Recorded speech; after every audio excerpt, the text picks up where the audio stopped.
God damn, this song is still going. It's just going through so many moods.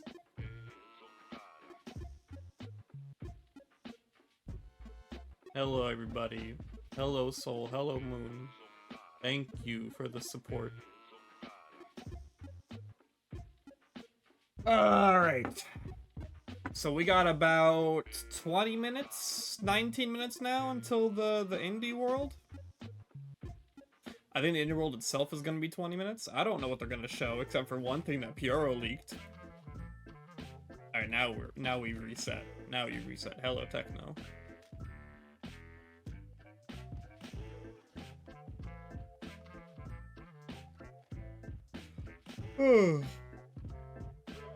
We've got quite a bit we could do today. We got some holdovers from yesterday we could do. Or not yesterday. Sunday. But, I think for the most part we're gonna do voting. Maybe Fortnite, maybe Alien Hominid. In fact, I actually have Alien Hominid booted up right now. And we got time. How about a sneaky little bit of Alien Hominid? Just like a little taste of it. And we'll see how we feel about it afterwards. So I was a humongous Behemoth fan back in the day. As you can see, I was in the middle of playing it before I went live. I was a big Behemoth fan back in the day, back in high school and middle school and elementary school, because I played Alien Hominid back on the GameCube, back when it was a physical release. And I love that game. I played it so many times. I replayed it from start to finish so many times, both by myself and with buddies. They had 2-player co-op. I played the little mini game with the stick figures that inspired Battle Block Theater so much. And don't even get me started on Castle Crash. Oh my god, the amount of times I played Castle Crashers is insane. And you know, that love carried into Battle Block Theater, which I didn't play as much, mostly because it was a much longer game than there ever has been. And, you know, they had the PvP and everything, but I still love Battle Block Theater. I played it twice. Once, I think, by myself, and then again with Hannah. And just both times were fantastic, especially because the levels change, depending on if you're playing by yourself or with a partner. And, yeah, both times are fantastic. And I love the PvP element, too. God, I love Battle Block Theater. But I did not play Pit People. I had basically no interest in Pit People for some reason, even though, like, again, I love Behemoth. I loved their first 3 games so much, but I had no interest in playing their 4th game, Pit People. I thought it was kind of cool how the story of the game kind of was immediately after the ending of Battle Block Theater. It's not a sequel, but it, like, the events of the ending of Battle Block Theater lead into Pit People, which I thought was cool. But other than that,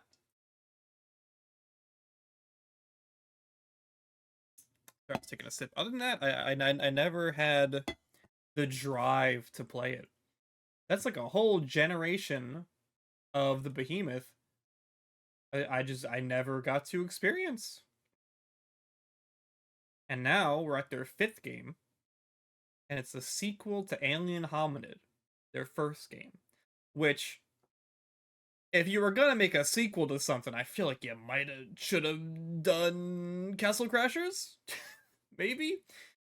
I feel like that's the one. Like, if I envisioned them making a sequel, it would have been Castle Crashers. But they did Alien Hominid, which is a choice. It's a choice. And it's here now, and I've been playing it. I played the demo for this as well, and I found the demo to be very overwhelming and confusing, and I had no idea what the fuck I was doing. And so I wasn't super interested in getting this, but I decided to bite because I love the Behemoth and I want to support them making games because they make very, very cool and different games. And this is definitely different. So instead of being like a linear Contra type game, this time around it's like a... Is this quiet? Yeah, there we go. This time around it's a roguelike for some reason. Can I zoom out? Oh, I can do this. Okay, cool. Oh, it shows you the paths you can take. So yeah, it's a roguelike. So you can go through all these levels, and I'll show you what the levels look like in a second if you haven't seen them. But hello, who did I miss? Who did I not say hello to? Maple, Jordan, Tibet? Anyone else I miss? Yeah, I go here and I get, ooh, hat. What is this one? Whoa! Oh, I totally forgot the heads have effects. I was wondering why I wasn't keeping my heads when I died, but I totally forgot it's because they have effects. Mutation juice regen. Oh, interesting, but you have less health. Bonus intel, triple bullet. What do you mean triple bullet? What does that mean? When I charge it, is it triple bullet? What does triple bullet mean? Somebody tell me what triple bullet means. Does pigment matter? Why am I lagging so much? Triple bullet. Range, mutant juice regen. I got less health with this one though. Is it worth it? Maybe. I don't like this gun. I'm gonna switch. What is this gun? Bees! Oh, it's got like physics. Look at that. Yeah, this is very different from the first game. But hey, I think that's alright. If you're gonna make a sequel, because I know that they were very much against sequels for a while there. They didn't want to make sequels. They said like, hey, if we make a sequel, that means we don't get to make a new thing. You know, we're a small team. It takes us a while to make shit. So we don't want to make sequels. But they did. Ooh, enemy peers on the spread shot. Ooh. Ooh. I think I'm gonna take that.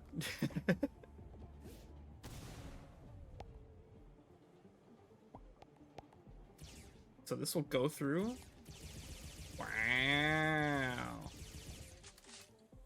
remember playing Alien Hominid back on Newgrounds. This game ruled. It did. I love the Alien Hominid one. I think I played the Newgrounds version as well, but I was mostly into the whatchamacallit. What was I into? I was mostly into the GameCube version, and then the 360 version that came out, that was HD. And good luck to me with this new head.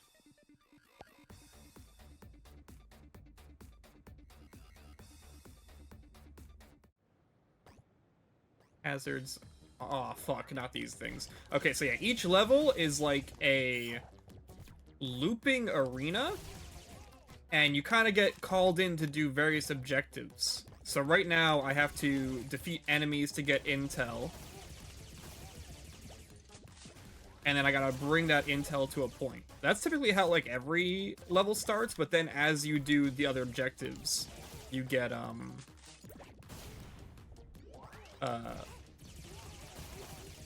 different ones. It's like sometimes there'll be a boss battle, sometimes you'll like have to save the kids, little kids that help you out. Okay, so yeah, now I have to bring this intel over here. Oh, hi, what do you got there? I don't have enough money. Let's go.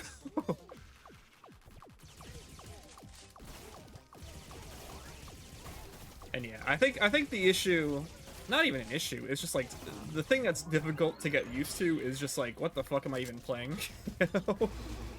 The game doesn't have a lot of context, especially in the demo, but if you play it like locally, you do get kind of like onboarded into the experience a lot better. Okay, so now I have to deliver the ice cream to one of the kids. This looks so chaotic. It is. It is. There's a lot of shit happening. Oh, ow. Thank you for blowing them up. You're welcome. So yeah, you can also play this online. However, if you're playing by yourself, sometimes, and even if you're playing online, you'll get like CPU aliens that'll help you out, which I think is cool. It just adds to the atmosphere of like this being an invasion, you know? What the fuck is happening?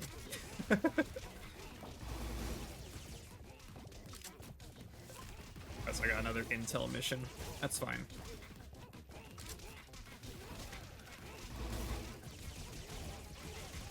Give me those newspapers.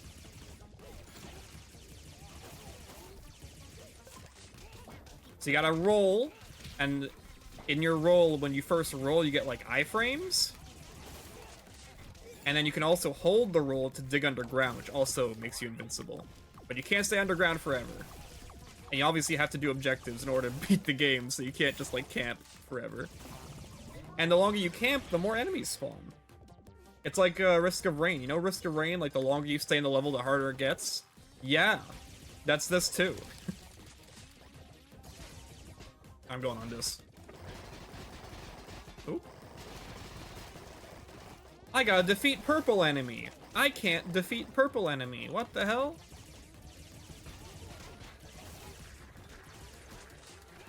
Ah! What the fuck?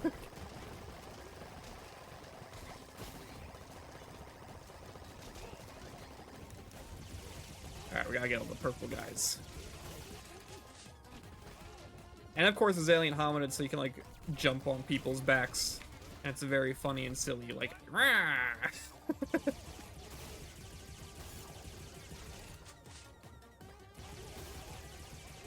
I want to try Risk of Rain Returns. Me too, actually.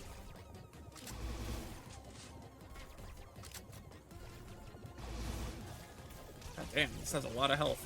Wait, I got a grenade. There we go. Didn't work. Didn't help me. Wait, a purple guy. Yeah.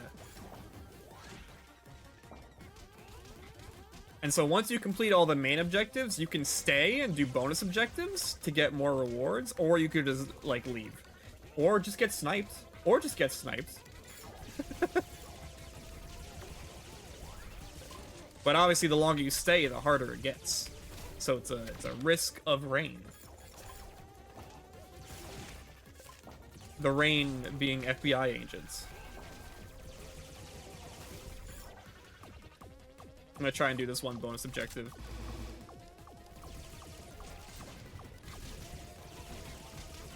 I'm on fire! I gotta go into the ground. I had too much to play to even consider picking up something new. Understandable, understandable, dude. Okay, so this is survival. They put down the grids. I'm gonna try and get on this guy and bring him down to the ground. There we go. Oh, this is not good. This is not good. This shield guy. Oh, there we go. Here we go. Nice. All right, now I think we're good. Yeah. So yeah, once you complete all the missions, it just starts raining coins. But obviously more enemies spawn like crazy. So I gotta be careful. I'm just gonna go. I'm leaving. I'm leaving.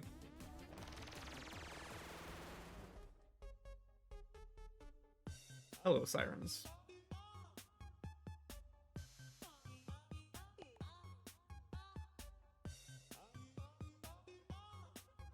Level up. You get koala alien. I guess.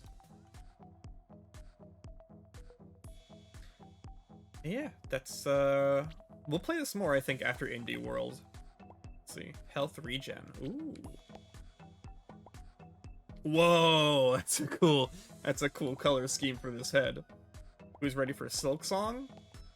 You're fooling yourself. You're for sure fooling yourself.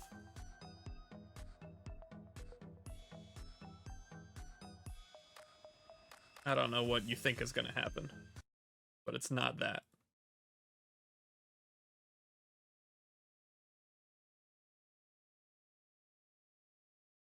Now the question is, does Five Nights at Freddy's Ruin show up?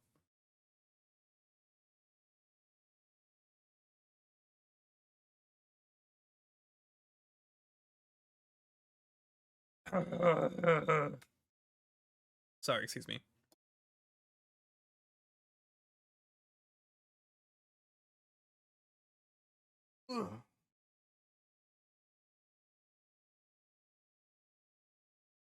I honestly don't know what's gonna be in this. I'm not familiar with the games. Is Cocoon on Switch? I thought Cocoon came out on Switch, right? Day one cocooning.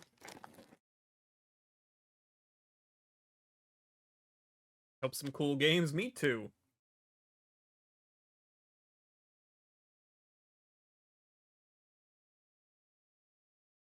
Oh yeah, Craig, you have Silk Song? You have Silk Song on your Steam Deck right now?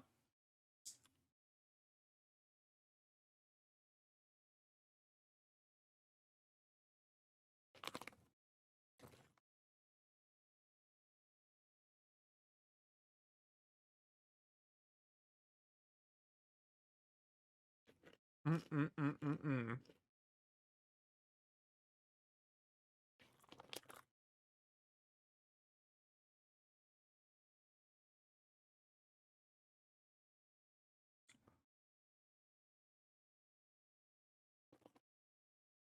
Craig's got the crack.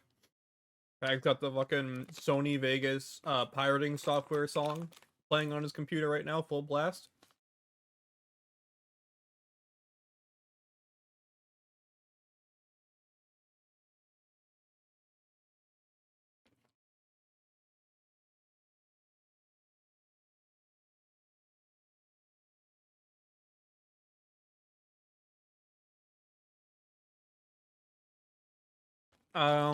Maybe we'll see some Mina the Hollower. That'd be cool.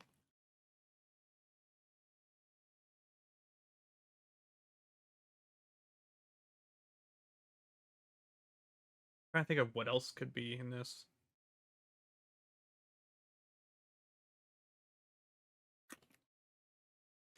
It feels like it's rare that they have like a big announcement, you know? I feel like the biggest one they ever made was probably the Cadence of Hyrule. The Cuphead one was cool too, though. The Cuphead announcement, but it was just like an old game.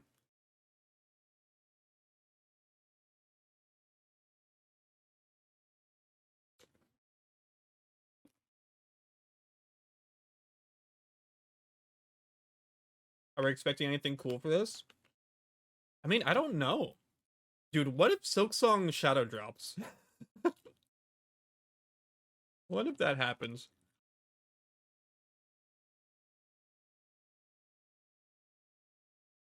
This is happening like right now. Yeah, in like 1 minute.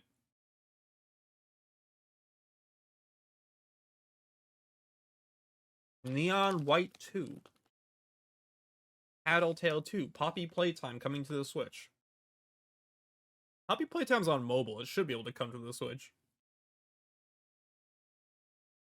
Maybe Project Playtime?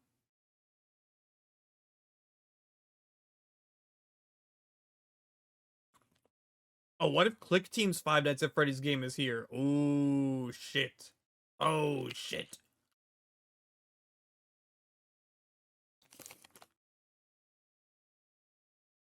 Silksong seems like it would be reserved for a big direct. Yeah. Deltarune 2. Yo, Deltarune chapter 3 and 4. Uh that's what he's doing, right? He's gonna do chapter 3 and 4 together as a pack.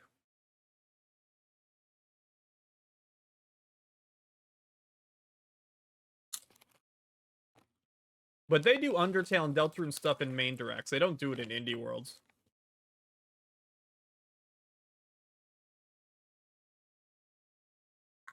They love Undertale too much.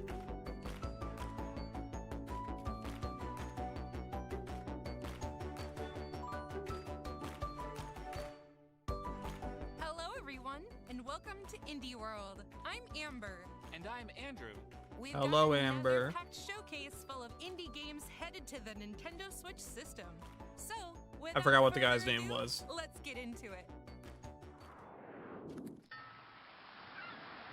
Oh, like a remake of the first one?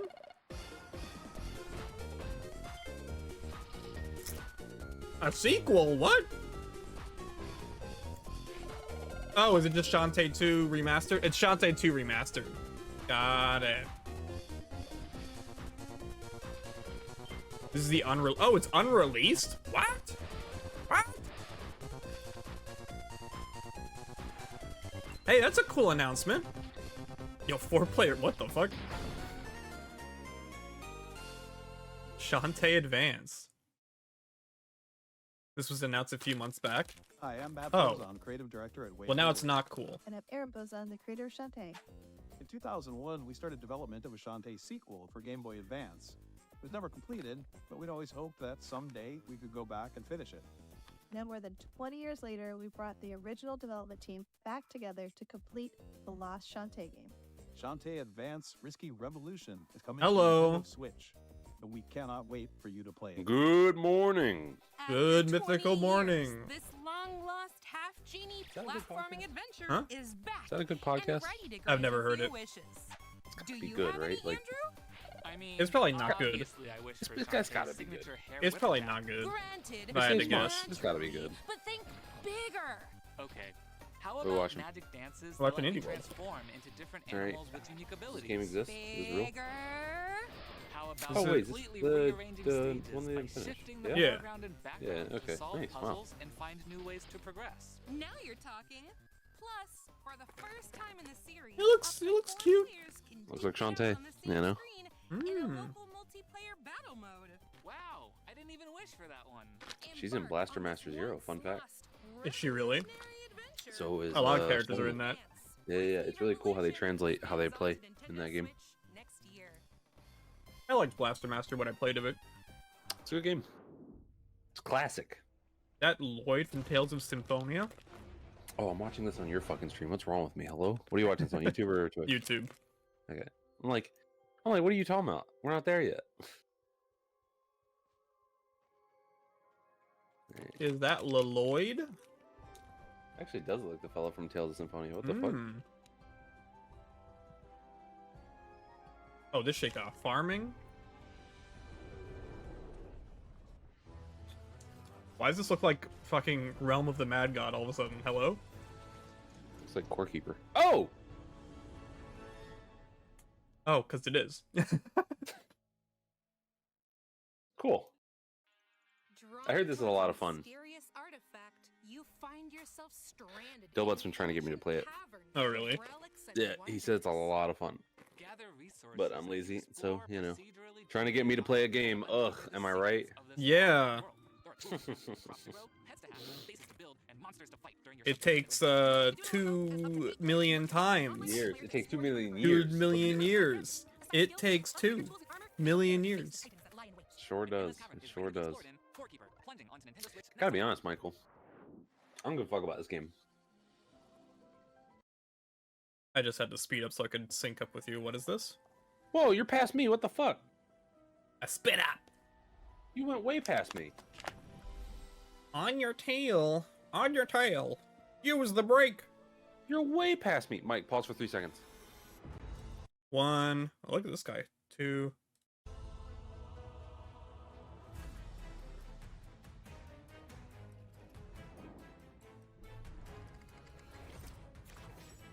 All right, 3 seconds. Again? Yeah. Trust. 1, 2, 3.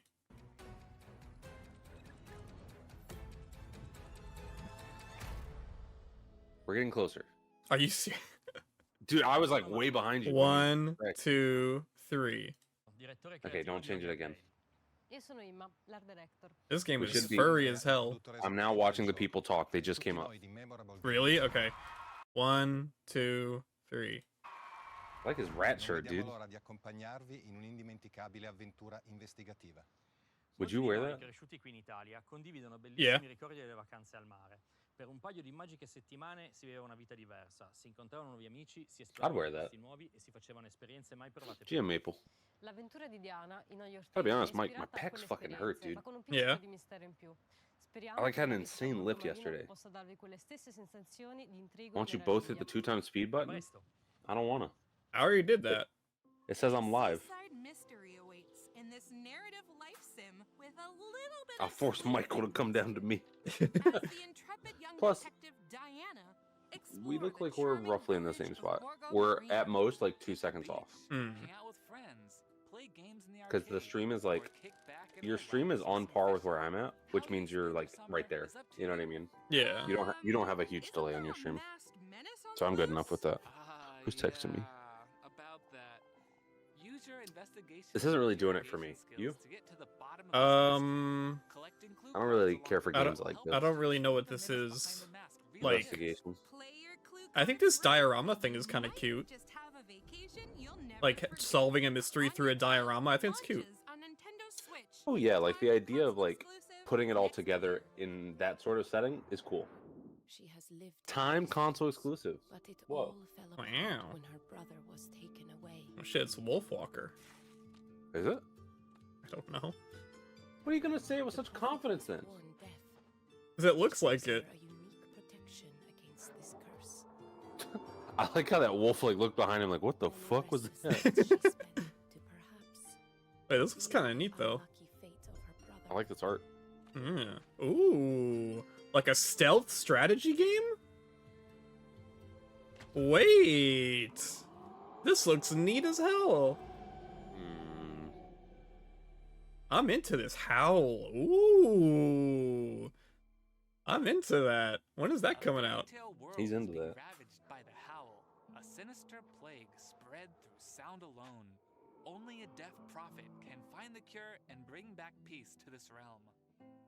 Use both your weapons and Oh, she's deaf. progress. Interesting. Turn-based tactical folktale, illustrated with a living That's cool, though. That's- Is that's a that good- why the audio's like Stay kind of more than muffled? one step ahead. 6 steps, in fact. Plan your maybe? moves in It advance sounds to like predict the way the audio is designed. It sounds like it's almost like you're feeling the vibrations rather than hearing it. Hmm. Plot your route I just like that carefully. the curse is spread by hearing, so of Yeah. course she's Unlock new skills, fine. all with Yeah, the it's like goal to fucking save Bird the Box. villagers from the claws and howls of the I can't wolves. see. I can't see. Howl arrives on the Nintendo That movie was Switch crazy, system bro. later You watch today. it? A free Yeah. demo will also That was a be crazy movie. available on Today! Nintendo Shop. Wait, it's out, Demo! bro. later. I stop releasing games, Yo, can I get a please. Pizza Tower trailer real quick? What is this, the fucking Brave Little Rescues? What, was it only available on Switch? I only saw it say Switch. They're not gonna say like PlayStation and shit. I assume Steam. Yeah. I mean, it looked like I'd prefer to play that kind of game on Steam for sure. Yeah, I don't like to play games on my Cocomelon tablet. Me angrily shaking my fist. This art's nice. Have you seen that Okay. game, At the Dead of Night? Nope. Okay. Mike, can I ask you a question? Mm-hmm. Hello, we are Do you the star named Eos? All right, that's Star cool, named man. Eos is a narrative Can adventure do puzzle you game feel where you use photography to No. explore stunning that scenes. some of these kind of games that are like more indie, more cozy, quote unquote, they all kind of look the same after a point? Well, This style, it's the gameplay is unique, but the style looks so like similar to a lot of things. I don't know if it looks the same necessarily. I do think it kind of has a similar like cadence, you know? Yeah. Photographs and the memories held Yeah, I within only them played AAA tell a Modern Warfare. heartwarming story of love and understanding in this puzzle-driven narrative adventure. As young photographer Day, Oh, it's like use your a little to the in-game left. camera to take pictures of the hand-drawn world around you, solving puzzles to help uncover the truth about your mother's absence.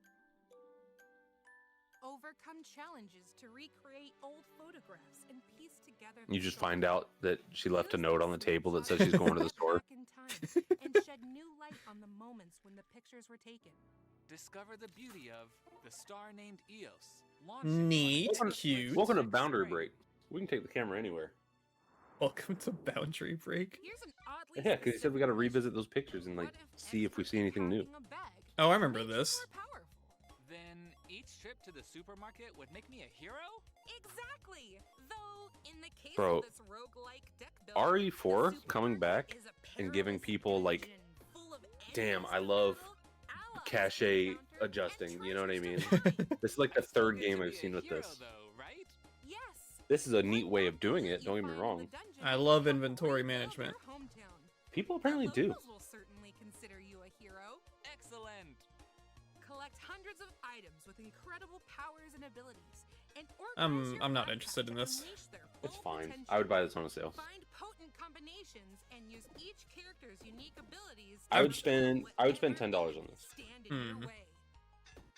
Grab Spend your 10? magic backpack and I'd say prepare for 10. some serious That's a sale I would wait for. fun Inventory management in Backpack Hero. My bar for indie Launching games on is like, Nintendo Switch Oh, it's out. later today. it's got to like, you know, blow my mind. Cozy derogatory. Welcome to Yeah. Future Osaka, a dystopian cyber Oh, it's like Oh. Eastward. world where This a shit group got known as Oh, it's fucking animation. Association is Ooh. charged with protecting the city from This is evil. cool. Now this is what we're talking about, Mike. Yeah, gaming. On this deadly assignment, Oh, but look at they that dragon. soon take Why is it an called Blue unexpected Dragon? He's turn. green. In this 2D action game, you'll wield the powerful Luminosaur, a demon transformed into a deadly weapon. This blade Like not Zelda. only cuts down foes, but can also interfere with time itself, restoring once destroyed stairs. Oh, it's like bridges, Epic and Mickey. Platforms to reach new areas. No, Can't you take control of your demon blade? Mike. Blade Chimera slashes onto Nintendo Switch as a timed console exclusive. I'm gonna smack you, dude. What? What? It's like Epic Mickey, bro. You fucking bring stuff back. Yeah. I hate you, dude. Come to the sea by Beltane. You know what? I'm kind of seeing what you were talking about, Cash. They all look the same. I feel bad. Wait, dude. hold up. Wait, this is Trolley. it's a cinematic platformer. Hold up.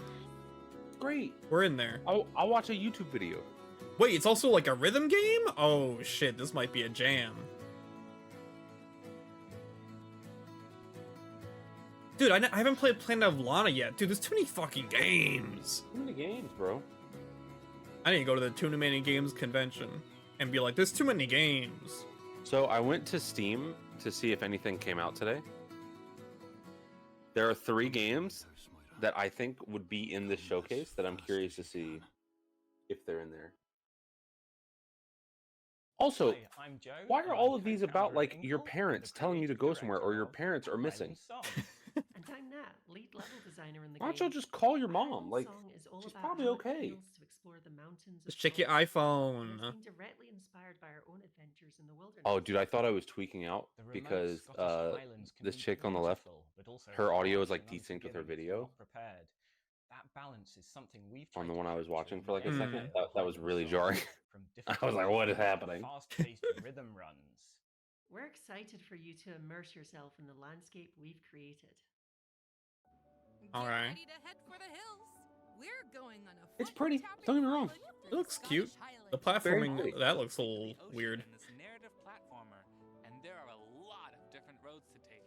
Scale the peaks and roam the valleys, uncovering hundreds of new I like the shortcuts character to reach the animation. sea as fast as you can. The character is insanely The animated. narrative builds and adapts based on the route you take, with the sights, sounds, and characters you encounter affecting Also, the can we tale. put this chick on the Lakers? Like, what is that jump? Climb and scramble your way to your goal with the sound of The Scottish Sixers folk need her, music bro. scoring Get your her out journey. there. A Highland Song launches on the Nintendo Switch system Oh, December day after 5th. my birthday. Pre-orders begin today on Nintendo eShop. Let's see. I'm scrolling up. Oh, this is a fun game. What was it called? Highland? Islands Oh, this. So Eh. I've had a friend who she does not review games So like on Steam. basically all Mhm. my favorites Uh, one? She You'll aim immediately to was become like, a "This is a world-renowned fantastic alchemist game." by Yeah. exploring islands She said in the this game is sky, awesome. This is a really fun collecting game. 60 adorable Highland spirits, Song is on and Steam. compelling card combat Cool. across this open I'm just gonna world. check these if they're on Steam. Like now? Ready to head home? No, like the A pre-order. whole Oh. community awaits to help you unwind. Craft items.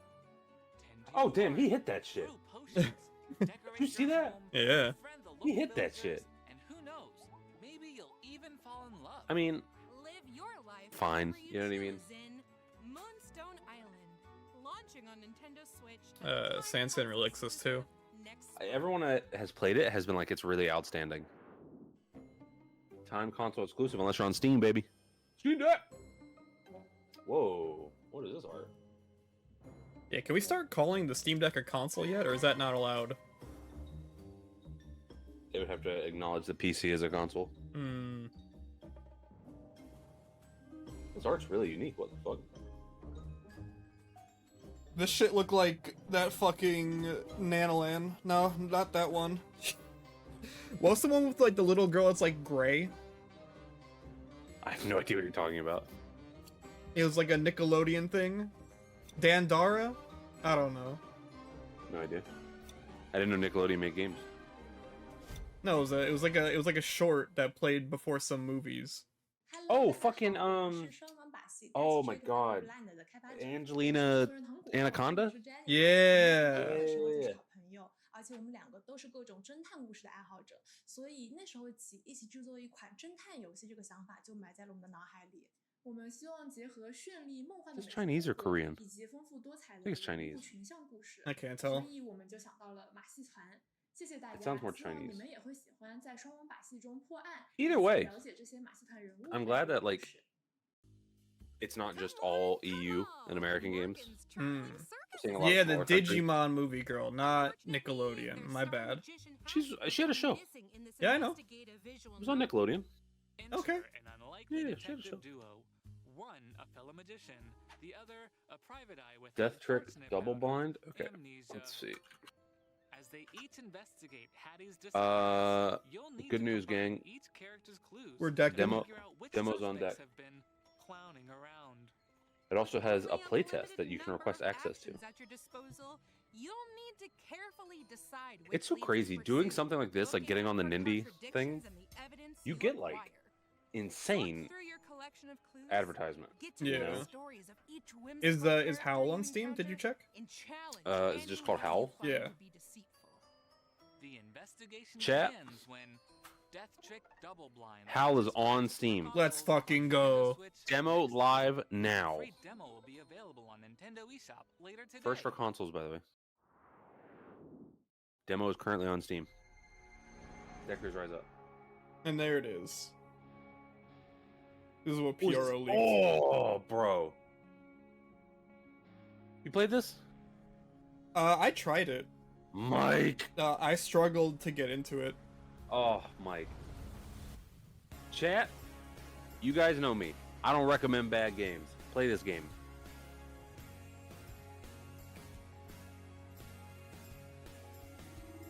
Oh my god, dude.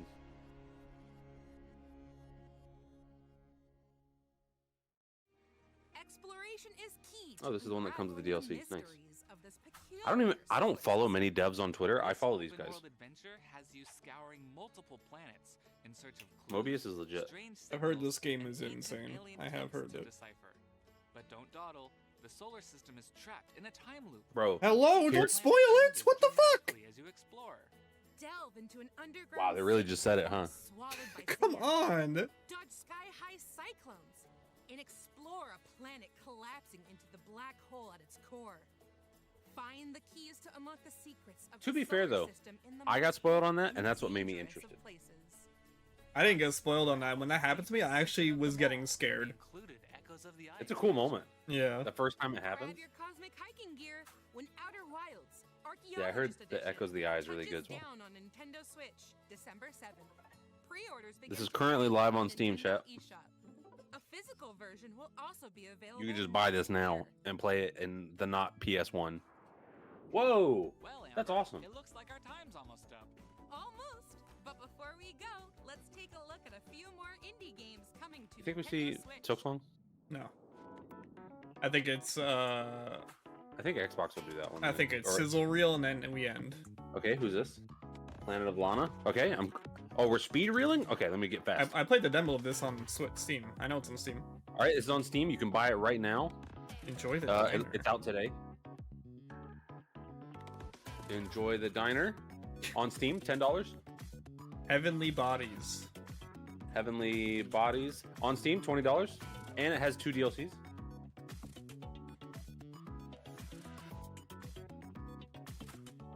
Ooh, Gecko Gods. It's been a while since we've seen this one. Gecko Gods on Steam? Like now? Nope. Oh. It does not have a price currently. Oh, this is on Steam. Yep. Passport Tale, I don't need to look that up. Passport Tale's a fun game. I've been played this. Yeah. Steamers were day one, bro. Urban Myth Dissolution Center. Yeah, it's very rare that you'll see these games not on Steam. Ooh, I like the art style of this one. This is on Steam. Braid? Oh yeah, Braid's getting remastered, right? Yeah. What the hell? This is the update to Braid. Ain't no point to the game. Look at little man, he's like Mario. We go, whoop. Bro, finding out that Soulja Boy made Jonathan Blow like super mad is my favorite thing in the world. We hope you enjoyed the games featured in today's showcase. A big thank you as ever to our indie community. Chat, all of this was on Steam. Get a Steam Deck. Okay, I sorry about this. I really have to go to the bathroom. Yeah, go for it. There ain't shit going on. Can you? Huh? No, I can't. I really have to go like right now. Sorry. Go pee. Jack, he's gonna go pee. Happy gaming. I mean, how do you do a sizzle reel for games you don't make? You know what I mean? Again, I would like to remind everybody, all of this is on Steam. As much fun as I'm sure it is, just get it on Steam, bro. You'll save money. I'm surprised they didn't do Spirity. So, I wish you would have like done a share screen that I could have worked with. There's a game I saw called Spirity that looked like something I would see on like a show like that. So I'm wondering, maybe it's already on Switch. It's very cool. Signal is sweet. Let's go.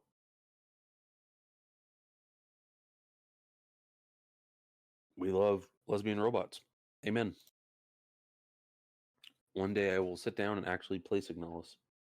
I have a buddy. He loves those kind of games. He loves them.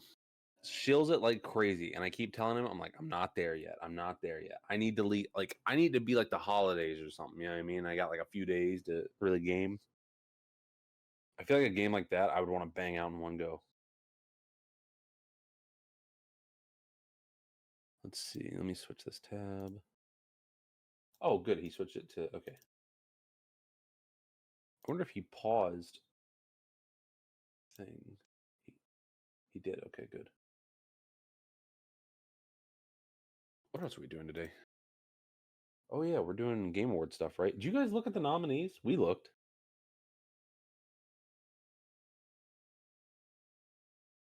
There's some interesting picks. Not to leak, but very excited for Mike's thoughts about Game of the Year. That is exactly why I'm excited for Mike's thoughts on Game of the Year. Dude, I saw RE4 up there and I was like, ain't no way, man. What the fuck?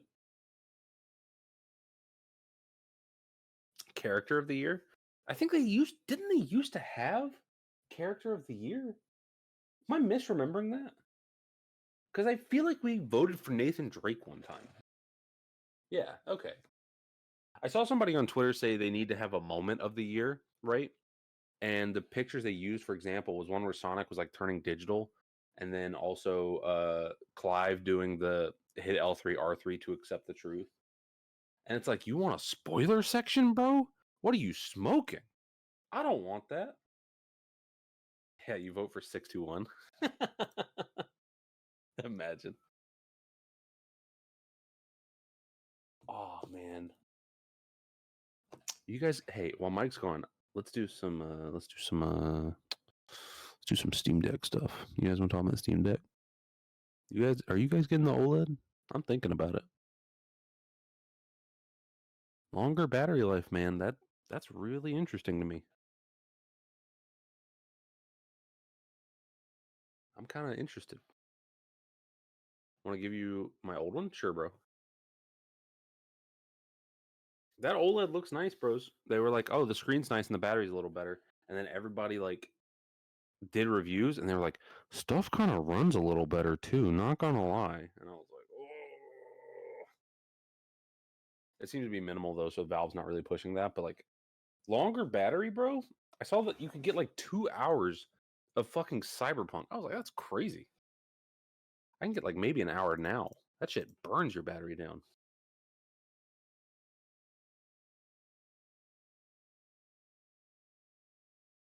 Switch 2's around the corner. Yeah, no, I get that.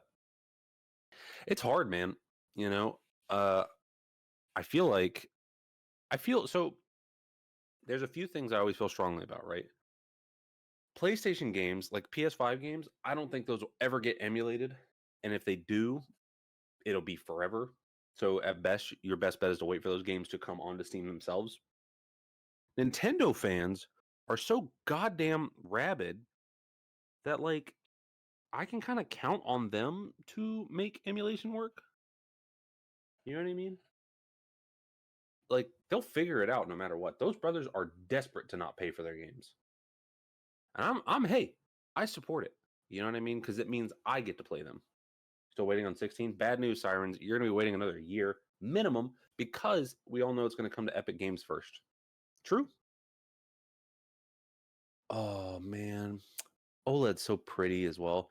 My original Vita is, what do you call it? My original Vita was OLED, and dude, oh my god, P4G on an OLED screen was fucking, oh, it was so nice. It was so nice, dude. Maybe I'll go to like Target, right? Does Target have like demo stations still? I want to see like the Switch OLED and kind of get a feel for that. You bought 3 Hopes last night. My god. Is that the Warriors one? I saw people had Mario Wonder all but playable on the Steam Deck. It just had some issues with the. I think if you went into the world map, the game might crash. So they're working on that. GM Advent. Mike went to go piss. He'll be back. But yeah, no, I'm at least glad that the better, like, they dropped the price. Also, you guys might hear fucking, you know.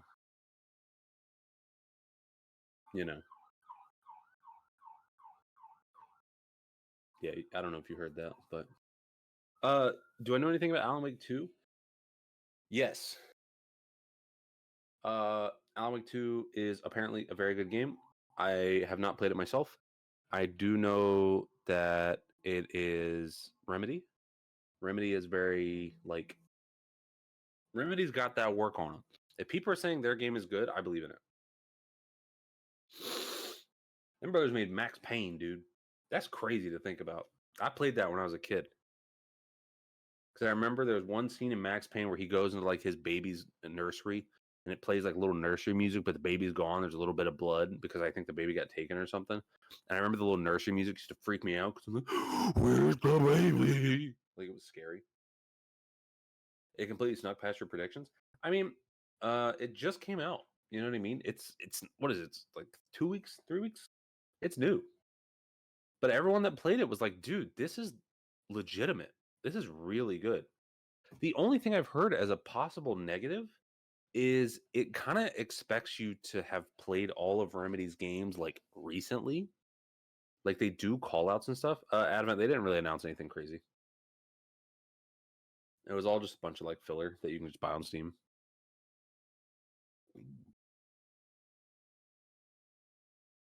Yeah.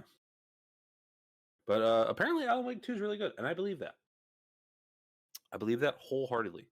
It's on my list on things I want to get to, but I'm busy. The gym reinvention arc takes a lot of time, so I lost a lot of hours of gaming.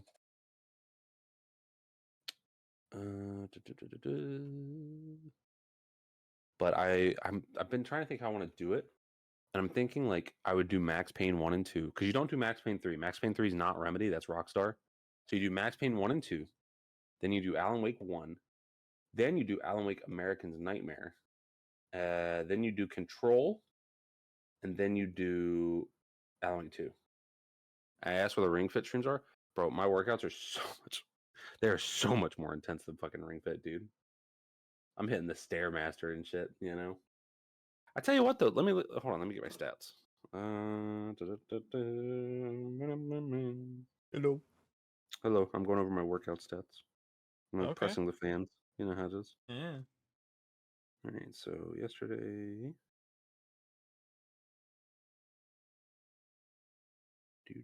How was your pee? More than that. It was a good pee. Let's go.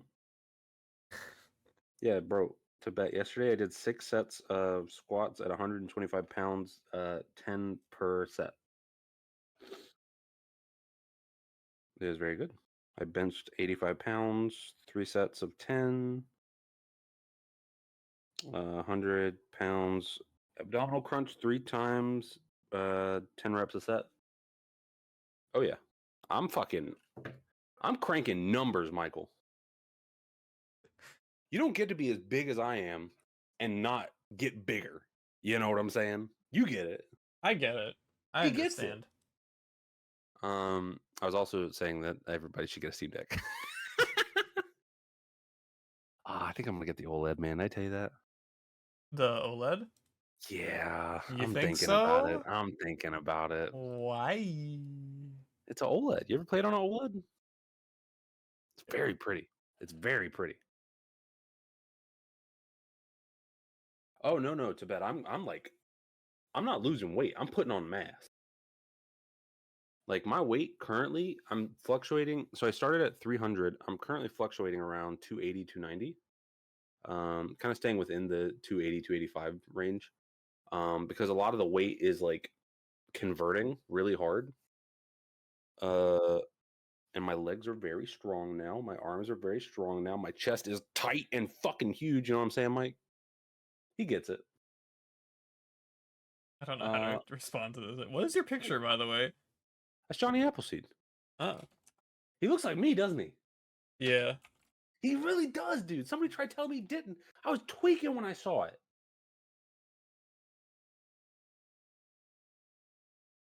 Speaking of tweaking, how about we tweak what we're up to and talk about the Game Awards? Fucking the Game Awards? Yeah. Put on some music. Good. Put on some music. Put on some. What is that? Yeah, I'm talking about. I'll put on Tears of the Kingdom. Yuck. Yeah, Advent thought that was an AI generated picture of me. That's Johnny Appleseed.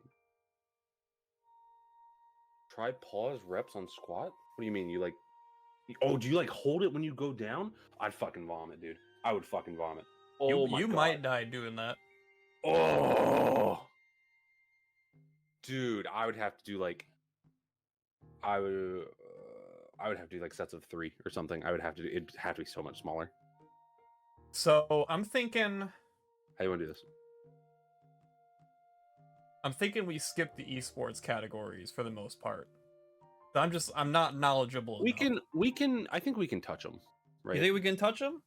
I think I can like give it brief. Okay. How do you want to do this? You want to start at the bottom?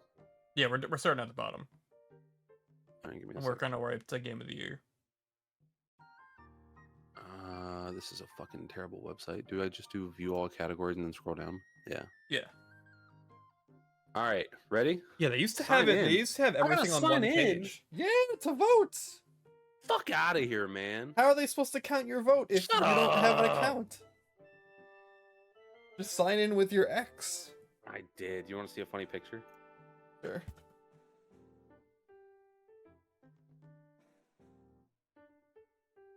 Take a look. That's my man, Paul. He's in. Evo, I think wins this. Oh yeah. Evo 2023 was so fun to watch. Genuinely. It really was. It was a blast. Street Fighter Finals was like, there was a storyline, bro. Like, oh my God. When the fucking, did you watch Street Fighter Finals? Oh yeah, absolutely. That was the best. So the moment when the controller disconnected and he said, no, we're good. No DQ. Run it. Bro. Oh. Evo wins. Street Fighter, carried that shit single-handedly. League of Legends, suck my balls. The Dota, the TI was good though. I watched the TI all weekend and I really liked it. I did not, but Warchant worked on it, so I'm legally obligated to say it was fine. You not like TI? I don't give a fuck about Dota. Come on. I hang out with Warchamp, dude. I hang out with Warchamp when he's playing it, and it's like, I hate that fucking game, dude, because he's like, actually, this is a lot of fun. I'm like, I don't care. I don't care. I'm gonna smack you in your tiny little face. Oh yeah, Evo for sure. Evo wins out. Without a doubt. Okay. Now we hit previous. Now this is where I don't know. I don't know any of these Johns. I don't know these people. I know JD Gaming, but I don't know their coach. You know what I mean? I'm Bro, not what do they even say? Oh, you should have jumped. I'm gonna skip. You know what I mean? Like, don't get me wrong. League of Legends coaches, they're legitimate. Yeah, I don't know. I'm voting for League of Legends. Best esports team. League of Legends, baby. I'll vote for the Gaming Gladiators. Who are they? They won TI. Oh, good for them. Why is there no best? Oh, here it is. It's the best esports player. You know who I'm voting for, baby? Faker. Oh, That's the GOAT. That's the GOAT. He's like our age, dude. I don't know any of these people. I know Faker and I know Ruler. I'm skipping. Ruler's legit. Ruler's really fucking legit. But Which Faker's one? like... Oh, they're both League of Legends? Yeah. Duh. I don't play these loser games. You don't know the Call of Duty guy? I'm gonna smack you, bro. I'm gonna smack you. Call of Duty esports sounds so toxic and like stinky. Best esports game. Is this like, can I get a description? For the game has delivered the best overall esports experience to players, inclusive of tournaments, community support, and content updates, respective of genre and platform. I vote Dota. You vote Dota, really? I vote Dota or I vote Counter-Strike. League is very anti like tournaments.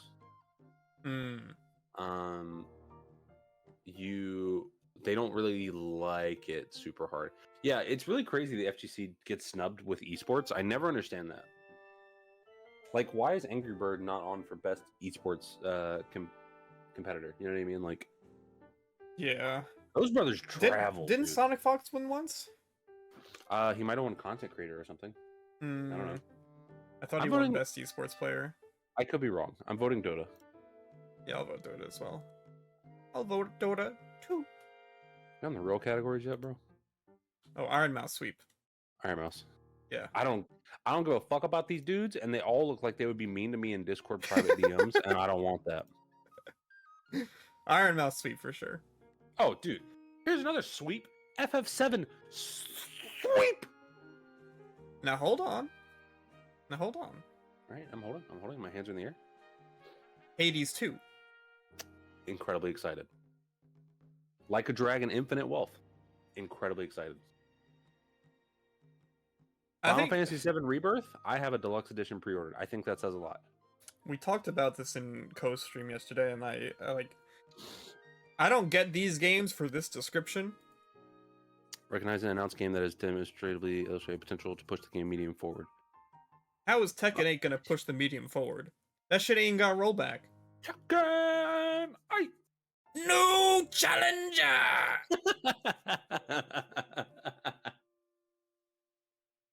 You know what? You convinced me. But I think 7 Rebirth, I'm open to. I feel like it'll be a big change to how open world games work in an action stance, more so than your very typical open world. Mm-hmm. I think they'll do something very interesting with it. I think Like a Dragon is going to be great. It's going to be a Yakuza game. Yeah, I'm going to say it's more Yakuza.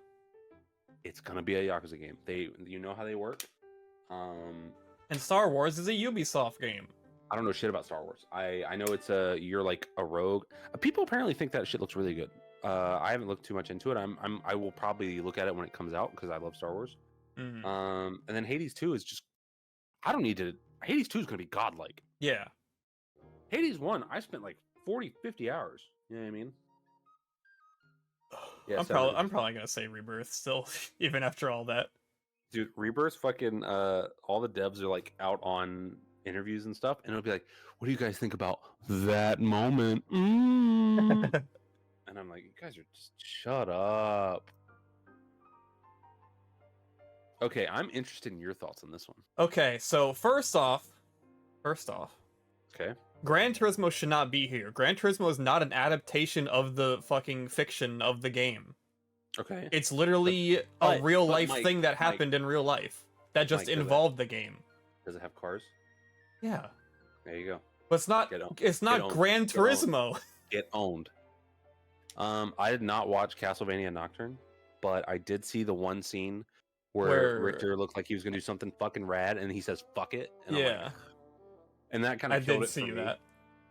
Yeah, if Gran Turismo is allowed under this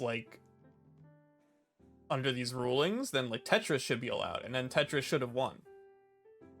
I also heard that Twisted Metal was very good. Yeah, I heard it was alright. I've seen a few scenes, but I don't have anything for Twisted Metal, right?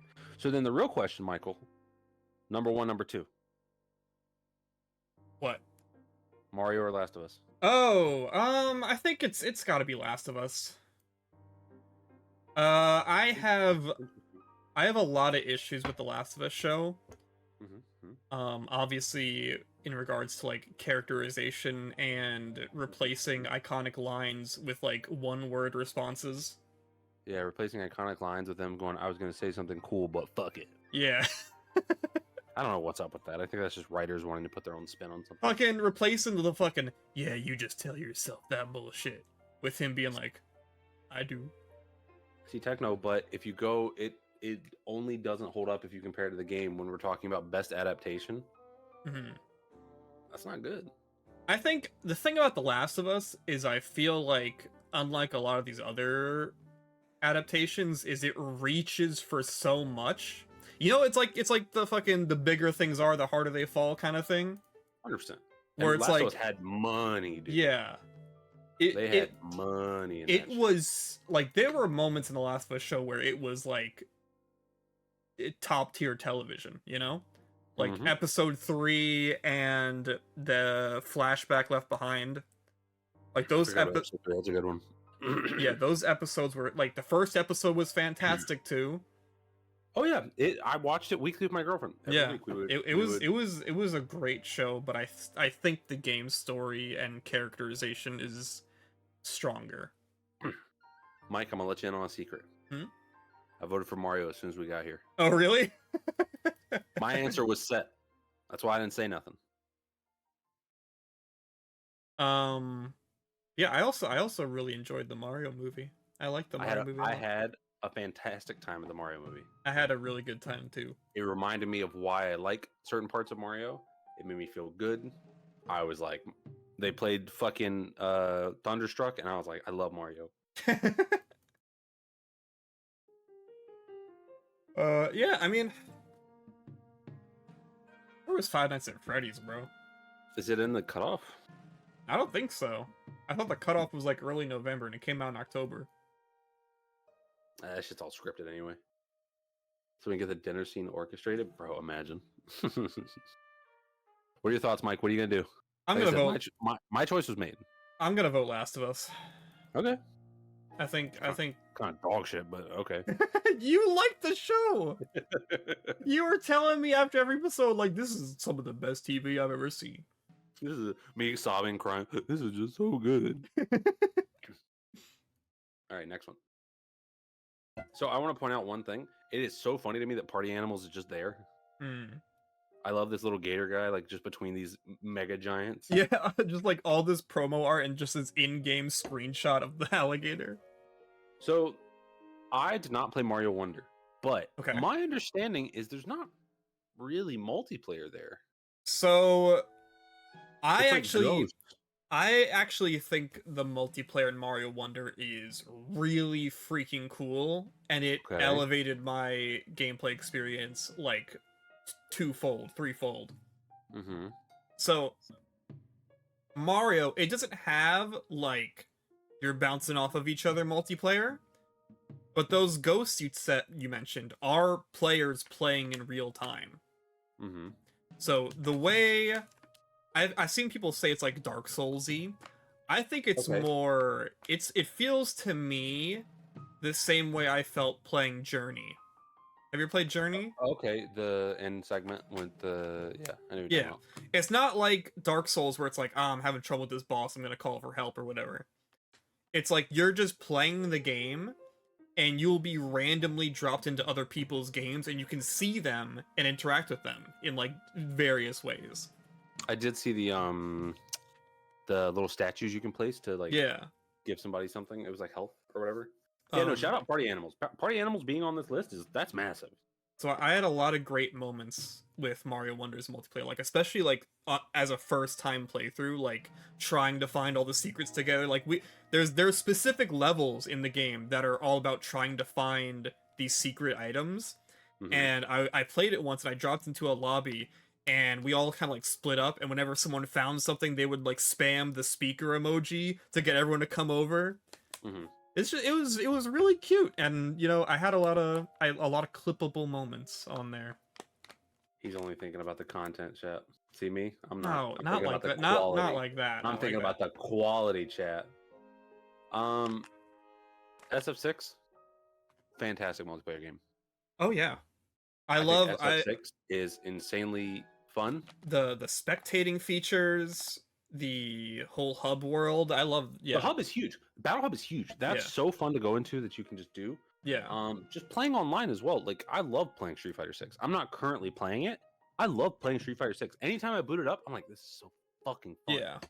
So it's a fighting game. Fighting games are good for playing with your bros.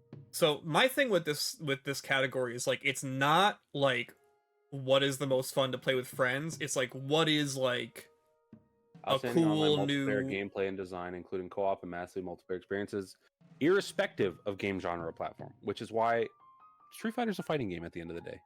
But this is design, like gameplay and design. That's what I mean. That's why I think Street Fighter does not win this, because it is, at the end of the day, it is a fighting game. It's a good fighting game, but that's not revolutionary.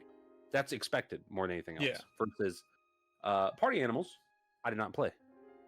Party Animals is fun. I mean, I don't think it's like spectacular as like it should like win an award for its multiplayer.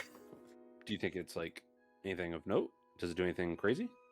I mean, it's just better Gang Beasts. Okay. And it's good. It's a lot of fun, but I've like, I honestly haven't felt the desire to go back to it lately. Okay. So I'm gonna tell you now to lean back, Michael, as Daddy handles the rest of these two games. All right. Let me tell you how it is.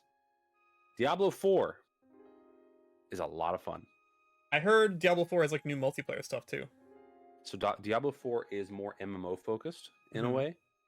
You will run into people as you're running around, which you could be doing like a little event out in the open world, and like someone can just roll up and help, unironically.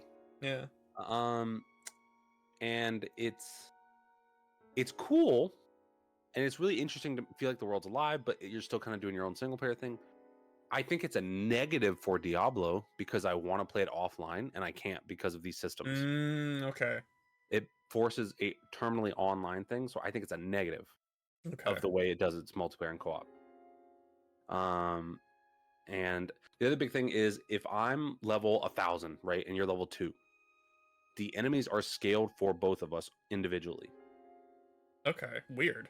That's so weird. What? So WoW does this a lot as well. They've got this down to a science at this point. But we are doing the same rate of DPS to something, if that makes sense. If we're playing well, we're doing roughly the same amount. And then let's lower level, I'm not just blitzing you through a section, right? I don't know if I love that though. It feels good. It sounds weird. It feels really good because I don't like playing games where my friend's like, let me play, and they carry you, right? I hate that. Yeah. So but not being able to be carried is good. At that point, why not have it be like a Sea of Thieves thing, where like everyone's just kind of on an even playing field? I feel like that's probably unironically a little harder based off Diablo, because Diablo's all about your number goes up, your loot goes up. I guess. Because on your screen, you're seeing fucking numbers. But what's the point of your number going up if your stuff's scaling? Because if you're playing by yourself, it is noticeable. If you're playing with your friend, it works. That's the multiplayer. Okay. Your numbers go up crazy if you're by yourself. If you're with a friend, they're still pretty up there. Like, don't get me wrong. If you're decked out in fucking legendaries, it doesn't matter how the scaling works. You're going to do something fun. Okay. So I don't think Diablo wins. My vote was for Baldur's Gate 3. Now, when I was listening to Coast last night, he said Baldur's Gate 3 multiplayer isn't that great. I have been doing a co-op campaign for a few weeks now with a friend of mine. It's just one of us. It's me and him. And when I tell you, it has been so fun, genuinely.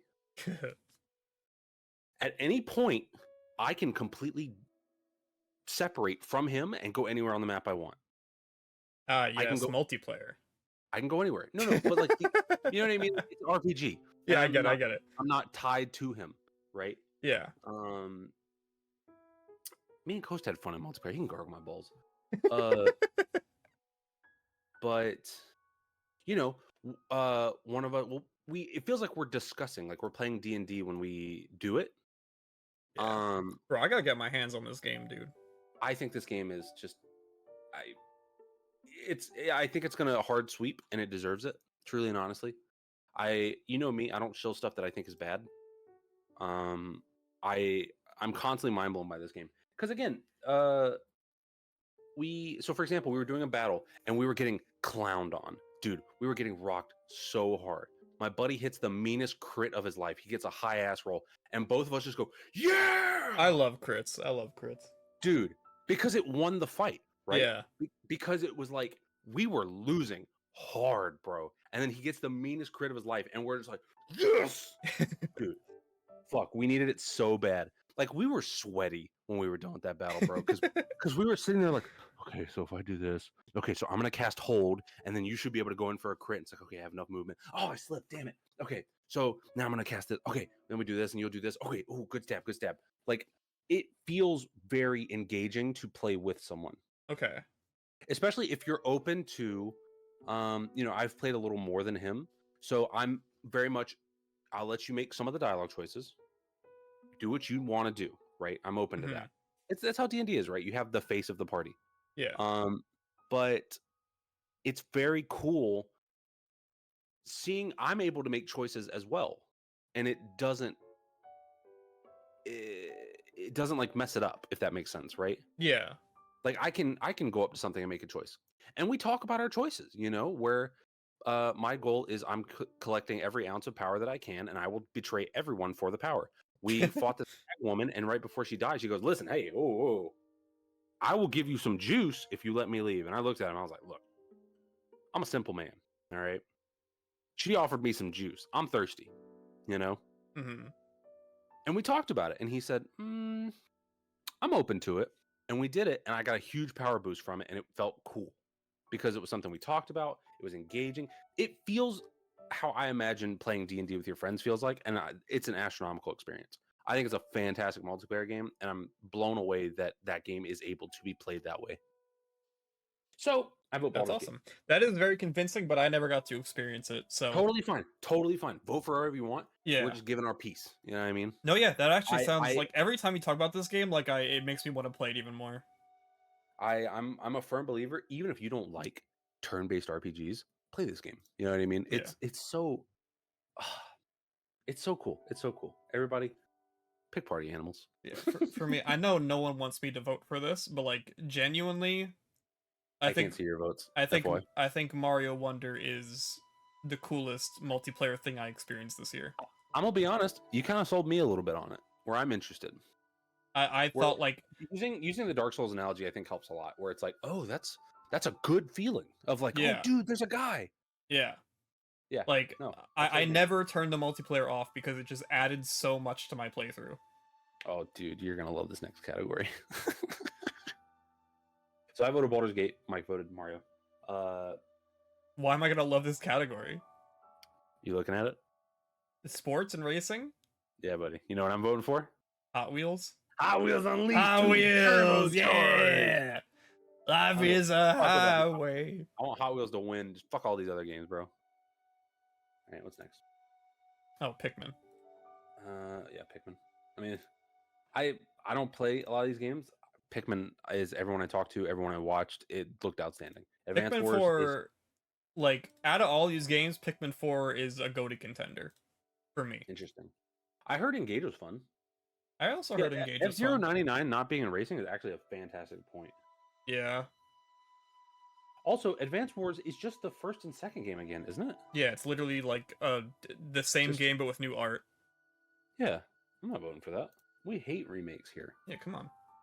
I heard Cities 2 was bad, or it Cities wasn't bad, 2, but it's like a mess. It's not bad. It requires a fucking expensive ass PC just to be able to run it. It's nuking people's PCs. Yeah. Like I think that's just they needed a strategy game, and they're like, "See, Skylands came out." Yeah. You know what I mean? But Pikmin 4 is one of the best games released this year. I think I have issues with it compared to Pikmin 3, but I do think it is maybe the best Pikmin game. Interesting. I think I personally prefer 3, but I think generally I think it's the best one. And Pikmin's a fantastic series, so. Alright, Pikmin it is. I don't give a fuck about these other games. Best family game. I played none of these. Now this category always pisses me off because they always sneak a single player game in here.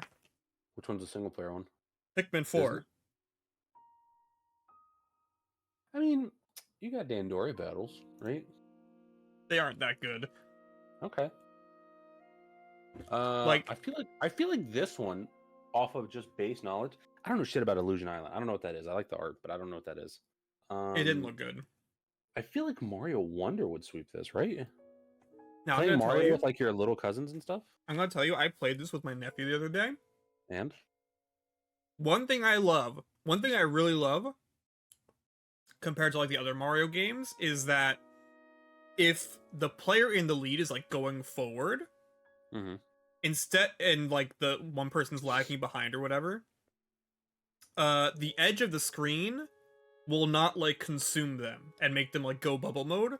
The edge of the screen actually carries them along the ground. Interesting. So it makes it feel like they're moving faster. They're getting rubber banded a little bit. Yeah, it's a little bit of rubber banding, and I think that works really well. We had a good time playing it. Yeah, because the idea of like getting bubbled because someone's just, they're an adult, they're better than you, you know what I mean? Yeah. That sucks. Yeah. Okay. However, I'm trying to think of like something the whole family could get into, and I think it might be Party Animals. I don't know, man. 4 people on Mario? That's like... But it's specifically for family play, which means you're going to be playing with people that don't typically play games, and Mario Wonder, honestly, is kind of hard if you don't play a lot of games. I don't think... I disagree. Not in the difficulty, because obviously I've not played it, but I feel like that experience is just so engaging conceptually, right? So I remember playing New Super Mario Brothers with my my sister and my parents. And my parents don't play fucking video games. They're no good at them. They're very good at Tetris, but that's about it. And they didn't really get what was happening in that game a lot. But it's so simple and fun to just wahoo and jump that they were having fun doing something with us versus something like Party Animals. We would just clown on them. There's not really a fun feedback for people that don't game, right? If you're not going to win, it probably feels like shit, I'd imagine. Whereas again, you're versus everyone, or in Mario Wonder, you're working together. It's part of that family, like, oh, we're doing it. My 2 cents. I just think from my experience with playing games with my family, like the younger kids and the other adults that don't play games, they generally enjoy like the Gang Beast or Party Animal style games more than like an adventure game. Interesting. When it comes to like family play. Sure. Hey, that's good. I'm thinking Party Animals for me. Let's see. Withdraw all these. I'm totally not playing RuneScape this whole time, by the way. Really? I'm multitasking. It's double XP weekend. I voted Mario. It makes me so mad that Mortal Kombat's here. Like it's so annoying, dude. Because like Mortal Kombat's fine. You know what I mean? But it's like, what do you? Anytime somebody comes up and hold on, I gotta sneeze.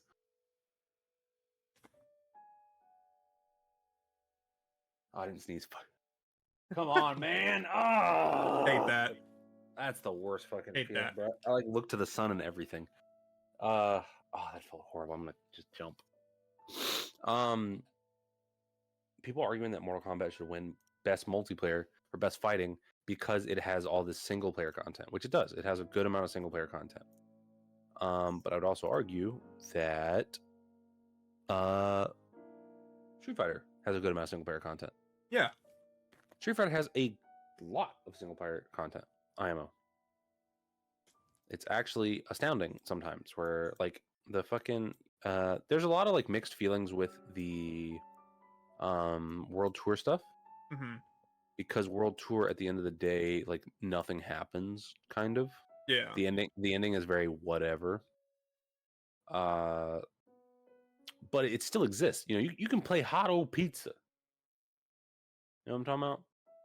And I also think that like World Tour having mini games that are designed around teaching you inputs. They have a mini game where like you're supposed to you're doing a charge input basically. World Tour sucks compared to what MK is doing. Isn't MK's campaign just fucking cutscenes into CPU battles? Yeah, that's all it is. Like it's Street Fighter's now, like at least World Tour is a different experience from the main game. They also have invasions. Which are like I think those are like timed towers, but it's just like arcade. You know what I mean? I personally think MK does fine in the single player regard. That's something they focus on really hard. But like I think, like I said, World Tour has problems. Don't get me wrong. Yeah. There's no doubt about that whatsoever. World Tour has issues. Again, the ending is very nothing, and it's because they can't have you win. Obviously, you're not a real character in this story. Yeah. You're here to experience the environment. You're not here to influence it at all. Yeah. But again, the intent with World Tour was to give casuals something to do, because a big complaint with Street Fighter V was there's nothing to do single player wise. Yeah. So it gives casuals something to do. And again, I'm a huge fan of the mini games that are teaching people inputs. Yeah. It's a positive thing, I see. I think World Tour was a big selling point. But also, at the end of the day, best fighting. Yeah. Mortal Kombat sucks, bro. I have never liked the feel of Mortal Kombat. It feels clunky. It feels never liked it. Okay, but you played a new one though. I did. Was not for me. Okay. I didn't like it. I played it with a friend of mine who bought it, and I asked if I could come over and play for a little bit. Just wasn't for me. Wasn't for me. I have always felt Mortal Kombat's very clunky. I still feel that way. I don't like the assist system. I also don't like the assist system. Whenever there's an assist system, it's one of those things where it's like it feels like you're gonna have so much. It feels like you're gonna have so much diversity, but then it boils down to there are 3 characters who are just godlike. Yeah. Right. And I think Mortal Kombat's having a similar thing where Cyrax is like a problem. I could be wrong. I'm more than happy to be wrong about that, but I see clips of Cyrax all the time. But I you know, the assist system is just a way to say, guys, look, your favorite character's in. He got cleaned up, good. Yeah, but he was noticeably a thing. Good that he got nerfed though. That's good. That's actually something that Street Fighter is struggling with. They are letting some of those dudes run rampant, bro. Dude, Ken still existing the way he does is like, oh my god. Capcom is struggling to figure out what to do there. But I think for fighting, you know, I could play Street Fighter 6 any day of the week and I'm having the time of my life. Mortal Kombat, I'm not having any fun. I don't really fuck with Mortal Kombat like that. I don't know these other games. You played Nasby? Oh yeah, Nasby's a lot of fun. It is and I don't say this lightly, it is a significant improvement on its predecessor. Like, what did they change? They changed characters, right? It is literally like from top to bottom a brand new game. Like everything got built from the ground up again. They did not carry over anything.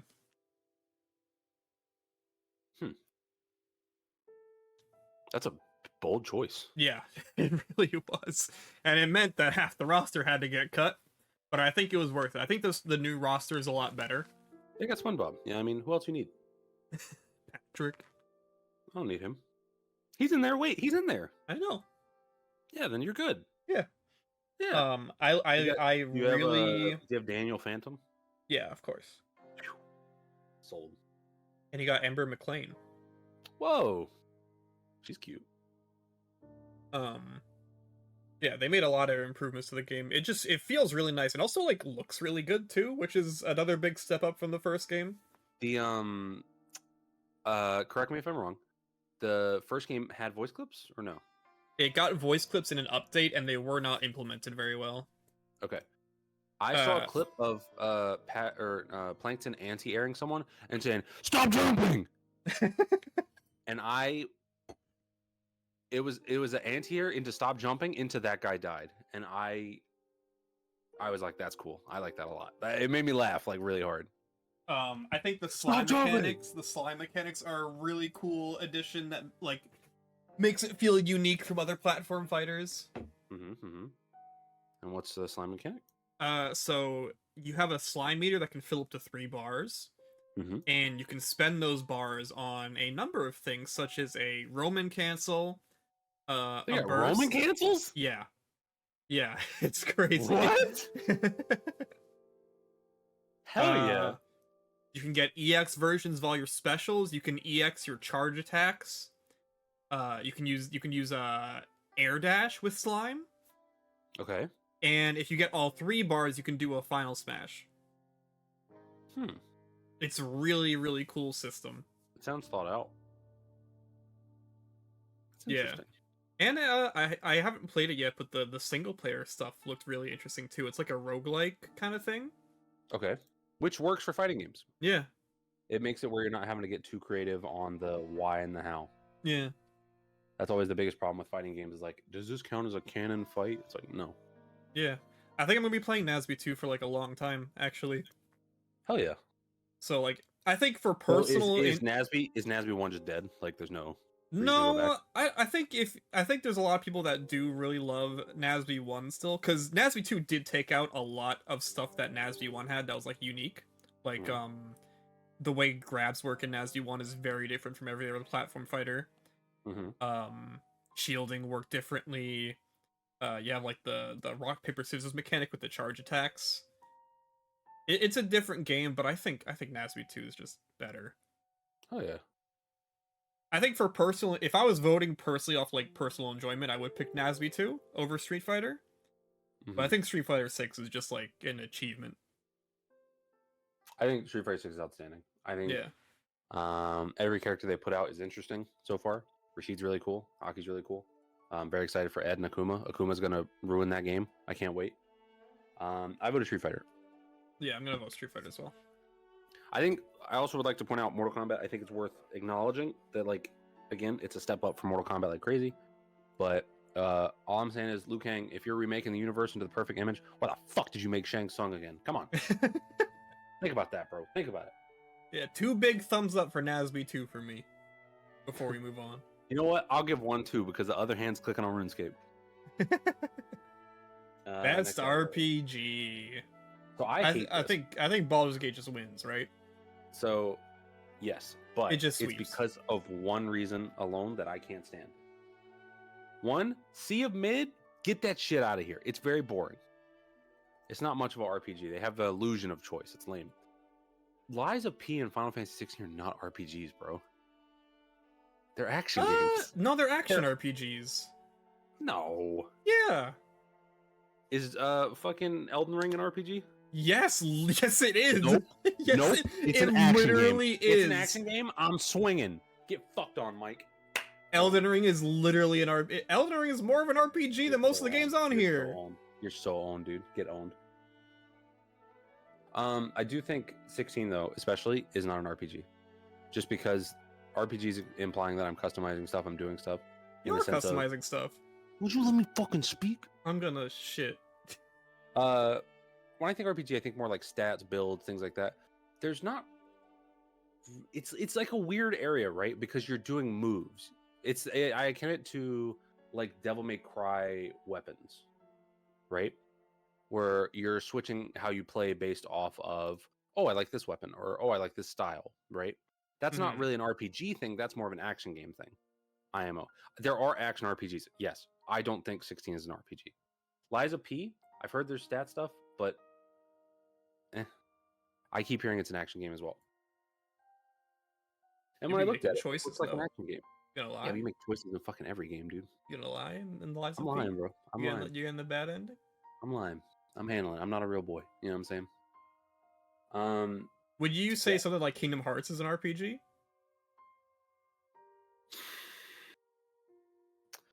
Kingdom Hearts is a little different because you do affect your stats and your builds. You have builds in a different way in Kingdom Hearts. Based off like what did you choose in the beginning? Your stats will grow differently. You're making choices that affect how your character grows. Where 16 is you're getting weapons more so than anything else. Also, chat, slight warning, very possible spoiler stuff may come out. I don't know if we ever said that, but like always possible, FY. I mean, we have not finished 16, so please don't spoil it. No, slight, like small stuff. I'm not going to say anything. Where are you at? Okay, there's island went up. Landmass went up. You did Bahamut. Yes. It was an awesome fight, right? Mm-hmm. It was awesome. It was outstanding. But that's fine. I wouldn't go past anything that's Bahamut anyway. I think Bahamut's like the point where people can talk about it. Yeah, character action RPG are like, it's so like character action's I always forget that fucking name.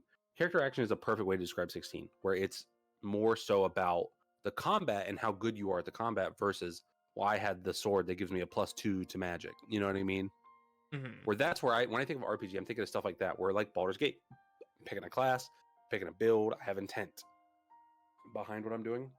But I think 16 is not an RPG, so I think 16 does not win this.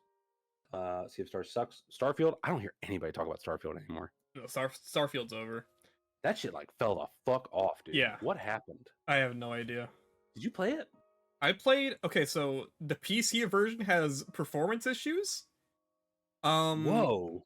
Who could have possibly like pretty significant ones? Like it was weird. Like the game wasn't like the game didn't have frame rate issues or performance issues. It was like reading my inputs at a lower frame rate. Ew, it's a little bit of delay. Cause like, yeah, so like when I move around, it stutters, but the game world isn't stuttering. It's just my inputs that are stuttering. So and because it's first person, that's really bad. Yeah, that seems like that would be terrible. To bet IMO.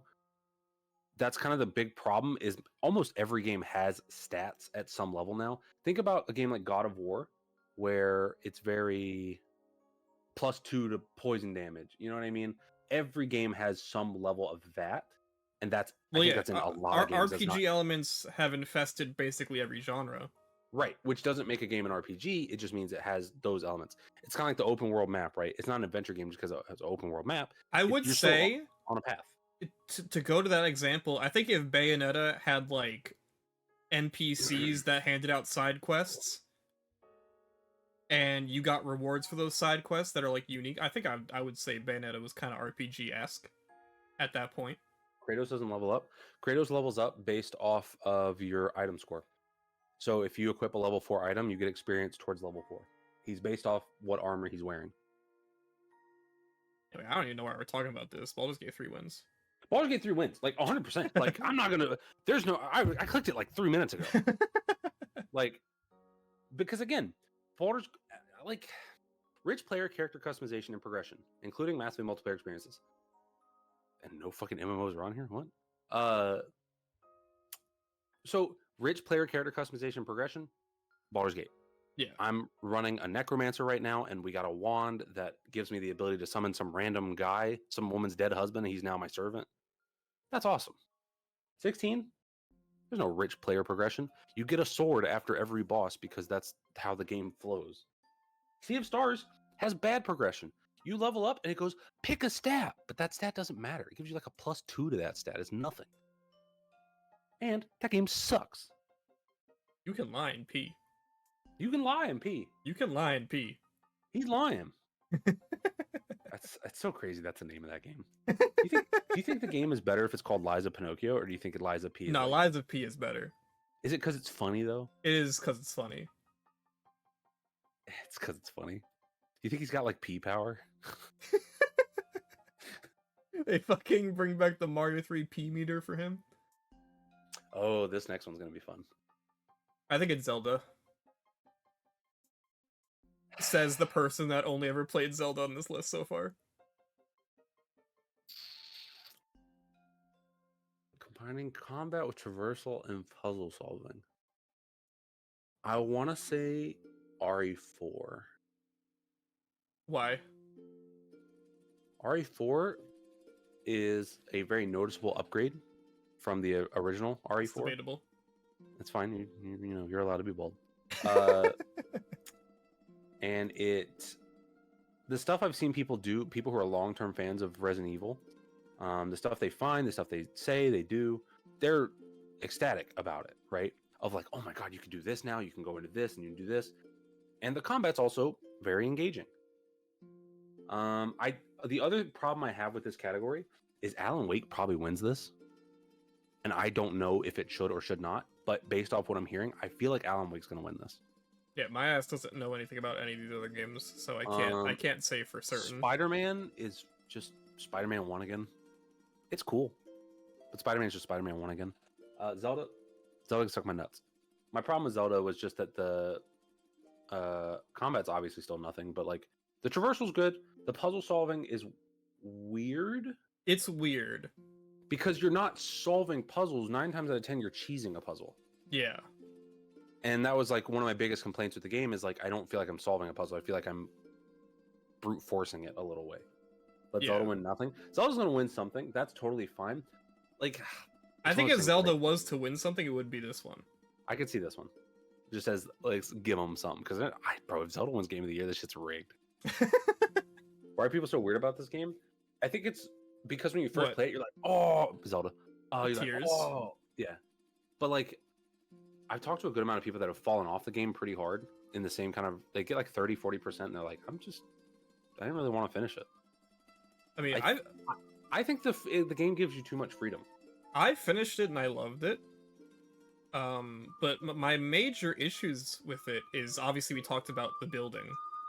I think the building takes a lot. Like I think I kind of hit the nail on the head with saying that like in Breath of the Wild, as you progress, the combat and the survival stuff gets less and less interesting because you become more and more powerful.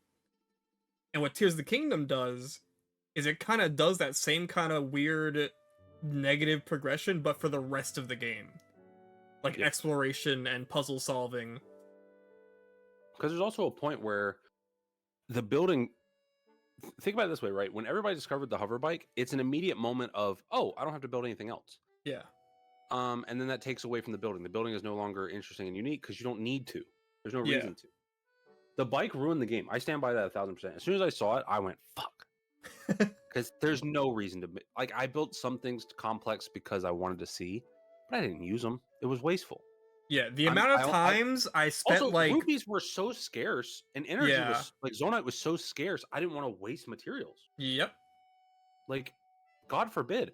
Half the puzzles I solved were just because I slapped a rocket on my shield and I went up. Yeah, the amount of times I spent like 20 minutes building something to use it for like 10 seconds. Yep. It made me not want to build ever again. Yep. I would build something really complex, and if I didn't save it with auto build, it's like, why am I building this? You know? And then I would just auto build it, and then the building is no longer a fun thing. It's this, I'm reusing this thing that I built one time. Yeah. And it's great for all the engineers out there that got a lot out of it, but I'm not an engineer. Somebody made a Metal Gear. That was cool. Yeah. It was cool to see what people made. The argument can be made for the fact that you can do that much. It's huge. It is huge. And the game is impressive in some regards. But it just... I think it suffers from a similar problem that Spider-Man suffers from. Spider-Man feels like Spider-Man 1 to me. Mm-hmm. I think Zelda has a similar problem. It's not as bad. It's not as bad in Tears of the Kingdom, no. It's still very fresh and unique to be back in that version of Hyrule, but I really I don't want another one of these. Let's go back to the Honestly, drawing board. like the fact that it was the same Hyrule was like a highlight for me. Like that, the fact that it was the same map never bothered me. What bothered me is that the progression was the Nobody same. knows them No. Is that the progression was the same. in terms of. In like, terms shrines of, and- I start the game, I have to do 4 shrines to get my abilities, I hop off the island, and I gotta do shrines to get spirit orbs so I can level up my stuff, and I gotta find Koroks to get fucking swords, and I gotta go to the 4 points on the map that I went to last game to do a dungeon. I also think it's crazy. This was a big complaint I had with the game. The memories, I think, are a cool system. They're interesting. It's a very easy way to tell story if you're not trying to be like in your face about it. I don't like the Master Sword memory is like right there. Yeah, that was fucked up. That you can grab at any point and spoil all the other memories, and then it's like, well, what the fuck's the point of grabbing the other ones now? Yeah. What was great about Breath of the Wild is that like you knew what happened. Like the point, the saying it's DLC is completely thoughtless. That's dumb. It's not. It's very much not. You feel it when you play it. It's not DLC. It looks nicer. It plays nicer. It just is missing something. Yeah, I feel IMO. like the memories in Breath of the Wild weren't there to like tell a narrative. They were there to like give you insight into these characters. Whereas The thing was, you would get the memories, and it would be about like a sage or something, and then the sage is like not a person. Yeah. You know what I mean? It's like, it's faceless Goron Sage 3. Well, I do wonder if it's like what you were mentioned a while ago is that like they didn't want to upstage the new guys. That was a big problem in the first game. Is the new sages? Nobody fucking remembered the new sages for a long time because they liked the old sages. Yeah, like come on, old champions. You so that's more than likely why they did it, and also just so they don't have to fucking. Who is this person related to? You know? Also, because Zelda fans are, well. I'm voting RE4 for this one. Okay, I'm gonna vote for the new game. Alan Wake. No, Here's the Kingdom. Oh, I was like, what are you talking about? Mostly just because I haven't played these other ones. I don't know. Maybe Spider-Man 2 is great. And Jedi Survivor is just like it had all those issues. I'm not voting for that shit. Yeah, you sold people a broken game, dude. No way. That shit was breaking people's PCs. Best action game. I have an answer, and I think it's a slam dunk. I'll wait for your opinion. Well, I've only ever played 2 of them, and I haven't finished either of them. Which ones have you played? Armored Core 6 and Hi-Fi Rush. Great news, buddy. I played both of those. So, Dead Island 2, I hear is great. It's a zombie first-person shooter. Last I checked. Yeah. I've heard nothing but good things, but I didn't hear anything that was like, this is whoa. I'll be honest, I forgot it was this year. Yeah. Ghost Runner 2. I played a little bit of the first one. I didn't know the second one was even out. It's kind of the problem of the year, right? There's so many goddamn games. Yeah. Remnant 2, same thing. A lot of good things. People love it. People play it. I don't think it's a looter shooter. It's something of that nature. It's like a shooter, obviously. I love action always comes back to like it's a shooter. Yeah. Armored Core is a lot of fun. Mike, do you think Armored Core is an RPG because I get to choose stats and choose builds? Yeah. Yeah. I'm gonna hunt you down. I think Armored Core is fantastic. It was a lot of fun to play. I fell off of Armored Core 6 hard to the point where like I'm not even sure if I really like it that much. Mm-hmm. And I was jazzed about it. Well, like when they first announced it, I'm like, oh fuck yeah! I've always wanted to like get into Armored Core. Right. And like the previews and everything, like it looked a lot of fun.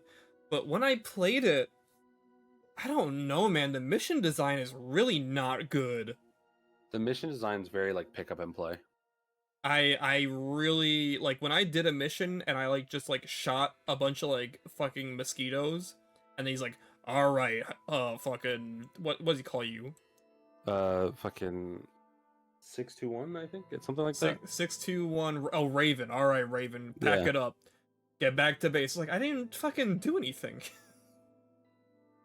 So that's the part where you read the mission text, you listen to the mission briefing, you like, and it's also in the early game, it's a little like, I'm not sure what's happening. And then I've heard, I haven't done New Game Plus, but I've heard that once you beat the game, You New Game Plus, and things are different. I will say, they'll tell you to do different things on a mission. I do love the structure of like the before mission. Like I genuinely love the mission briefings. I watch those every time, and I love them. Oh yeah, they're important. And I like the fact that you're kind of like, I like that in one mission you're fighting for this one company, and then the next mission you're like, hey, that company you're just working for, hey, blow them the fuck up. It's like, You're a mercenary. Okay, It happens. okay. They paid. I do it. It's a mercenary. Yeah, no, It's they very do funny. a really. It gives you a good feeling of like, I know them, you know. Yeah. But missions do change significantly in New Game Plus. I heard it's very interesting. There's multiple endings. The combat's fun. The boss that everybody was stuck on, Balteus, awesome. Oh, fight. I fucked that guy up. Beat it before the nerf. I'm just saying, beat it before the nerf. I fucked that guy up. That was a fun fight. But that was a fight that also made me realize, oh, it's not like a typical game of this nature where you pick your weapon and you're like, this is my weapon, right? I had to redo my entire build. I had to think about like, okay, I want to be a little faster because I'm getting clipped by this. You know, it's a great game. I think Armored Core is a lot of fun. It gives me the same kind of feeling I get whenever I would build Gunplas, like little Gundam figures, where you're sitting there taking your time, you're being very meticulous, you're painting, you're getting exactly how you want it. It gives me that kind of feeling, and that feels very good. So, for me, it was an A+. I never got into the deck building, or not deck building, the mech building. I struggled. Like the later game, or no, Armored Core 6. Oh, okay. I didn't know if you meant like later in the game. Just like in general, like I struggled. Like when I'm putting together the mech, it's not making sense in my head how this is going to affect how it plays. But that's where you go into the training section while you're building, right? And you test it out. I hate that though. It takes fucking forever. That's part of the game. I hate that shit. It's like Monster Hunter. It's very slow. Yeah, and I don't like Monster Hunter either. Right. It's the same kind of thing of the prep is the fun part. Yeah. Where it's like, oh, okay, I like how this weapon feels. Okay, cool. So I'll make a note of that. So I like this one. Okay, so what if I try these tank treads instead? Does this make me a little faster? Like, so I think Armored Core really slams in that regard. It's really good. But we're talking about best action game, Michael, and there's a clear winner on this list. Ghost Runner. It's Hi-Fi Rush, baby. Let me hit that vote real quick. Did you finish Hi-Fi Rush? No. That is a shame. I got to like the secondary hub that you get after you meet the two other guys. Mm-hmm. And that's kind of where I stopped. Interesting. I beat the game. I even did a no-hit run on a few of the levels. It was a lot of fun. Mike's not a predator like us. I know. That's what I'm saying. He's not a true predator. Well, let's just move on from that. No, it's like a running gag where, like, if you play Monster Hunter, you're like a predator because you're hunting beasts, right? But obviously, the joke is, haha, predator. Yeah. If Lies and P at 16 were over here, would that change your vote? No. I think Hi-Fi Rush beats 16 in action. Because at the end of the day, 16 combat boils down to I'm using supers, right? I swing a little bit, I wait for my super to come off cooldown, I use my super, right?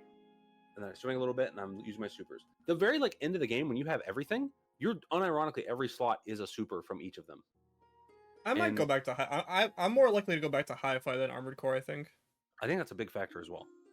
Hi-Fi Rush is incredibly engaging. It's not very long. The music is outstanding. The whole game is synced up to the music, which is always a fun gimmick. Yeah, it's fun. It feels very unique. The characters are all really charming. It's friendly. It's open. It's very light, like, and cheery. You know what I mean? And Chai is this dumb, like, you know, he's just a cool guy, but he's a loser. But they made it such a fun thing. You know what I mean? Yeah. I really like Chai a lot. I love 808. I love like the whole party. The way they do the assists with the characters, where it's like very color coded, so it makes sense, which is normally a negative mechanic in some games. But the combat is very engaging. The gameplay is very fun. The bosses are fun. The ability to go back and replay any level you want, and it saves your progress. They've got plenty of outfits to unlock at the end of the game. They've got a very robust post game. They did some patchwork to add BPM mode, so you're like in a tower scenario and the BPM starts kind of low, beats per minute for those that don't know. And because the whole game's synced to the music, once the BPM starts going bump, bump, bump, bump, bump, bump, bump, bump, bump, you're moving. You are doing combat and you are going fast as fuck because everyone is attacking fast as fuck. It's awesome. Yeah. There's the Tower of Power, I think it's called, where you'll have to pick a debuff. They got like a roguelike mode in that game, Mike. Love that shit. Dude, it's awesome. Every game like that needs a roguelike mode.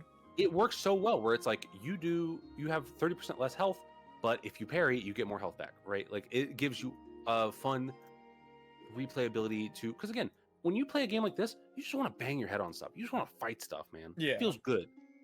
I still bump the tunes to Hi-Fi Rush all the time. It's on my Spotify. Like I listen to Hi-Fi Rush all the time. This game's outstanding. I think this could have been a Game of the Year contender and should have been. Yeah. But it was in January. It was January or February? I think it was January. I'm voting for Hi-Fi Rush. I vote Hi-Fi Rush. Hi-Fi Rush is outstanding.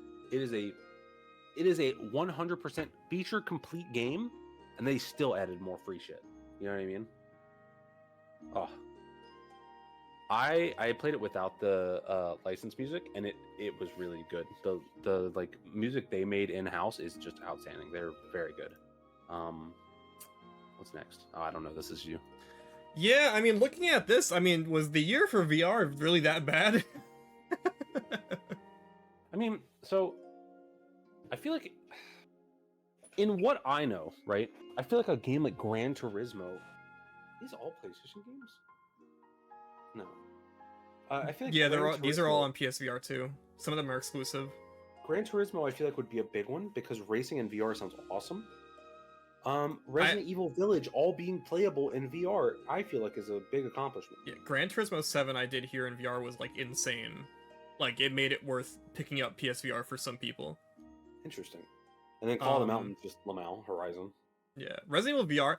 I think it's weird to put like a VR mode on here, but as someone who has played some VR modes for some games, like it can change the game. It can change the game, bro. Yeah. Have you ever played Minecraft in VR? I have not, but that sounds... It is phenomenal. That sounds crazy, actually. Minecraft in VR is insane. I saw that... Have you ever seen that clip of the one fellow who fell asleep in Minecraft VR and he woke up like, what the fuck? Oh, yeah. But like games like that, right, where you can get really sucked in and immersed in it, that's why I think something like Gran Turismo would be a big deal, because if I feel like I'm, you put a fan in front of you, you get like a little racing wheel, like... Yeah. You could do some stuff. I don't have a vote for this, so I'll vote for whatever you pick. I'm still pissed at Horizon. Horizon is Lamau. They don't know what to do with that series. How was the VR game? I'm pissed at it because I assumed it was going to be a canoeing game, because that's all they showed when they first showed it off. And then it's called Call of the Mountain. And then the second trailer happened, and they were in the canoe for the first 3 seconds and immediately hopped out and never went back in. I was It's so called mad. Call of the Mountain. You could have been canoeing in the mountains. What are you, like, going up it like a fucking lazy river? Like, woo? You could be going down like Splash Mountain. No, she's climbing the mountain. Are you Alo in that game? I don't know who you are. You're probably like John Horizon. Yeah. I'm not sure how much like VR adds to humanity. I don't know what humanity is. It's Lemmings. It's genuinely very good. I played the demo that had like 2 hours. It was a 2-hour long demo, and I loved it. I have yet to pick it up, but I think it's on Game Pass. I might play it on Game Pass. All the Resident Evil VR modes have looked incredible, but I've heard they're crazy immersive. I don't have the nuts for it. Yeah. Oh my god. Like especially especially Village. Dude. Like fuck no, dude. Village is scary. Yeah. Call me a coward. I don't care. Village freaks me out, bro. Even playing RE7, the first one. There's a segment where you're swimming in water and you're kind of wading forward to get somewhere. Yeah. And all I could think was, man, if this was VR, I'd be so scared. And then like a little skull slowly pops up out of the water. Oh yeah, I remember that part. I would have shit myself, dude. I would have shit myself, Mike. Dude, Village VR in the dollhouse, I don't think I could do that. Shit myself. I think I would shut down. I voted for Resident Evil. I'm very. I think I've been thinking about it. I'm very impressed that they made the entire game playable in VR and it works and it's cool. They've done it before, but still, I think Yeah, it's it's still still cool. commendable. Synapse has honestly made me want to get a PSVR 2. Okay. Synapse looks really fucking cool, and I've heard it's really fucking cool. Okay, what does it do?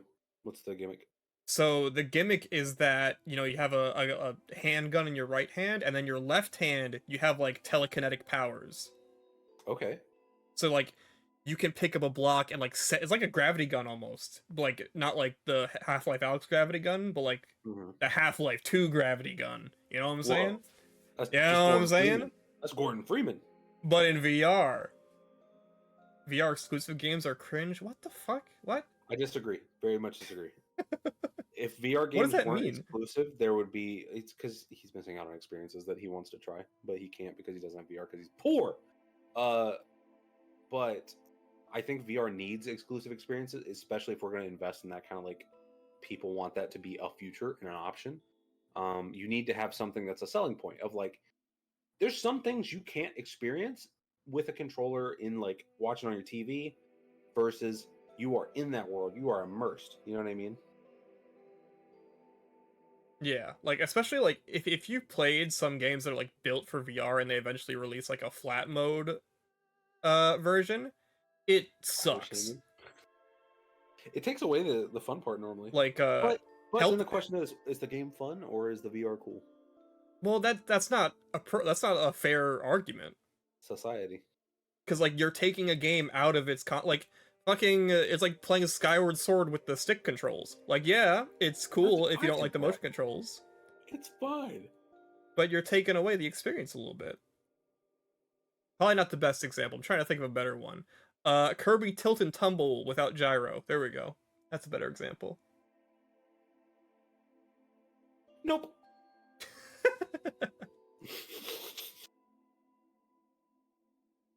What do you mean, Advent? Go ahead, brother. I'll wait.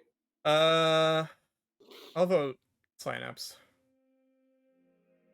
Interesting. Like I said, I voted Resident Evil. I'm just gonna vote Terra Nil. I don't even feel like Terra Nil is outstanding. Yeah, I don't even feel like discussing cool this. Terra Nil. I'm doing it. Ah, god damn it. I played 2 of these. So I played Monster Hunter now. It's a lot of fun. It's great. It is the same kind of energy as Pokemon Go because obviously it's Niantic. It has a few problems though, right? So in Monster Hunter, when you need armor, you have to grind down monsters. Yeah. PSVR, I want to be able to play them on other headsets. Oh, I see what you mean. Okay. Okay. My Advent W. Everybody clap. Monster Hunter now, when you're playing Monster Hunter and you need armor and you're like, I want to upgrade my stuff, I want to get a little stronger, you go farm monsters, right? Yeah. That's obviously a little harder because you have to walk around, you have to find them. Yeah. And they use them in the same vein as Pokestops, right? Where they'll take over like a big old area. But the materials are so rare. Like I stopped playing Monster Hunter now. I played it every day. And then I stopped because I was getting so frustrated with the monsters are scaled in difficulty with stars.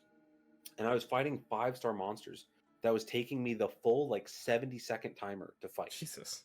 And I had to play it perfectly because one hit, I'm dead. Yeah. And if I'm walking around, I don't want to stop for a minute and a half to do it. You know what I mean? I want to like do a little fun, like, oh, it's quick. I'm dodging. I'm doing stuff. Yeah, like you have to stop and look around before you stop to fight the monster because you're going to be there for a minute. That's why I only played Pikmin Bloom. Pikmin Bloom's great for walking. 100%. I agree with that entirely. But that was always my problem with Pokemon as well, where Pokemon, if I'm doing a raid or I'm doing a gym, I'm stopping for a hot minute. Yeah. And I feel like that defeats the point of doing stuff. But I would fight these really hard monsters, really hard, 5-star monsters. And I'm like, just getting my shit kicked in. I'm focusing so goddamn hard on this game when I play it. I feel like I'm playing actual Monster Hunter. And then I would get 1-star materials. Yeah. And that feels terrible. That game is so, like, it's so greedy with its materials. And it feels bad. Monetization is also really weird in that game. There's not... The only thing that's worth monetizing, and they monetized it too much, is they have the paintball gimmick, and paintballs allow you to be walking around, see a monster, tag it with a paintball, and you can go home and fight it when you're at home. Yeah. Fantastic system. Very into it, and it was interesting, right? Yeah, potions cost money, and they give you 5 daily potions a day. So, like, using your 5 in a day is like normal, and I feel like they're not too bad with the potions because, again, most things are going to one hit you anyway. But the paintball system could have been much cooler and could have done a lot for that game, where I'd walk around and then I would, because you stop, you get resources. It takes 2 seconds. You keep walking, sort of thing. Yeah, I didn't see a single Diablos. I walked around like 2 parks. I didn't see a single one. Their events have been terrible. There was an event where they had a Kuliaku that was holding a pumpkin. Never saw a single one. And that's just the nature of the game. If you saw monsters like every fucking corner, it would be unplayable. Yeah. Whereas Pokemon Go, they can have a million of them little John spawn, and you'll more than likely see whatever the event's for. I think Monster now needs a lot of work. I see the vision. Don't get me wrong. It's cool. It's Monster on your phone. It's very cool. But they need to work on the paintball system, and they need to. If I beat a hard ass monster, I deserve some good ass materials. You know what I mean? If I'm playing Monster Hunter and I'm fighting a G rank monster, I'm getting G rank materials. Yeah. I'm not working my ass off for nothing. Honkai Star Rail, everyone loves it. Everyone I know who plays it loves it. They love it more than Genshin. It's a full RPG, is what I've been informed of, and people love it. But it's Hoyoverse, so I'm always a little wary. They're very predatory in how they do stuff. Get ready for Zenless Zone Zero next year. Yeah. And Hello Kitty Island Adventure. I think it's funny that it's Hello Kitty Island Adventure because of the World of Warcraft South Park episode where Butters plays Hello Kitty's Island Adventure, and it makes me laugh. Ever Crisis is neat because it is just FF7, like touched up, like OG FF7. If I wanted to, could I play the entirety of FF7 and Ever Crisis without spending any money? Easily. As far as I've seen, yes. I'm not far in it though, because I have no desire to play it. Okay. I've played FF7, you know what I mean? Yeah. And it's cool because it's not just FF7, it's Crisis Core. They're talking about doing Dirge of Cerberus. They've got some new OG story in there with young Sephiroth, which is new stuff. It's fine. Again, so there's a scene in the beginning of 7 where you go to the reactor and you plant a bomb, right? And when you're playing OG7, you can pick 2 different timers. You can pick one timer that you'll have plenty of time to get out. And you can pick one that, if you're lollygagging, you're going to blow up. Mm-hmm. And that's a fun part where it's like, you know what? I can tank that. Give me the low timer, right? And then you have to run all the way back out the entire way you came and fight guys as you go. The timer's still going in battle. It's a fun part of the beginning of the game. When I played Ever Crisis, and the beginning of the game has that same kind of, set the timer, time to run. When it's the time to run part, the timer's been set. I don't think you get to pick the timer. I think it's just picked for you. When it's time to run, it fades to black and you're leaving the place. The timer's got like 30 seconds left. Come on. And I'm like, it's not the same. You know what I mean? Yeah, that sucks. The combat stuff is fine. They use the Rebirth and remake models, so they look really good in combat. But in the overworld stuff, it's just like updated Popeye sprites. The monetization is typical Square. They give you a ton of resources, but you have to spend a lot of resources to get anything. Mm-hmm. They're doing an FF9 crossover right now, for example, and they have they have Tifa in a what's the monk fella's name? Amaranth. They have her in his outfit, and I'm like, there's a girl in a VV outfit. I'm like, this is a weird man.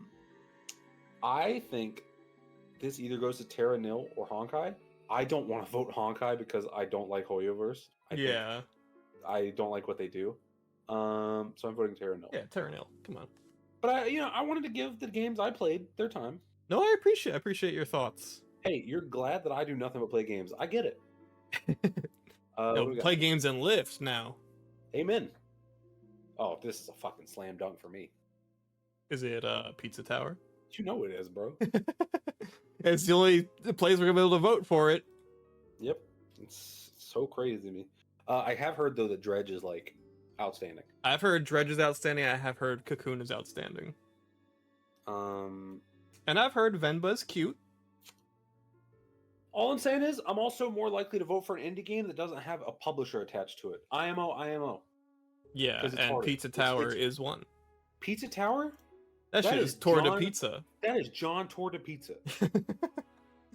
Like, you look at the Spotify of some of the dudes who worked on the music, them are children, bro. Yeah, Viewfinder's the game that's like, whoa, did I just do that? Like, they have that kind of dialogue. My favorite clip is the Vinny one where he like turns all the dialogue off. Yeah. That's a good clip. Bro, I was really interested in Viewfinder when we didn't know it had a story. Okay. And then I played that demo and I became not very interested in Viewfinder anymore. Interesting. I mean, it's very like The Witness, right? Where you expect it to just be puzzles and like Yeah. the fun of doing puzzles. I agree with that. I think Pizza Tower is an outstanding video game. Pizza Tower is amazing. I had a lot of fun playing it. I listen to the music all the time. I'm expecting Pizza Tower soundtrack to come up at my Spotify Wrapped. Like, I love Pizza Tower a lot. I still play it every now and again. I'll do like a little run through the missions. I love the little rat. He's on that picture right there. Yeah. Stupid rat. They got the rat in there. That's that rat. Does a puzzle that just happened? Yeah, literally. Dredge, I've heard very good things about. I've not played myself. I've been told I would like it a lot. It's a game where you go fishing, and there's stuff that happens that is very, very interesting. But you can't really talk too much about it. It's one of those kind of games. Pizza Tower enough to P rank everything. P ranking is also P ranking is the same kind of vein as like Hi-Fi Rush's hard stuff. Yeah. Where it's like no hit runs, perfect runs. If you love a game so much to go back and do hard runs, and you're like, this is so like P ranking feels good. It does. If you get a P rank in a level, dude, the way that he does the animation at the end for when you get a P, it's so animated, it's so like the music's loud, it's bombastic, it's very like, oh my god, I did this. P ranking is a very good system, and I does not get enough love. It's very hard to do, and I commend anyone who can P rank any level. Honest to God. Yeah. It took me a while, even the fucking first level. Oh yeah, John Gutter, bro. That's him. That's John Gutter. That shit took me like 3 hours. I love Pizza Tower. If Pizza Tower can, obviously it's only here for some goddamn reason. I want Pizza Tower to win so bad. That brother, when Torta Pizza puts out a game, I'm playing it. You know what I mean? He's on my list. I love that guy. John Pizza, you gotta get that game out in the next John 6 Pizza, years. Get to work. Yeah, maybe don't use MS Paint. Maybe find a new system. I think Pizza Tower just wins this. Cocoon. Yeah. Isn't Cocoon by Inside Devs? It's by the gameplay lead on Inside and Limbo. I don't know, man. Maybe I'm a hater. I hear that and I'm like, oh, debut. That's because he's a new studio. It's the studio. Yeah. I hate it. It's tough. It's tough. Yeah. And then we skip this. Vote Pizza Tower. Amen. I hate this category. The best independent game. I hate this category. Do you know why, Michael? Because fucking Nexon. I cannot believe Dave the Diver's on this list. And not Pizza Tower. Huh? Outside the traditional publisher system, by the way. Oh, they didn't have a publisher. Yeah, they just had fucking Nexon paying them, dude. Like, Sea of Stars sucks as well. So, this one, I think should go to Cocoon or Dredge. I'm probably going to vote Dredge just because I don't know who worked on Dredge. I know who worked on Cocoon. Yeah. And no cassette piece on here also fucking blows. Yeah, it is sad. No cassette piece on anything, dude. Yeah. And again, I feel like when it comes to indie games more so than AAA games, indie games get very lost when it's a good year. I feel like cassette beast, you talking about soundtracks, I feel like cassette beast might be one of my favorite soundtracks of the year. If you think I'm not listening to Face Down while I'm at the gym, that's a good ass song. When she starts going and I'm like, yes ma'am, I lift this heavy ass weight. You think I'm not cranking that shit? Come on, bro. I think Cassette Beast could have been our debut indie, you know? Yeah, But for sure. seeing Dave the Diver here pisses me off because I know it's here because people go, pixel art, whoa. Bro, when same old story, bro. Oh! You can't beat it. You can't beat it. For this one, I'm voting Dredge. Yeah, I'm gonna vote for Cocoon probably. I haven't played any of these fucking games That's fine. though. But I own Cocoon. I've It's the one I'm most interested in playing. I've had so many people reach out to me about Dredge that I'm like, okay. I think Vera was someone I saw who was playing Cocoon. And when I heard it was from the Inside guys, I was like, okay, no. What? The next category, sorry. Okay. When I heard it was from the Inside guys, I was like, I'm not gonna look at anything. You know what I mean? That prestige is enough to make you go, okay, I'll try it. All right, what's next? Stupid fucking game. Okay, Michael, what's your thoughts? Recognizing, let's really establish what this is. Recognizing a game for outstanding community support, transparency, and responsiveness, inclusive of social media activity and game updates patches. So I'm assuming this is community support from the devs? Yeah. Okay. Michael, thoughts? I don't know. This is a weird category because I don't really 100% understand what they mean. So a game for outstanding community support, transparency, and responsiveness. So if something goes on, so FYI, my 2 cents is it would be between, it's not Destiny. It's 100% not Destiny. Destiny's in a horror. I want to vote Baldur's Gate here because of how the patches have been, where the patches are addressing real complaints people have with the game. One big complaint was you can't change how your character looks after character creation, and they went, oh, okay, and they put a mirror in the base camp. It's a magic mirror. You can just adjust how you look. I did see they added an option so you don't have to fuck the wizard. So let me explain what that is. So you go to camp, right? Yeah. He's a gay little wizard. He's a little bisexual. You know what I mean? Yeah. And I'm sitting there. I'm John Druid in this context, okay? And he goes, "You know about magic?" I'm like, "I know about magic. I know what's up with that." He said, "You want to do some magic real quick?" And I'm like, "Yeah. You know what? I would love to do some magic." And he's like, "All right. So do your hands like this." I was like, "Okay. Okay. Now say this spell." Okay. And magic starts happening. It's like really beautiful. It's starry. And then he goes, "I want you." Like the fucking Mater thing. Yeah. So good to be back in Radiator Springs. It feels like that. Whereas I want you. And it's this moment of like, oh, wait, was this a gay thing? Oh, oh. I thought we were just doing magic together like Magic Bros. I didn't realize it was like that. That's my bad. That's my fault. I didn't mean to. I'm sorry. So what they did was they changed the dialogue to be a little more clear that it's an intimate moment. Yeah. I didn't realize it was an intimate thing. I thought we were just doing magic. I felt very bad afterwards.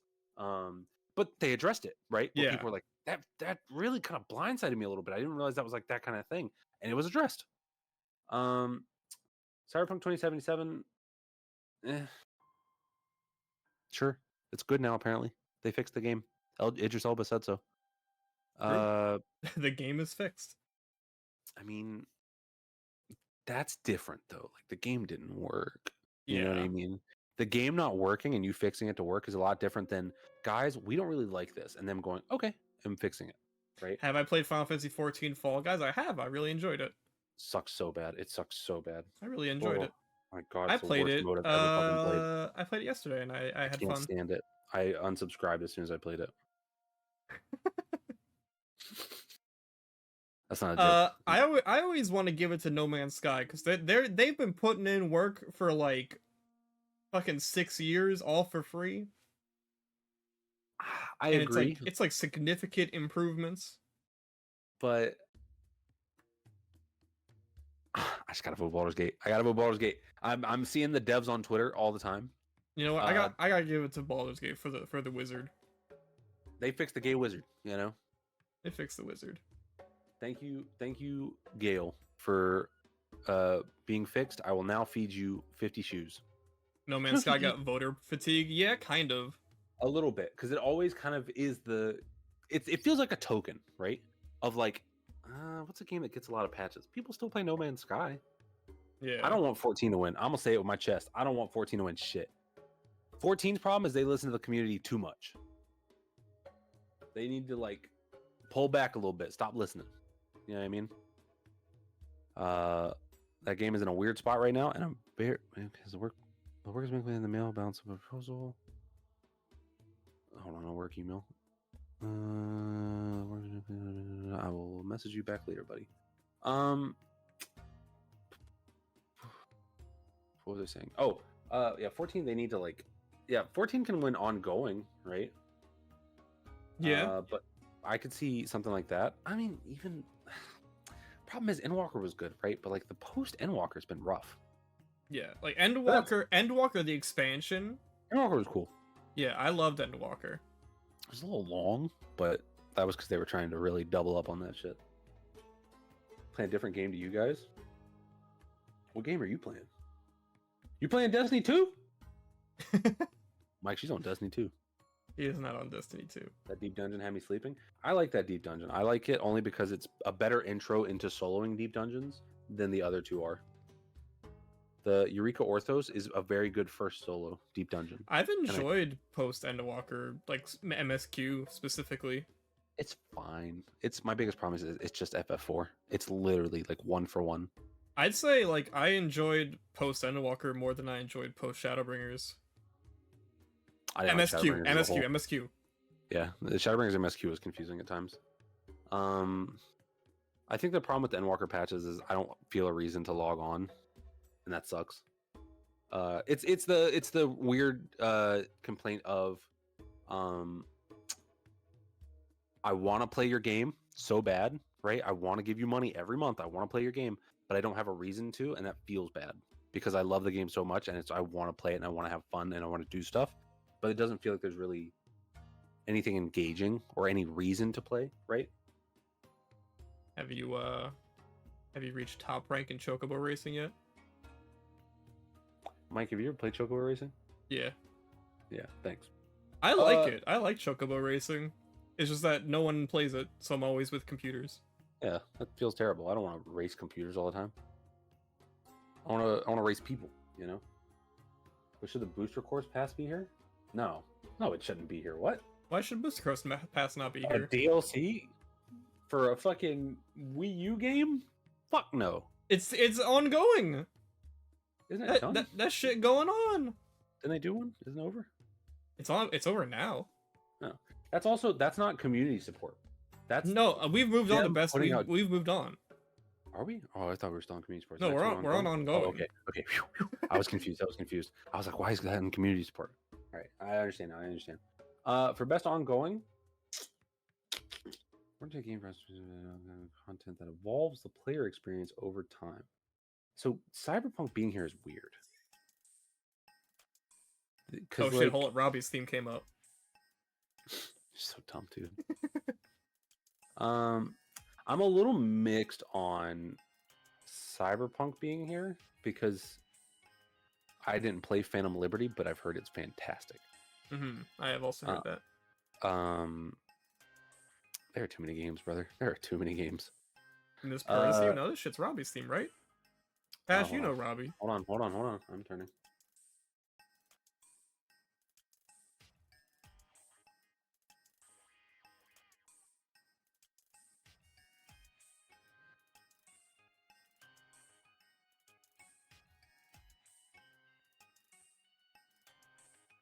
I don't know whose theme that is, bro. It sounds like fucking Tetris. It's just Robbie's theme. Oh, wait, no, I'm hearing RuneScape music. I was like, what is this? I didn't hear it. Robbie's theme has guitars. The guitars are in here. Link me the song. Are you not hearing guitars right now? I hear no music from your stream. Let me turn this up. Crank it real quick. I can't crank it that much higher. On. Where are we? 126? 126. Robbie's Lab. Come on, guys. Let me see.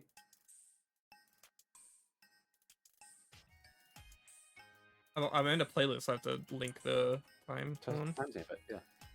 Right click it. Timestamp. Guys. This is so clearly Robbie's theme. What?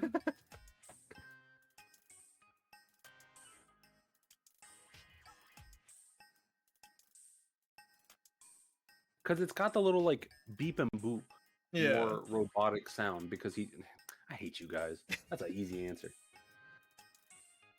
Yeah, I actually agree about Fortnite not being deserving of this.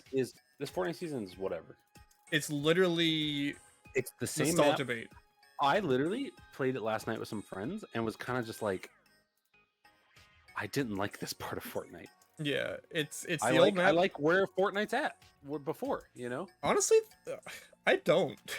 I haven't liked this entire chapter. No, I mean like the more mobile, more options, more like I feel very limited in the current season. I was getting fucking bullet starved yesterday, bro. It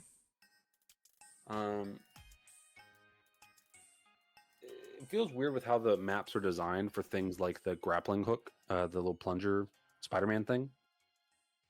They have something in there you can swing and kind of get up to high points, but there's like no other way to get up to that high point, right? Unless you get like a rift or something. So if somebody has a high point and you don't have a way to get up there, get fucked on, I guess. Like, yeah. Building? Bro thinks I'm playing build? That mode sucks, bro. That's so true. Dude, I'll be honest, no build is the only thing that keeps me playing Fortnite. Building in Fortnite is not fun. Bro's playing baby mode? Sorry you can't play with your Legos every time you get shot, dickhead. Get owned. Yeah, honestly, out of all of these, probably 14. Me shaking my fist angrily. Is Apex doing anything? What's going on with Apex? Anybody play Apex? I think a new character just got announced recently. I'm assuming it's that scary guy at the bottom of the A. Who is that guy? That's John Apex. But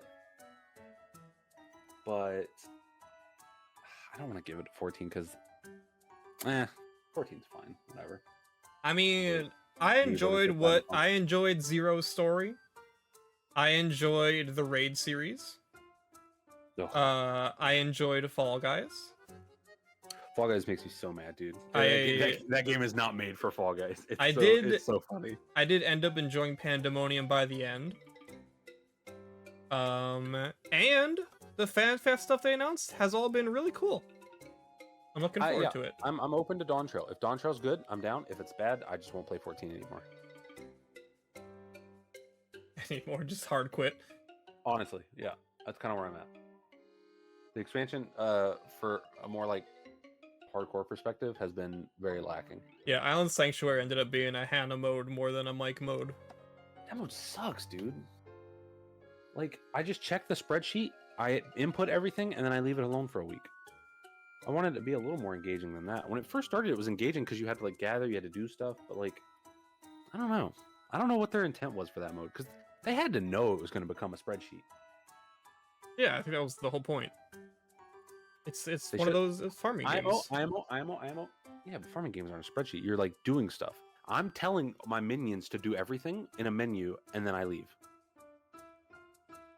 I'm not going to gather anything. Why would I? I can just make them do it. Well, yeah, there's a couple of farming games that devolve into that. Like, once you get, like, everything, like, at high level, like, everything gets automated in those kind of games. I think it depends on the game. I don't think it works for Island Sanctuary, IMO. Because I don't feel engaged by it. Where, like, if a farming game gets automated, you also can do other things, right? Mm-hmm. You can go fishing. You can go to the Gold Saucer. People. I'm not going to the Gold Saucer, bro. Gold Saucer's been the same for like the other 30 things years. Is the rest of the game. But that's what I mean, right? And it doesn't work in that kind of game where if I'm having the automated farming, I want to do like something in that vein. Does that make sense? Mm-hmm. Play Mahjong? Play against fucking the Spriggan, and he does a Richie on me, bro. I get owned. Do I like the new class? Oh, are we bringing up Japan time again? People been talking about that shit like crazy. Those bros are psychos. That was a crazy dialogue. I feel like there's no other reason for you to ask me that, Advent, unless we're bringing up Japan time. I like the look of it. I like the look of Viper. I think it's cool. I said to Hannah that like I'm actually kind of interested in playing it when it got announced. I voted for 14. Yeah, me too. Next category. Games for Impact. Basically, get Goodbye Volcano High the fuck out of here. That shit was so bad. Was it? It was really bad. I don't know I don't know how the message turned out because I just couldn't get past how bad the game was. Was it cringe or? It wasn't that it was cringe. It was just like the production of the whole thing was like really shoddy. Interesting. Reddit dinosaur? Yeah, what's the gameplay? I don't know if I would say it's a visual novel. It's like a fucking Heavy Rain almost. Oh, okay. Bad. It's a crazy genre to get involved in. I never heard anything about it other than you didn't like it. That was the only thing I ever heard about that game. I've heard that Chance of Sonar is like a GOTY contender. Really? I've never heard of this game. I saw a video about it, and people that have played it, like, it becomes one of their favorite games of the year. Huh. I've heard Venba's cute. Terra Nil is obviously... Terra Nil's outstanding. Yeah. Terra Nil makes you, like, more conscious about the environment. Yeah. And that has been something that has been, like, more prominent in the past year for me. So seeing more of this is good. I want the environment to improve. I want to make sure I'm saying this correctly. Is it Chia or is it Tachia? Like, how do you? I have no idea. I assume the T is silent. I also assume that. I've heard of this game. I've heard good things about it, and then I didn't hear much about it. You know what I mean? I was somewhat interested in it, and then I watched a stream. Epic only, right? Right now? Huh? Isn't it only on Epic right now? It's not on Steam yet? I think so. Yeah. I watched a stream on it for like 30 minutes, and like the gameplay loop did not look interesting to me at all. Right. Oh, she's the girl that can control animals, right? Yeah, right, she right. like turns into animals, I think. That's kind of cool. It is kind of cool. It's like fucking Mario Odyssey. Damn, this open world's big though. I tell you what. Yeah. It looks like she has to like beat her dad. So what's the game? Chance of Sonar? Yeah. Chance. Damn. Fucking, they got their reviews on the main page. It's a 10, 10, 10, 10, 10. Oh, this is beautiful. What the fuck is this about? It's got a demo? Oh, gang. There's a demo on Chance of Sonar. Everybody go download. It's related to Song of Nunu, apparently. What? Oh, on Steam? Okay. The people no longer speak to each other, but it's said that one day a traveler will find the wisdom to break down the walls and restore the balance. One experience inspired by the myth of Babel. Oh, it's about Babel? Oh, that's neat. Damn, 98 positive on Steam. Overwhelmingly positive. Overwatch ain't got that. Sheesh. I'm voting for Terra Nil, because that's the one I know. Yeah, same. I could see Chance of Sonar being good. Hey, there might be a chance to change my vote. Who knows? A Space for the Unbound. I don't know what that is. I'm going to look that up real quick. I'm looking. Pause.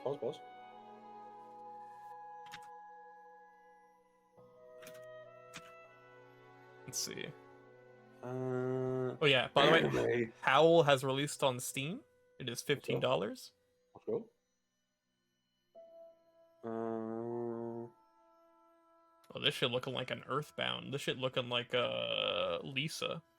High school is ending, and the world is ending with it.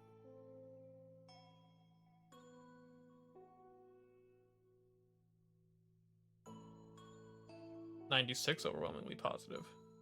It's a throwback to the 90s in rural Indonesia. Interesting. Well, let me real quick.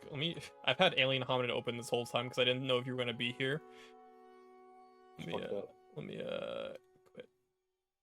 Bro didn't think I was gonna be here. I didn't think you were gonna show up until later, so I was gonna play it after the Indie World. I'm here for what the people want to see, Michael. Mm-hmm. I'm a man of the people. When you going live, bro?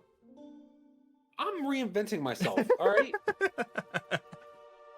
It's a new thing I'm doing. Dude, I'm a man of the people, but also let me think about me and me alone. Hey, what do the people want? Me to live 100 more years. That's true. I'm thinking of them. It's for them. That's true. My rippling physique is for them.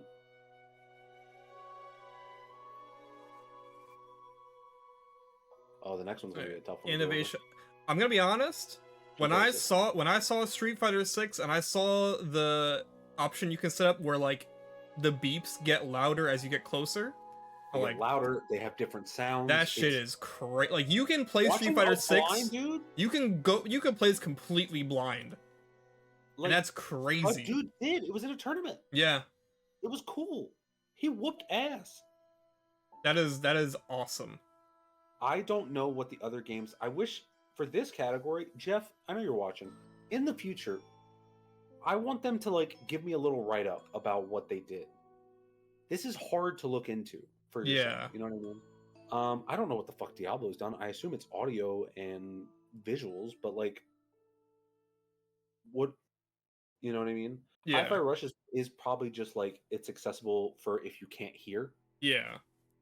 Because you need to be able to hear to play that game at some extent. Yeah. But 6 really invested a lot into their like accessibility. Even modern. At the end of the day, modern mode. Accessible mode. Yeah. They made a whole way to play the game with way less buttons. No, yeah, Street Fighter 6 definitely deserves I'm level this. 71 in archaeology, Mike. Huh? I got a level up in archaeology just now. I just wanted okay, RuneScape, right. It's double XP weekend. I think 6 just wins this. Hands down. Oh, easy. Wait, hold up. Is it easy? Who are you thinking? Who are you thinking?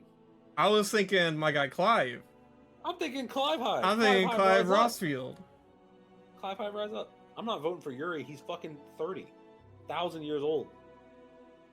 Bro's old as shit. Because also, Yuri Lowenthal, hot take, Yuri Lowenthal, fantastic voice actor. He's gotten his flowers before. Ben Starr put his whole ass in that game. I want Ben Starr to get his stuff. Idris Elba is like a bajillionaire. I'm not giving it to him. Yeah. I don't know who the Alan Wake girl is because I didn't play Alan Wake because it just came out like a week ago. The other one I think could be valid is Neil Newbon. Mm-hmm. So he plays Asterion in Baldur's Gate. That's the elf guy, right? Yes, the vampire. Oh. And what? I didn't know he was a vampire. Yeah, he's got red eyes and fangs, dude. Well, you know, it doesn't mean vampire.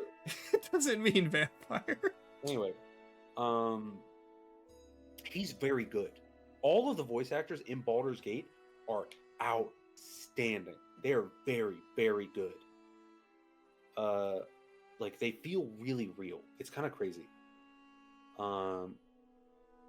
Yeah, Ben Starr is just like he plays young Clive as well. And like you in the beginning when Joshua unfortunately perishes, like he just the raw like guttural him screaming, "I'm gonna kill you." Yeah. Like the whole game has moments of that stuff you haven't seen yet as well.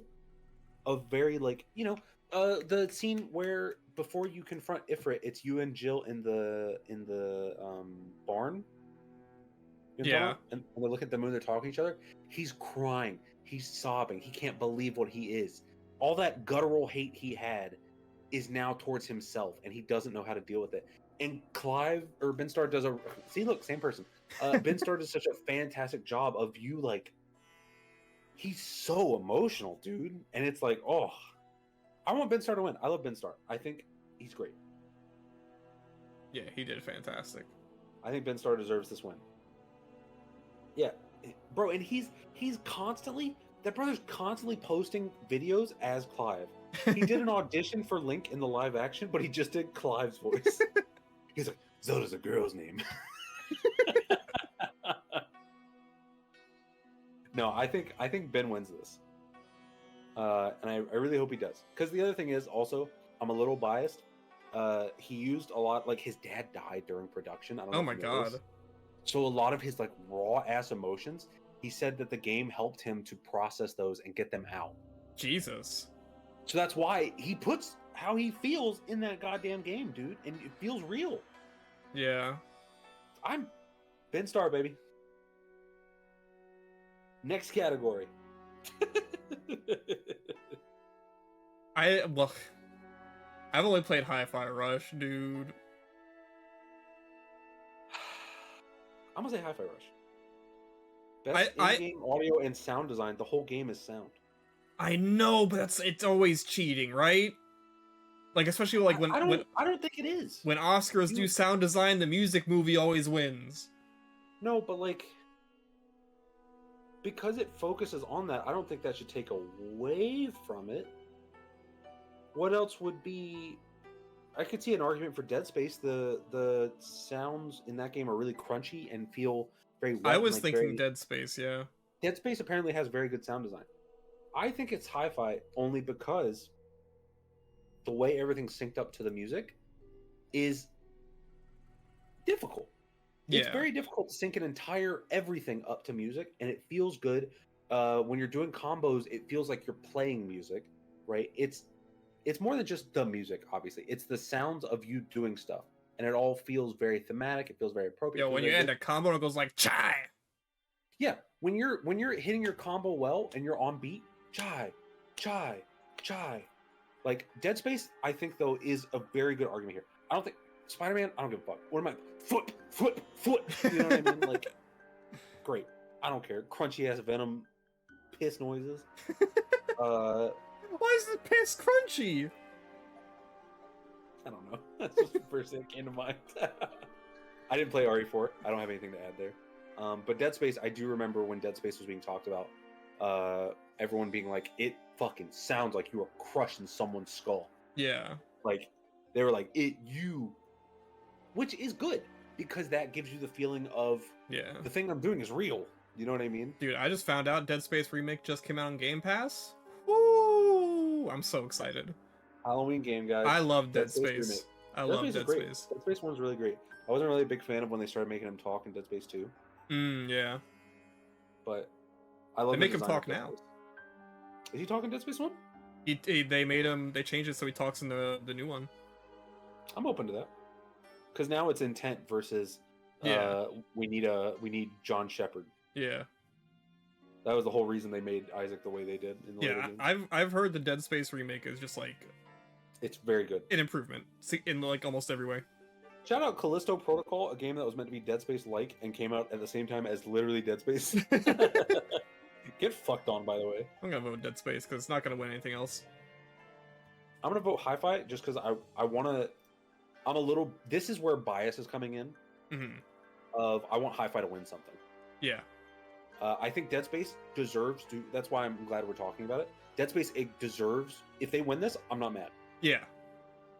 I'm not even remotely. This is where my bias of I want Hi-Fi to win something.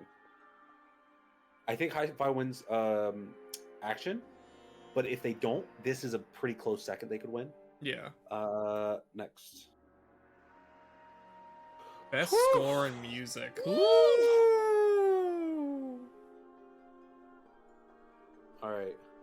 All right, well, Tears of the Kingdom definitely disqualified right away because half of that game's soundtrack is Breath of the Wild. Like, literally just brought over. Colgera's theme. Oh, bro, Colgera's theme isn't even my favorite theme in that game. I don't know why everyone shits all over shits about Colgera's theme. All right, Michael. I have a request. Okay.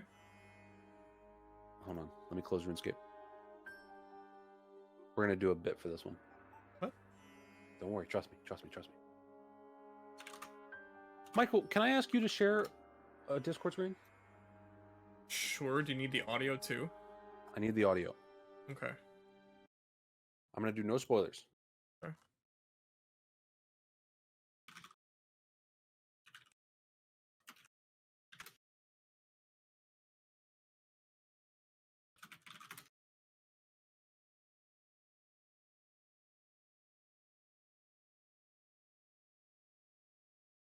And then share.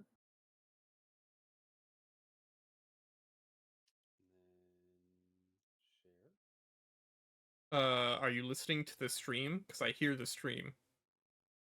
I had it open to make sure the sound's working now. Okay. I don't have any music playing yet. Let me know when. On. Okay, do you want me to share your whole screen, or do you want me to crop it a little bit? Up to you. However you want to do it. No, it's your screen. I want to make sure you're okay with me showing your whole screen. Yeah, I don't have anything here that's not. Okay. I don't know. I had nothing to be afraid of. Okay, there you go. So I think I'm gonna play music while I talk about this, so that I can really get my point across. All right. Mm-hmm. So this is one of the first songs in Hi-Fi Rush. Okay. Yeah. It's called "I Got This," because you know what? He feels that beat in his chest, Michael. He's got this. He's gonna handle it. You know what I'm saying? Mm-hmm. He's gonna make it happen. And the whole arena is moving to the. Yeah. You know what? Fantastic feeling. Whole game is like this, right? If we do the cafeteria sound, not this one. Invaders Must Die is a pretty good one. We'll just do this one. Like the music, I feel like is such an integral part of it. Gets you going. You know what I mean? I love this song. The problem is, though, is some of these songs are obviously licensed songs. Yeah, for me, and that's the argument. Yeah, is licensed, right? Invaders Must Die, I believe, is licensed. Oh yeah, 100%. But how it fits, right? Also, let's talk about the sound design. All those guitars you hear, that's Chai swinging. I mean, the thing is, the category does say licensed is allowed and part of it. Of course. Licensed is 100% allowed.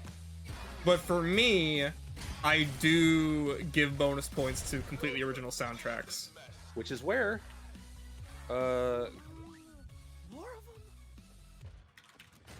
they have, for every boss, streamer mode. Yeah. So this is the first boss, which is a 9 Inch Nails song normally.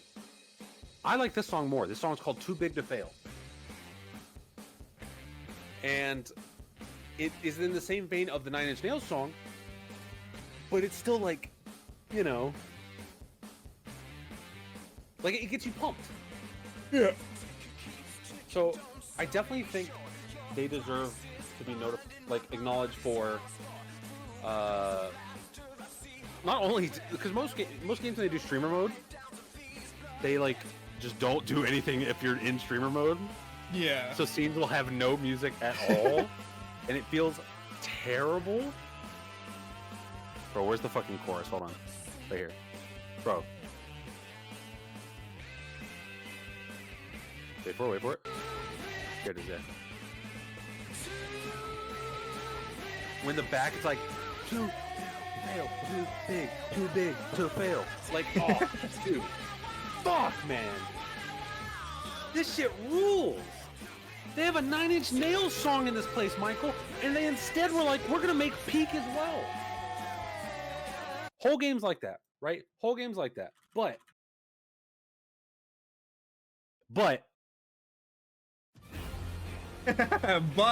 hold on now. But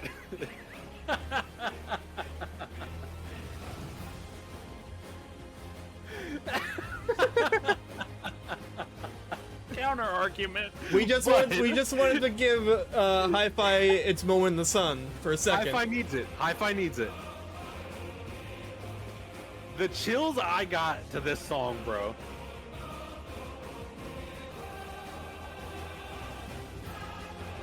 Like, oh, I love Find the Flame. This is in my gym playlist, FYI. Really? I put this one on beat cardio because I feel like it gives me the push to keep going.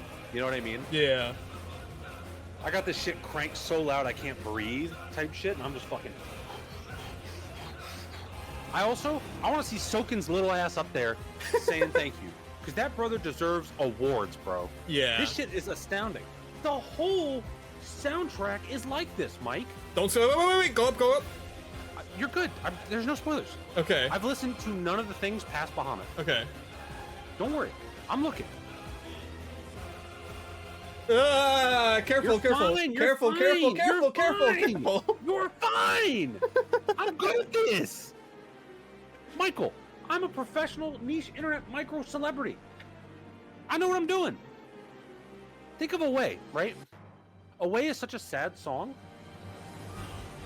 but it's also so hard. Oh my god, yeah. This part of the game was crazy.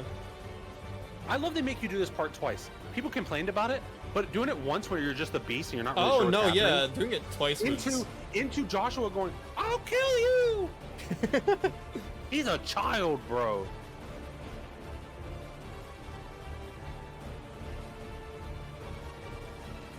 Like, I feel like the music makes these scenes in a way that Hi-Fi Rush, the same thing happens in Hi-Fi Rush, but it feels so... It's huge in this game. Yeah. The music makes this shit. Oh shit, here it comes. Oh. And also the lyrics, when you actually look at them, are incredibly thought out. Of course. I have 2 more songs. Careful. Don't worry, trust me. I'm like so nervous. Trust me. I'm like not even looking. Trust me. This moment, chills. You can look. Okay. This was raw, dude. The complete genre shift, right? That's the other thing. The soundtrack is not locked into one style. He mixes it up like crazy. Yeah. I think is another big notable part. When Do or Die comes on, bro, and Clive's like, you know what? Time to ball. And the song gets you juiced for that kind of thing. Bro goes, Founder, help me. Bro. And look, he's just... That's me on the treadmill. Like... Oh, I'm gonna replay 16. I'm playing 16 when we get out of the call. Dude. Oh my god. I've been playing Final Fantasy mode. It's a lot of fun. Highly recommended. Okay. It like mixes up the bosses, or not bosses, but the like enemy encounters. They mix them up a little bit. If this ever comes to PS Plus, oh dude, just PC. Fucking, yeah. You think this won't be on Game Pass once it's free of the fucking? Yeah, if it comes to like a service I have, I'll probably play it. All right, Mike, look away for a sec. Okay. Chat, you're fine. Don't worry. We're getting a little risky bisky. Don't worry. Should I keep looking away? No, you're good. You know this. This song made my good friend Beku, who I love dearly, he cried. After this segment, he cried. This is no spoilers, as far as I know. Yeah, careful. Don't worry, I'm looking. Yeah, it's just into the Bahamut fight. This song, like, oh, man. When they scream with Wings of Ascension, dude. Ready? Oh my! Yeah, I'm sorry, Hi-Fi Rush. Hi-Fi Rush. You know what? I'll give you this. You got this. Hold on. 808 hideout theme. You got this. You at least got this.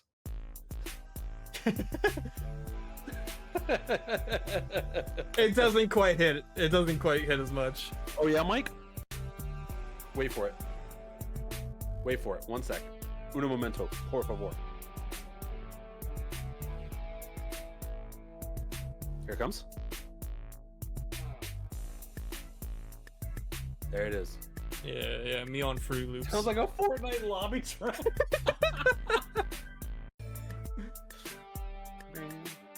Bam, bam, bam, bam, bam, bam, bam. Oh, I love music, Mike. Have I ever told you that?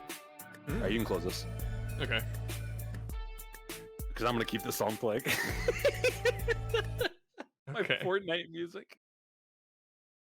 I did good. I dodged spoilers. You had faith in me. I literally didn't because I looked away. I told you to trust me. Bro, I'm an expert at looking things up on YouTube. I also know that I haven't listened to the later songs ever on YouTube, but I listen to these at the gym all the time, so it's going to throw these first before anything else. Ascension is always the one, though, where... Like, Ascension... Bro, I'm telling you, I have video proof. It brought Beku to tears. Like, oh my god. Were you guys playing it together on your stream? No, so the game plan was I was going to play it, and then he was going to come over for a weekend and no-life it. Yeah. But I took kind of too long, so my final stream was like 13 hours. Yeah. Because I had to just no-life it. But... yeah, it was a long VOD. But it was so that I wanted to... Because I didn't want to not finish it and then have to watch him finish it. I wanted to sit there with him and be like, what are your thoughts on, you know... Because as soon as Bahamut happened, I was like, oh, he's gonna lose it. He loves Bahamut, bro, and he's sobbing and crying. He's like, this is the greatest game I've ever played in my life.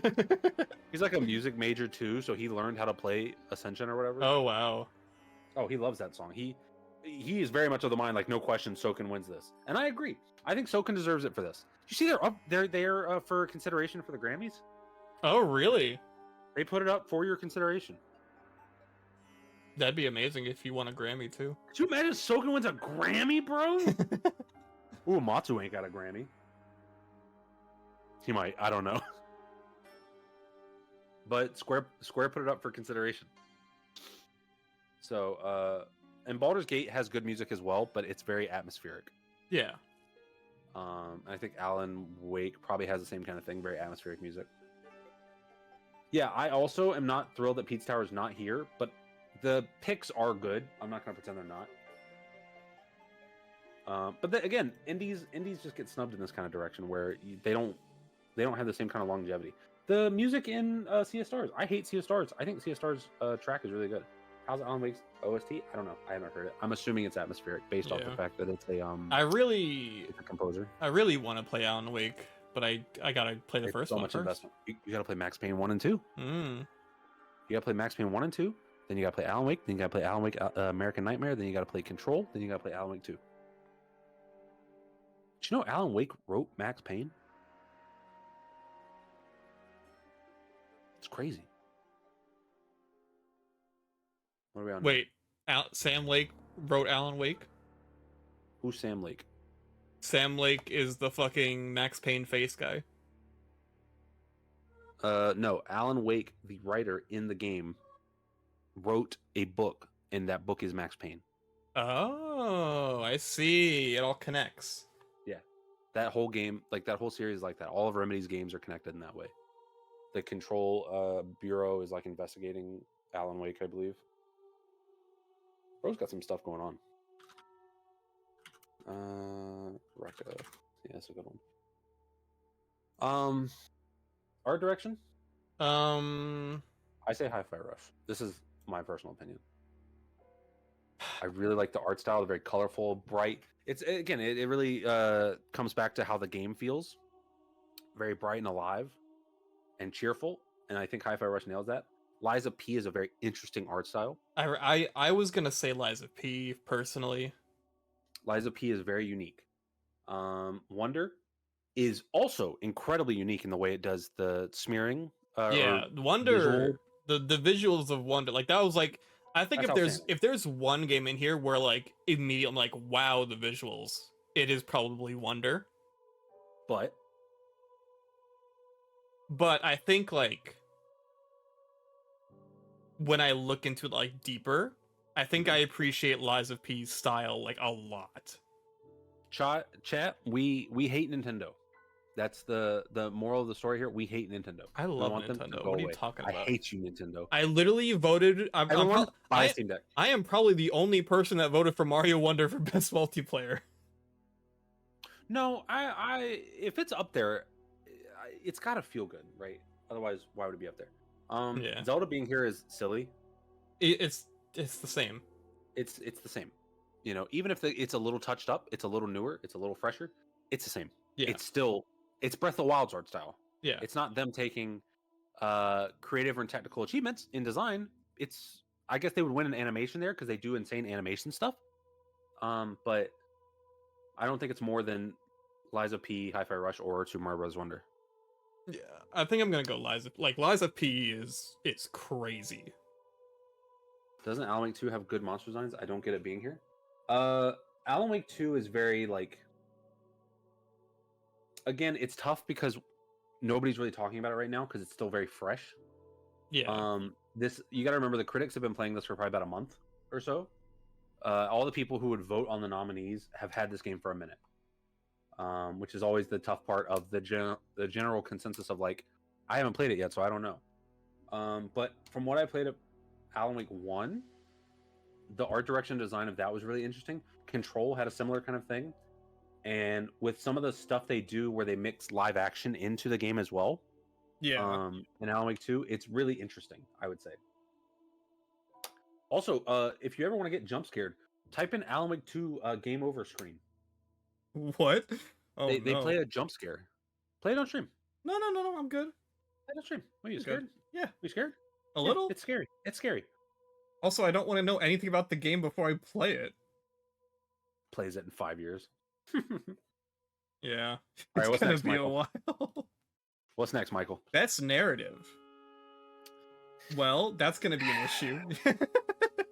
Me putting my fingers together. Actually, I really don't like Phantom Liberty up here. I think this is aggravating. Because people would not give, like, on my pedestal, people would not give JRPGs a chance here if they had an expansion. A la Xenoblade 3. Okay, wait. Everyone chill out with 16. Do not spoiler shit. We have not finished it. Daily reminder, Michael is not past Bahamut. He is missing a big chunk. So as the resident, I've played 3 of these. Alan Wake 2 is probably good. Cyberpunk does need to be here, so I'm not even gonna go through it. 16, I have had a lot of fun with 16. The story I enjoyed a lot. It has issues in the story. I've said before, I think 16 is a solid 4, but I'm also biased towards Final Fantasy games. The story of 16 is a weak spot for it, I would think. The music and the gameplay carry it a very far way, and the visuals are very nice. But the story has some issues. 4 to 5 or 4 to 10? 4 to 5. I don't use 10 scale. I always use 5 because if you're using 10 and you're saying like, if I'm saying 4.5, that's a 10 scale, but I feel like you can say pretty confidently if something is a 4 or a 3 or a 5 versus nobody goes below 5 in a 10-point scale. If you're going below 10 or below 5, the game doesn't work, and then at that point it doesn't matter. Yeah. Spider-Man 2, yeah, it has weird stuff at the end. No spoilers. I don't really like the Mary Jane stuff that they do. Because they go, the big problem with Spider-Man 1 was people didn't like the Mary Jane missions because they were stealthy and they were like a whole thing. So they gave her a gun. And it's like, okay. But the story beats were interesting. I like Miles' new outfit. I don't know if you saw it. Oh, it was impossible to escape it. Ugly as hell, dude. Mary Jane does not kill. Yeah, exactly. She doesn't kill people in the same way Kiryu doesn't kill people. You know what I mean? I think the Venom stuff is very neat in Spider-Man. It's really interesting. But I think this is kind of just a slam dunk for Baldur's Gate. Now, this might be, I don't think it's a hot take, but it's gonna be a take. Okay. Does having branches in a story Okay, I'm ready. make it, I don't know how to put this. Does it take away from the narrative? Does it take away from the narrative?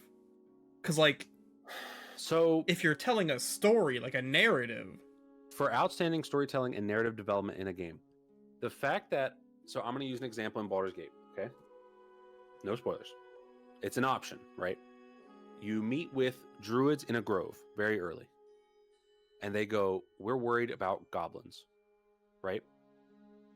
The goblins are in a camp on the other side of the map. You can go talk to them. You can do stuff with them. It's a whole thing. But you can choose to work with the goblins if you want. That's an option you have. And the whole game progresses forward in a way that makes sense. Party members, if you choose to work with the goblins, some party members will leave forever. They're just like, dude, what? You're a psycho. And they leave. Mm-hmm. And I think because I'm constantly playing that game and constantly surprised by the angles and things it can do, and it all feels cohesive more than just I'm making nothing choices.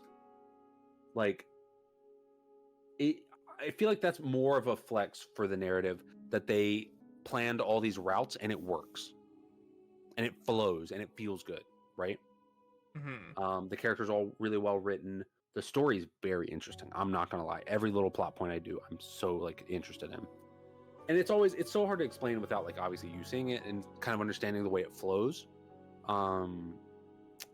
But there is an overarching plot that is the big issue, right? That plot point is always there. The little narrative beats are just parts that build up how you feel about that plot point, if that makes sense. I'm just thinking, like, would Breaking Bad have been better if I got to decide that Walter White did not partner up with Jesse Pinkman? Maybe. That would be your experience with it narratively. Maybe the writing for that route is outstanding. But then, Maybe like, the author isn't really telling a story at that point, right? He is. He's not trying. The author, Jesus Christ, they are like not trying to give a specific experience at that point. I think they're giving you the tools to experience the narrative. Mm-hmm. If that makes sense. I think that's the difference between like games and shows. Is a show is a very like crafted, everything is intentional. Every angle, every sound, every shot, everything is intentional in a show. Obviously, I understand why you're using Breaking Bad as a concept. But in a game, a lot of it is... You can have intent in a game narrative. But that's what I mean. You have intent, but you always have to be aware of player involvement. A player is always involved, right? Yeah. Even if you show them a cutscene, if they're... So let's use Clive as an example. I am Clive when I'm playing 16, right? Clive doesn't make any choices. But I understand Clive as a character because of the choices I'm being shown and the way I feel when he does stuff while I'm playing as him, right? It gives me a thing. Baldur's Gate 3, I'm making my own character. It's a little harder to be like, this is what your character would do. Whereas when I'm making choices that feel right to my character, it feels like the story is flowing. I'm being given the tools to like continue this. Because again, the main plot point, Baldur's Gate 3, you've got a thing, you got to deal with it. Everyone's on board, and that's a really boiled down way of how to explain it. But it's very like, at the end, the goal is still the same. You're still getting to the same point. And the story is all there. Because again, I feel like it's more impressive if a writer has to write all those possibilities and all those routes of things that can happen and seeing how people deal with it. You know what I mean? It's like a choose your own adventure book. Those are cool. They're cool, but I don't know if I would ever give a choose your own adventure book like narrative of the year, because the narrative it varies depending on the person. When you... I feel like this is tough to explain because you haven't played Baldur's Gate. I'm not disagreeing with you. I'm just saying like it's because I'm also trying to be like really respectful of spoilers in this regard. But the narrative is there, and it's flowing constantly. To where I'm constantly engaged with the narrative. I think Baldur's Gate slams this easy. Baldur's Gate's incredibly compelling as a story. And I would take any single route and read it as a book. You know what I mean? Mm-hmm. Like it's the characters are so fucking well written, dude. Oh my god. And again, storytelling, right? They're giving me the pieces to tell me a story. I walk into a cave. There's an owlbear there. The owlbear has a thing in its leg. Okay, so I'm being told indirectly, owlbear was damaged. Something happened. Do I have animal speak? I do. Yes. The owlbear tells me I'm fine. Fuck off. I don't need anything.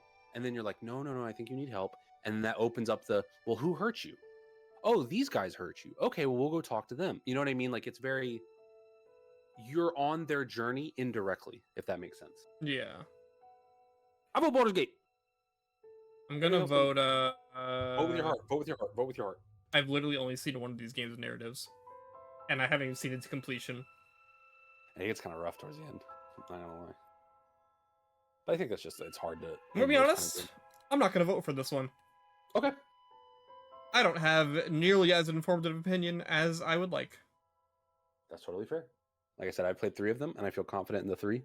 And just, like I said, the way Baldur's Gate makes me feel while I'm playing it, bro. Awesome.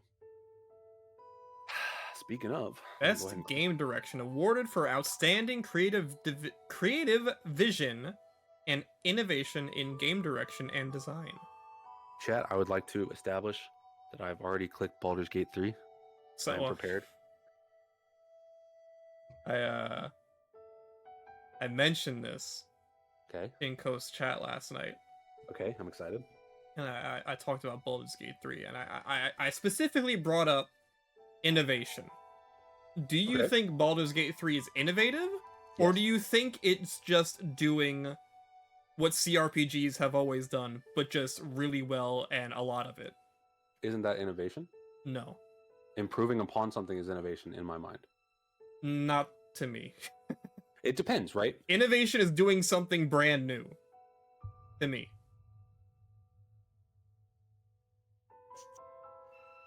Okay, give me an example for one of the other games so I can be on the same page. Show me innovation. Okay. I don't think Spider-Man's innovative. I think it's more. Honestly, I don't think a lot of these games are super innovative. I take that back. Very, very innovative in the sense of it is no loading. It's very immersive. It's they very much want to no loading. You know what I mean? Yeah. That's a huge factor. And that could be innovation. They improved their loading to the point where it's seamless. Zelda, the big thing is obviously the physics engine. Yeah. In Zelda. The physics engine in Zelda is outstanding. It is very big. It is constantly surprising. It's kind of, I think it and Baldur's Gate have the same thing in my mind, where there is gamer logic of, if I slam someone against a wall, they're not going to take fucking damage. That's just a barrier to keep me from leaving, right? Mm-hmm. In games like Zelda, in games like Baldur's Gate, maybe not Mario, they might take damage because the game works in a way that your brain thinks it should work, and it kind of does work. Yeah, because they try really hard to make it feel like a real thing instead of just like a game, you know? Oh yeah, and I think that's where both really shine pretty hard. Again, I'm voting Baldur's Gate here just because the stuff I've seen that you can do and the ability to have it also be like a co-op experience and be very engaging is pretty innovative in my mind. I'm just thinking, like, is it so much different from like Divinity 2? Yes. Like, different, not better. I mean, different. Different. Okay. Okay. So, the fact that my buddy can be having a cutscene with someone and talking to them, I can pickpocket them and just take all their shit because they're not looking at me. You know what I mean? Mm-hmm. He can. The example I always give. I've said this example a million times. There's a scene where someone's going to blow something up, and you can sit there and be like mid-conversation. They're like, "I'm going to blow it up." And it's like, I wish you wouldn't do that. You can switch to a different party member mid-conversation, turn invisible, steal the thing they're going to blow up, and then go back to the cutscene as a different character and be like, "Yeah, go ahead, blow it up." And then they look down and go, "What the fuck? Where is it?" Because it's. I feel like the innovation is how much they accounted for and how like the game direction, right? It's very They gave you a lot of options, and I've never had that feeling of. I've restarted the first chapter like 20 times, and each time that I'm like, oh, I want to try this build, right? I'm doing slightly different things, and it feels massive in that game. It's crazy. I'm blown away by the fact that there's like next to no loading in that game when you're in like a big zone, right? Mm-hmm. That whole zone is loaded like all the time, and things are happening in that zone. But just the amount of stuff that can happen in that game, dude. It's like and the builds and the way things work. For example, there's CRPGs do have a level of Divinity did a lot for like the ground is wet, I use lightning. You know what I mean? Yeah. A lot of that stuff where it caused you to think a little bit more. Baldur's Gate kind of doubles down on that really hard in a very interesting way, where obviously if I jump from a high point, I'm taking fall damage, right? Yeah. I use feather fall on myself. Okay, now I don't take fall damage. What happens if I jump from really, really high? I shake the ground a little around me, and if I land on somebody, I'll do fall damage to them, right? So someone did a thing where they turned into an owl bear, which is the biggest thing you can be. It's heavy. It's off your weight. It's not off how far you fell and how heavy you are. So they turn into an owl bear. They cast enlarge on the owl bear. So the owl bear is now double its size. They cast featherfall on the owl bear. So now that it does not take fall damage. The owl bear jumps off to a boss and does like 4,000 damage in a game where 20 is a lot. You know what I mean? Yeah. And you can just do that. That is cool. The boss, if he walks too close to a ledge, you can do a strength check. And if you've got it, like you've got high ass strength, you can push him off the fucking ledge, dude. That's cool. awesome. But Tears of the Kingdom is very worth noting in this factor, I know, because of the way the building works. The building is very innovative. I'm gonna be honest.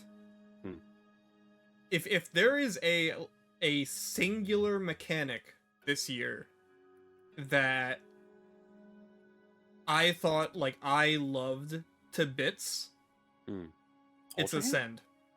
Oh, I thought you were gonna say Ultra Hand. I was like, No, what? I fucking like Ascend is insane to me.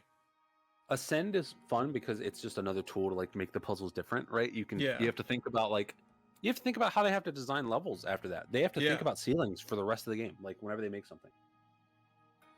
They had to think about ceilings the entire game, because you try sometimes where you're like, can I ascend here? No, I don't. Damn. There's always that one like pillar that's in your way, and you stand there for like 5 minutes. Yeah. For like trying to position to that one pillar. Like I said, I think the physics in the building and all of that is very notable for Tears of the Kingdom. That is an outstanding thing that they did. And if Tears of the Kingdom's going to win something, I wouldn't be against them winning this. Yeah. I would be cool with them winning this. Other categories, I'm a little miffed. I don't think they should be winning. But this, I wouldn't be like. Yeah, the other thing is, it's on the Switch. Yeah, it's true. It do be on the Switch. That shit's on the Switch, and it runs like 30 FPS. That's not bad. Spider-Man. Be Spider-Man. It's just Spider-Man. It's just Spider-Man. It's the same. I don't know much about Alan Wake 2 is such an enigma in this entire stream. All I know about Alan Wake 2 is literally this picture right here. So, based off Alan Wake 1 and the few things I've seen of Alan Wake 2, I'm sure that they have done insane things game design wise. That is like impossible to go over without playing. You know what I mean? But again, everyone that I've heard talk about Alan Wake 2 preemptively has been like, dude, this is going to be a sleeper hit. Like, please play this game. Yeah. Yeah, the amount of devs that were talking about like the chain that wrapped around the wheel when they did one of the doors or something. And the fact Tears of the Kingdom worked. Yeah. Yep. And Mario Wonder is a lot of fun. I don't know if I would say it's innovative per se. Is the Wonder Seed innovative? Not really. Like the Wonder Seed is basically the fucking power up from Yoshi's Island, you know? It's the thing from Yoshi's Island where you change for a second. And like obviously not every Wonder Seed is a transformation, but like, you know, you hit the Wonder Seed and something weird happens. I don't know if that's innovation level per design, se. right? It's just it's game design. It's game design. I definitely think innovative is not the big thing to get hung on. I think it's the game design and game direction as well. Yeah. Right? Of like the intended game design was that every level would be a little different. Yeah. And I do think that's cool. I do think it's cool that like every level feels very unique, but you know, there's a lot of really great 2D platformers, especially like Rayman Legends and Tropical Freeze that also kind of have that already. Like every level feeling unique isn't new to Mario Wonder. Right. And And I think where Mario Wonder kind of fails to be new and cool and creative is in its structure. Mm-hmm. Like, the levels are great. Don't get me wrong, I love the levels, but outside of the levels, it doesn't really feel special. It's very like it's fun. just standard ass Mario outside the levels. Whereas like I think about I mentioned this, I think we talked about this last time, right? With the 3D games. Mm-hmm. And how like yeah, the levels are good, but also there's these constant surprises outside of the levels. Like the way the game overworld. Yeah, the overworld and the way the game structures like its progression. You know, you're not doing like a bunch of levels and then you fight a boss at the end or whatever. Like they mix it up. That's what makes those games exciting compared to the 2D games. I had the complaint earlier that Tears of the Kingdom was structured the exact same way as Breath of the Wild, but Tears of the Kingdom makes up for it with everything else. Like Mario Wonder, most outstanding feature is literally the way it plays. Yeah. That's the most notable thing about it. It's a big factor. Mario Wonder is just a really good 2D platformer. You know? It's really, really good, but it's like, it's not something so... Like, I think Donkey, honestly, made a really good point. Huh? I haven't seen his take on it. He basically said, like, the stuff that makes Mario Wonder fun has always been in the new Super Mario Brothers games, and it's true. Like, everything that's fun about Wonder has always been there, but what Wonder does that's special is they kind of celebrate it more and give it more context. Okay. Baldur's Gate 3, baby. I'm gonna vote for Tears here, I think. Just because it's the only one that I'm familiar with that I think deserves it. Now, Michael. Mm-hmm. Next category. I feel like it'd be rude if I picked anything else. You tell me. You're allowed to pick whatever you want. I don't have a gun to your head. Don't turn around. I feel like it'd be like, honestly, all these games on here, I don't think crack my top 3. RE4. I know you were waiting for it. Oh, dude! As soon as they were announced and I saw RE4 was Game of the Year, I was falling out of my chair laughing because we just talked about how much you don't like remakes and this kind of stuff. I was losing it, bro. It was so fucking funny. Oh my god! I was like, I'm so stoked. I will be there Tuesday ASAP. Listen, so when you were like, let's start at the bottom, I was like, fuck yeah, dude. Fuck yeah. I am almost out of water and I am parched. All right, go ahead. You want me to go? You want to go get some water? I mean, do you think we need to say anything else about these games? I'll be right back. Okay. This brother doesn't keep water by his desk like me. Chat, stay hydrated. Make sure your piss is clear or light yellow. That's how you know if you're hydrated. Very important stat. If it's a little dark, drink some water.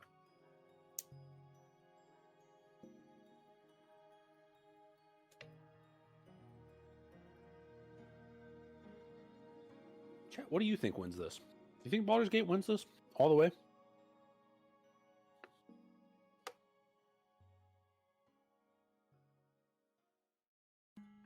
That'd be cool. Bloons Tower Defense 6. It's a valid contender.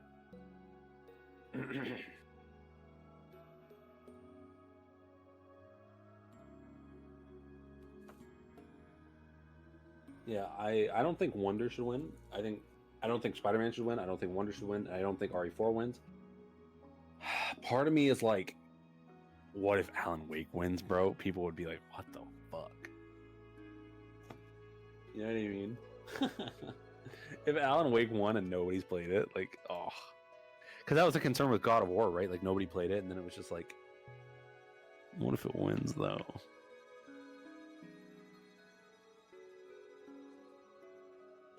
Your Shock Wonder got a nomination? Why? It's Mario. It was going to get a nomination no matter what. Why is Will Smith trending?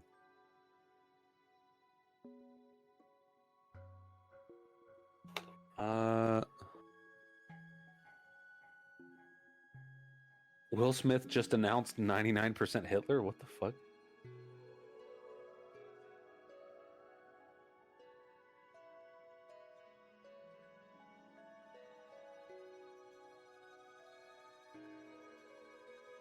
Yeah, no, honest to God, I only wanted 16 is not game of the year, even remotely. I only wanted it here to hear it on the orchestra. That's all I wanted.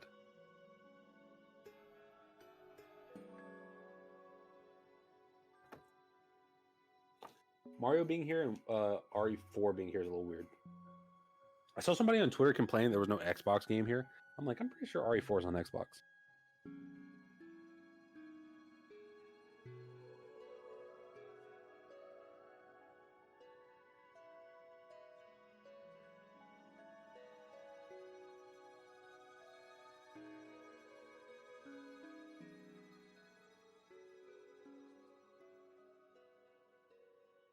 Hot take, guys. Hot take. Hot take. Dave the Diver should be taken out. Signala should be put in. Thoughts?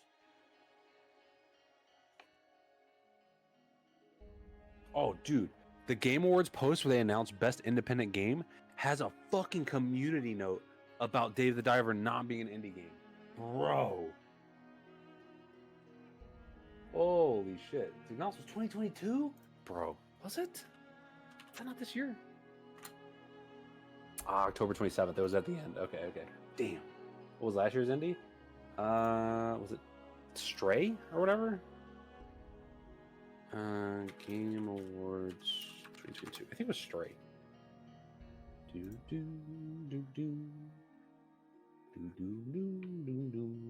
Debut indie game was Stray.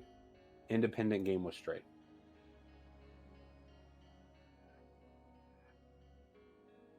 But everybody picked Stray because, oh, cat. I told you so, man. They don't keep track of indies very well.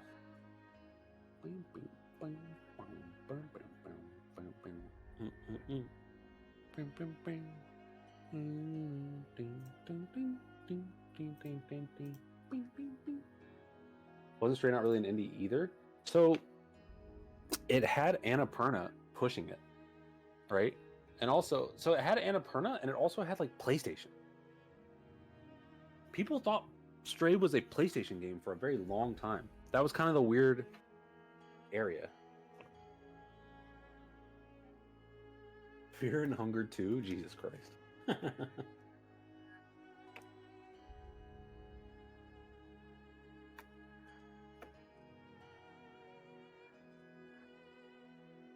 Yeah, no, Annapurna is 100% an indie publisher. But I feel like best indie, I don't feel like you should have a publisher.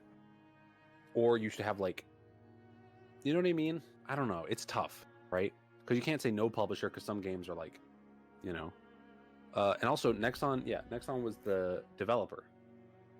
They were like on the payroll for that. That's different. Publisher is kind of a weird like if Sony's publishing it, obviously maybe it's not super indie, right? It's like, oh, you're gonna slam no matter what. Right. Like Annapurna, Team 17, who's the other one? Humble Games, like shit like that, right? That's like more of an acceptable publisher in some regard. But once you start getting to like, you got Nexon money, bro, like, come on. What song is this? This is catchy. Do do do do do do. Can I get a timestamp? 12:14. Walking the Dog, Nintendogs. Fuck, man. I haven't heard this song in so long. What the fuck, dude?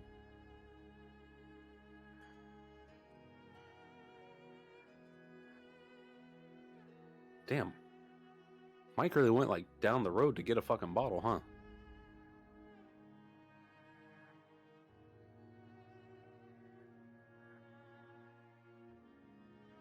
Oh, you know what? I should have played fucking I should have played Octopath 2 music for Mike when I had control. That way he would have known how snobbed Octopath 2 was, bro. Snobbed? Yeah, they got snobbed, bro. They got snobbed on? Yeah, snob, bro.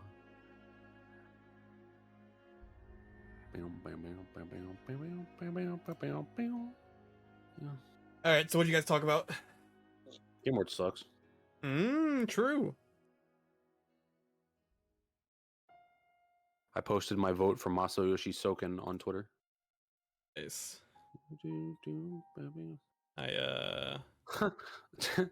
Jeff Keighley, 2011, brand new Epic IP unveil right now. Fortnite.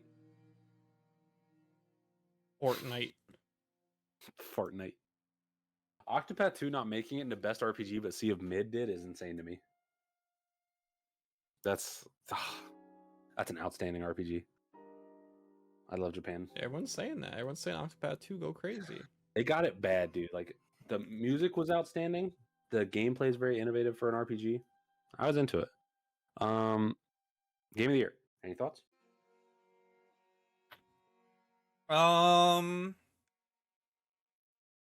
It's weird. I feel like I played so much this year. I feel like it was so hard to keep up, and I played so much, and yet I'm 2 for 6 here on this screen.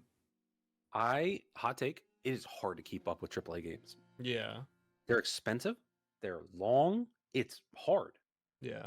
Spider-Man's 20 hours, 30 hours, somewhere in there, I believe. Jesus. Alan Wake's probably 30. Baldur's Gate's like almost 200. Mario Wonder, depends how you want to play it, but I mean, you know, it's do you go all the way, do you 100% it? Tears of the Kingdom, 100. Yep. Yeah. Like, it's too many games. It's hard to keep up. Yeah, Fortnite season, Omni-Man. He gets it. Nick 2, Mario. Yeah, I'm playing Mario RPG next stream. Jesus Christ. Like, and you know, me, male of peak physique right now, I'm in the gym a lot. I don't have a lot of time to sit down and play these 50-hour games. Yeah. You want to go to the gym? I would like to, but okay, we'll make a list. You can come over and stay. Yeah, we'll see. Well, dude, Planet Fitness is like 10 minutes away, bro. Oh, word? Like walking? No, 10 minutes by car. Oh, cringe. It's like fucking. How long would that be by walk? Can Google Maps tell me that? Hold on, I'll do that math. Google Maps has walking times. How do they know? I don't know. Like, it's just average walking speed. What if I'm like taking my time? Right, Planet Fitness. I think it's this one. Yeah, it is. Okay, directions. An hour. Fuck, an hour before my workout, bro. We live in a car society. Yep. You're gonna hit an ashy pull today, bro. You're gonna set the craziest PR today. I feel it. Baldur's Gate. You know. Yeah. I wish more people could play it. It's long and it's hard to tell for some people if they're gonna be into it because it is turn-based. You know, turn-based is a thing that puts people off. I think it's quite good turn-based. The turn-based doesn't put me off, but I did watch McDareth stream it once, and there was like 50 icons on screen, and that kind of made me go, whoa, I don't know if I can play this. Luckily, the icons are very like straightforward. It's like push, pick up, throw. It's making sure you have every possible ability available to you. Yeah. One of the icons is improvised weapon, which means you can pick up something and use it as a weapon, or you can take your sword, stick it in a pool of fire, pull it out, you now have a fire sword. So there's a lot of like, you know, I play it on controller and I find controller to be very good for it. On controller, really? I play the whole game on controller. I assumed it would be like a mouse and keyboard is a must. No, they have Larian's very aggressive about controller support for the consoles. Because remember, it's on the consoles. Like, Divinity 2 had a lot of controller support put in it, and it's very, very good. You can play all Divinity 2 on the deck. You know what I mean? Yeah. Baldur's Gate, maybe not so much, but that's just because of the raw size of the game and like what it is. Shout out to the games this year. Baldur's Gate Game of the Year. I'll get to Spider-Man soon. I think we're gonna play Spider-Man after Mario RPG. So hot take, Michael. Huh? Hot take. Okay. I think you'll like Spider-Man. Okay. I don't know if that's a hot take. Hot take. I think you'll like Spider-Man. Every day is hot takes when I'm serving them up like I do, Mike. As far as this list, my game of the year is not on here. What's your game of the year? Hit me with it. I'm saving it for the tier list. We talked about this. You got a tier list? I do an end of the year tier list every year. I didn't know that. Yeah, they're fun. I've seen that. They're fun. I've probably been there. Holy fuck. Let me get. I have very bad memory. I don't know if you know this about me. Let me get a. Let's see if I can find last year's. Did I win? Did you win? Yeah, was I on the list? Why would you win? It's for video games. You didn't specify that, dickhead. You just said it was the end of the year tier list. I was like, I got to be up there somewhere. Yeah, shout out to anybody that was like, "Oh, I'm gonna clear my backlog this year." After the mid that was last year, we got like one of the greatest years in gaming. XD. Shout out all the developers that are getting wrongfully laid off all the time. By the way, like ridiculous. Oh yeah, that's the sad part of this year. Every game that comes out is record-breaking, record sales, fastest selling, millions of profit. Lays off all the devs. All right, guess next year's gonna be shit. Cool. Yeah, I got a PS5. Yeah, for Jeff. I got a PS5. Jeff's gonna not say something, or he'll say it there and be like, "We stand with all the developers." Now here's the Schick Hydro moment. Yeah, I don't give a fuck about Jeff Keighley. That brother is a walking brand. I don't know what I posted it under. We gotta get you a filing system like a cabinet. Yeah. Because sometimes I'll just post tier lists without, what's the word? Like today's wait. When was this? 12/14, 12/21. Did you see this Jeff Keighley Fortnite thing? No. Back in 2019, when I hosted live at Risky Reels in Fortnite, Donald Mushroom Team showed me the potential of bringing a community of millions virtually together. It's taken us 4 years and a pandemic to get there, but today's launch of the Game Awards map in Fortnite is just the first step of where we can go in the next 10 years for TGA. Oh, right. I stopped posting in Twitter in February, so it'll be easy to find this. Go check out the map and portal to check out the incredible user-created maps in Fortnite. What does it got to do with Game Awards? Wait, they got a Jeff Keighley skin in Fortnite? Wait, what? Yeah, look. It's Jeff Keighley. Hold on a sec. I'm sending you this. What the fuck? He's in Fortnite? They got Jeff in Fortnite. That's fucked up. Nah. Bro, Destiny 2 nominated for, like, listening to the community is so fucking funny. It's so fucking funny. Alright. Oh, these were games you played? Yeah. It's not games that released that year, it's games I played.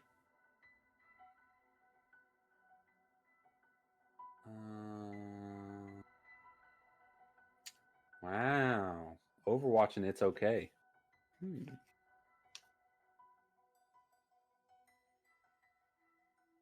Her story, wow. Aperture, Michael. What? Aperture desk job in OK. It's a fucking tech demo. What do you want from me? It's soulful. Meanwhile, best games I've played this year, Subjective Multiverses. That shit don't even exist anymore, Michael. It was one of the best games I played that year. Nope. I have manifested that it's not. Here it is. You probably can't see this super well on stream, but there it is.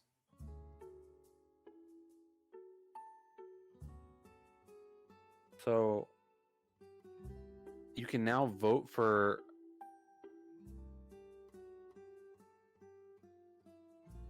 here, I'm gonna VX this to you. You can vote for like user maps in Fortnite right now with Jeff Keighley.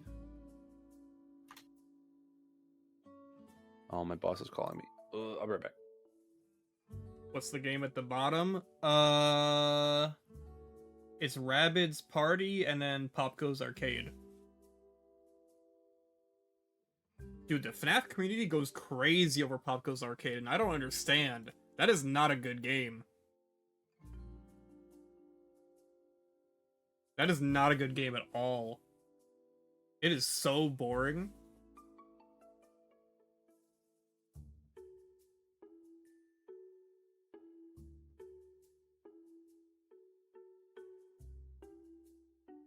The cache is gone. I guess we're done talking about all this stuff. We voted. We voted, guys. Woo!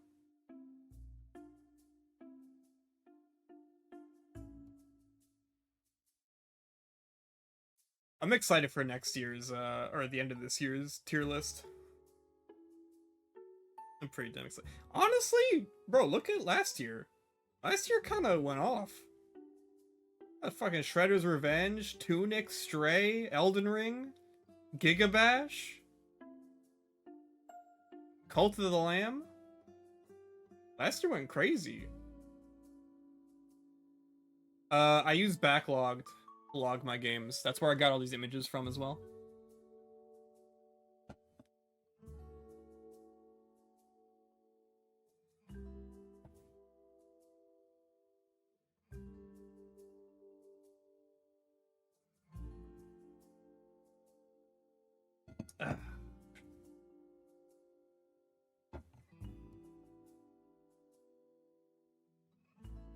And Signalis. Signalis is in the Humble store. Or it's part of the Humble Deal. The big Humble Deal. We're almost at the end of the Zelda playlist.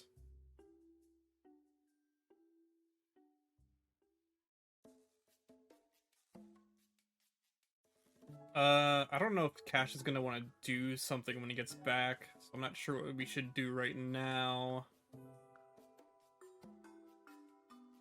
Oh, Karmazoo came out. God damn it, dude! Karmazoo just launched? Oh my god. Stop.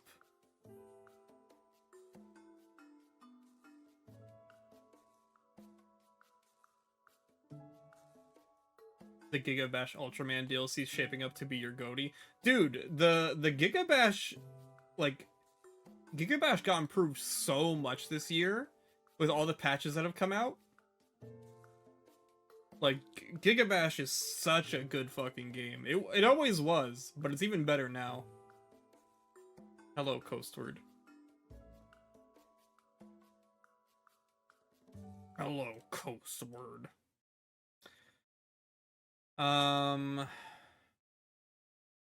This is your first time playing. It's a good time to be playing. It was good to wait. I don't know when Cash is gonna get back, so really quick, I want to look at the Roadhog changes. Zombie Mercy. Yay, Zombie Mercy, yay!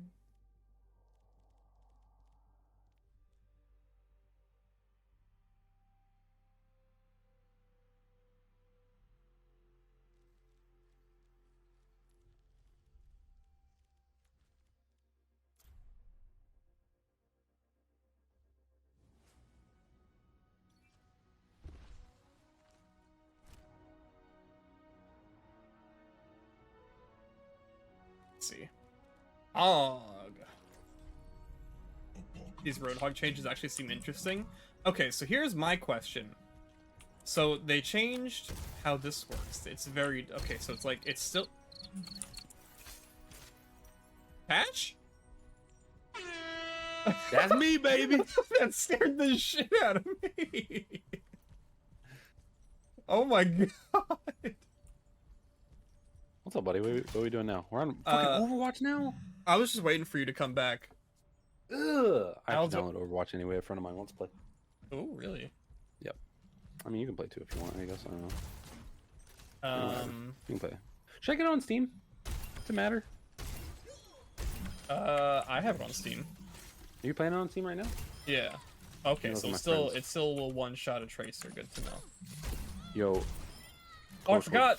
Hook doesn't pull them close Don't let enough. Michael know you're playing Baldur's Gate, bro. He hates Baldur's Gate. When did that happen? He told me he hates it with his entire chest. He said Zelda is better than Baldur's Gate, and I held back. I'm strong. I held back. Seeing the reviews for this shit still be like just so bad. People fucking hate this game. Was it like? I feel like a lot of people jumped in on it because it's free. Yeah. So it's easy to post a review versus spending money. Oh shit! Did you see this? That's from kind of far away, bro. Hasn't that attack always been like that? No, this is very different. Wait, is that not his L2? That's his. That's from kind of far away. Good damage. Let's go Roadhog. See, but like most of these reviews, it'll be like negative review, right? Game, thumbs down. Porn, thumbs up. And then you look at the time posted. He said 0.5 hours at review. Yeah. He's like 2 hours now. He's playing it. Oh, are you seeing this? Oh my god. That's damage. Oh my god. Oh no. Download the game, play a bit, write a bad review, uninstall the game. 0.1 hours on record. My favorite is just the people that'll be like, they only have like an hour, and then they look at their current time, and it's like 30 or 40. Yeah. Now let's see the healing. So yeah, they changed Sippy to right click. So this gun used to have a left click and a right click. The left click was close range, the right click was medium range. Now they've kind of combined the two, but also made it even better. So it's like you have. I'm done reading the reviews. You're done. I saw some nightmare shit. Oh my god. Okay. That was gross. That is nuts. Add to library. And now right click is heal. And I can cancel it, so I don't have to use the whole thing. Wow, that healed so much. Holy moly. Bazong. And then we have a new ability. Oh, whoa, pause. What? This shit has achievements? Yeah. Oh, we're so back, dude. Is the Season 7 Battle Pass still a thing? Can I still get Farah? Yeah. How long does that last? Until, like, the early December. It's not worth getting the pass, I know.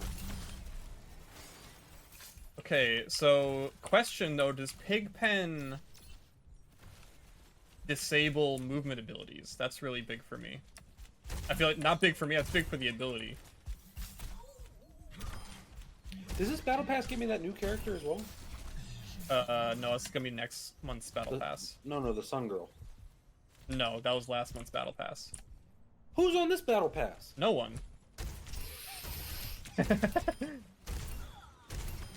You can get the Sun Girl by doing, Chivos. Michael. What? This game has achievements on Steam as well, so I'm interested. Can I play this on deck? Yeah, I played on deck. How was it? Good. It's 86 gigs. I'm gonna play it on my beautiful new OLED. What if I don't get an OLED, Mike? What if you don't? I would advise against it. You already have a Steam Deck.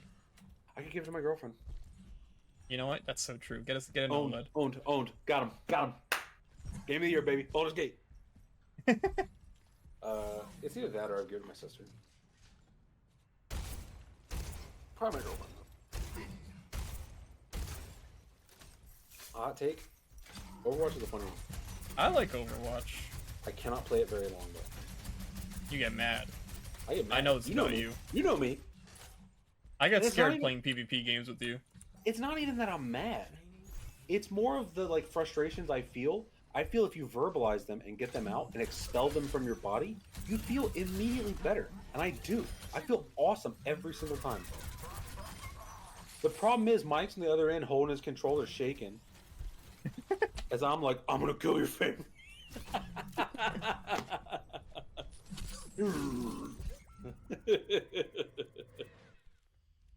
I'm gonna try him out. What the hell? I haven't seen this one yet. Is this new? Did they just add this art? Because I have not seen it. No, that's the Halloween Battle Pass guy. What's Lucifer? Oh, those are them chicks that were at BlizzCon, bro. They're terrible. They're terrible? That shit was awkward, man. They're terrible at the game or terrible at their job? No. Like the singing. They were like fine. The vibes were just off on that concert, man. Hey, stand down, K-pop stand down. Somebody pointed this out to me once, and they said, "Why is it like K-pop groups will have like girls that speak like a little English, and then there's that one that has a borderline American accent that just speaks perfect ass English?" And I'm like, they always have that one. You know what I mean? Is she like the interview I don't know girl? what you mean. Like K-pop groups will have girls that are clearly Korean, and the girl that sounds American is also Korean, but it's like they have a quota to have that one girl that speaks like perfect American level English. It's jarring. It's like, why do they always got that one? Australia. Oh, maybe that's why. Interesting. I didn't think about that. Australia is close to like South Asia. Huh. The more you know.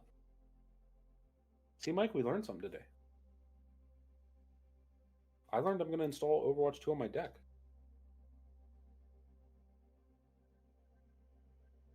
That's good. You going to install Overwatch 2 on your deck? I already have it installed on my deck. Is it like, how's it play? Like 30 or 60? 60. Plays well? Mm-hmm. How's I had to like fiddle with the controls a little bit because I use gyro. Oh. And I use mouse gyro, which is a little weird because it's like constantly switching between controller input and keyboard and mouse input when you have that.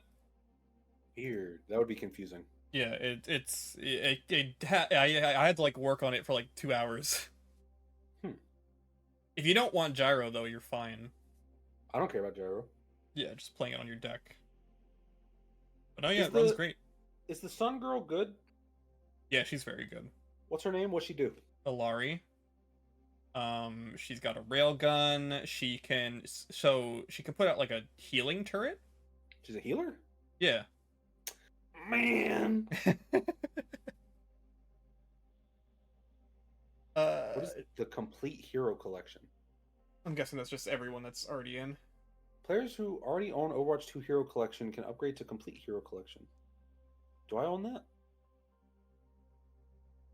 It looks like this gives you... The picture is all of the Overwatch 2 characters, like including McCree in them. And it's like, guys, those are allowed. Instantly unlock 19 Overwatch 1 heroes. That's if you didn't own Overwatch 1 on your Blizzard account. If I start Overwatch 2 without owning Overwatch 1, you don't get the characters? Yeah, I think you get a new hero like every match. It's a slow like onboarding process. Ew. 3 standout Overwatch 1 legendary skins: Valkyrie Mercy, Okami, Hanzo, Varsity Diva. Unlock 19 Overwatch 1 heroes, 1,000 Overwatch coins, which I guess is intended for the Battle Pass, and instant access to all 6 Overwatch 2 heroes: Sojourn, Junker Queen, Kiriko, Ramatra, Lifeweaver, and our newest hero. Wait, Sojourn and Junker Queen you had to get? Hey, they're Overwatch 2. This game's weird, bro. I'm gonna play as Ramatra and I guess Alari. Alright. That's my picks. Weren't you excited for Ramatra? Yeah, look at the big robot. He's cool. Big I love robot playing guy? tank. Tank is fun. UPS is not fun. I love tank. Tank got Roadhog, you know what I'm saying? True. Wait, did they give... Does Roadhog have a new ability? Am I tweaking? What is Yeah, that? you got Pigpen. Oh, I'm dead. Who's Gwen? Did I sell that? Mauga comes out next month, yeah. He getting a Christmas skin, bro? Oh my god, if he gets like a Santa Claus. Yeah, he just goes, oh! That seems like a cool character. Yeah. Who was the last DPS they made? Sojourn? Sojourn, yeah.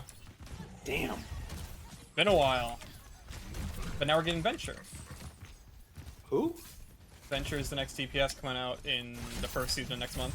Is that the they them brother with the goggles? Yeah. Yeah, I like that design a lot. Yeah.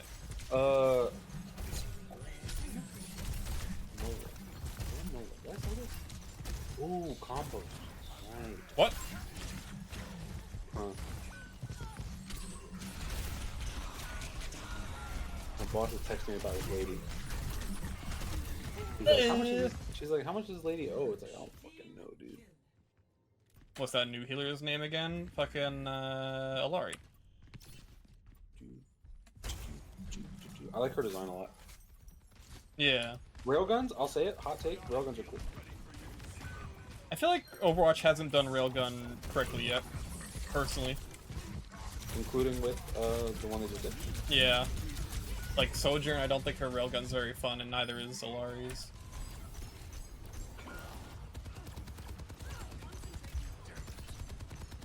The best railgun is still fucking... The best video game railgun is still Halo Reach. True. It's still League of Legends, you're right.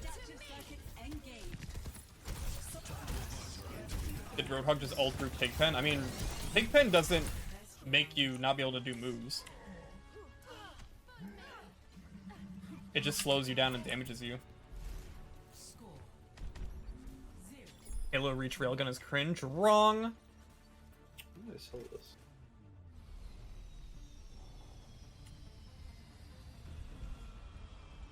Don't die on me now. You're one of my finest experiments. Flattery will get you the grave.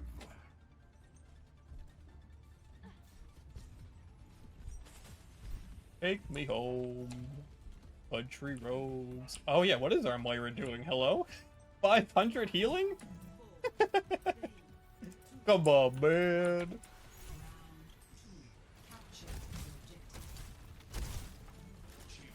We got this, though. We got this.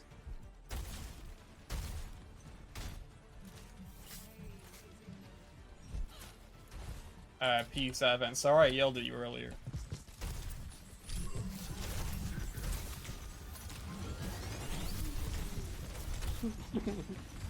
Gun to his head.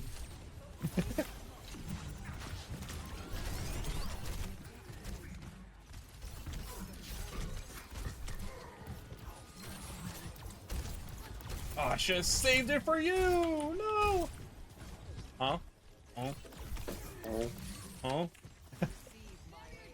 Yeah, I have to download Overwatch and play with a friend later, though. She's going on a reinvention arc, so she's dropping League of Legends to play this.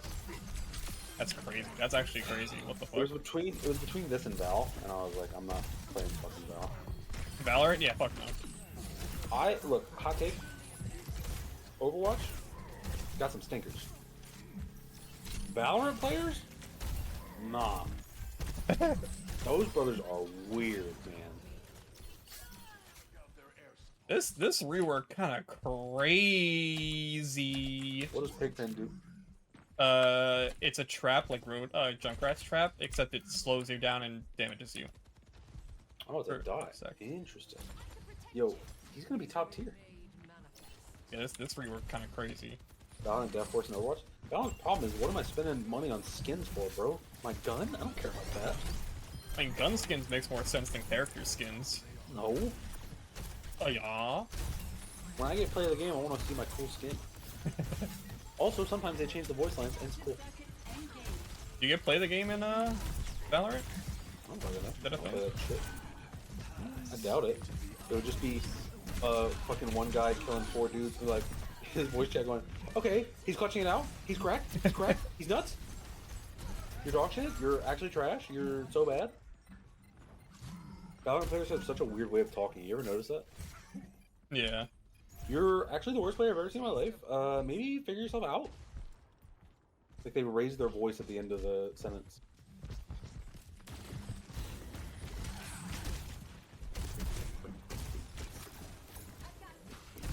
Michael, I got bad news, buddy. What? It's time for me to go on my merry way. No! I thought we were gonna play Overwatch. Well, I gotta fucking download it, Mike.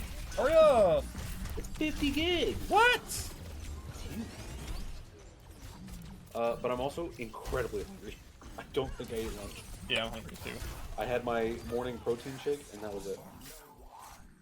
Chat, if you need to get your protein up, invest in Fairlife. It is a wonderful chocolate milk alternative that has approximately 30 grams of protein. Really? Everyone should have one. Yeah, dude, I drink them every morning. I also do like protein powder into creatine into a bunch of pills. Natural supplements, Michael. Oh, I wanted to pull him back in. Sorry, you were saying? I take natural supplements and I'm stronger for it. Mm. I'm glad I could make everyone buy Baldur's Gate 3 today. Oh, also, chat. 2 days, I think? Is it 2 days? Hold on, let me do the math before I leave. This is my most important shill of all. Steam Deck OLED drops on the 16th, 10 a.m. Pacific. Wow. East Coast, that's like 1 o'clock. You gonna try and get it? I'm gonna talk to my girlfriend. If it's either that or I sell it to my sister, right? But I'm like, yeah. If she, you know, she's supportive. She would want me to get it. See, my girlfriend loves me. She wants me to get the Steam Deck. I know she would say it. I'm not gonna ask her. She would want me to get a Steam Deck. I get it. You get it. So basically, everybody in chat, try to get a Steam Deck on the 16th. Love you all. Bye. Bye bye. Let's go, Reaper.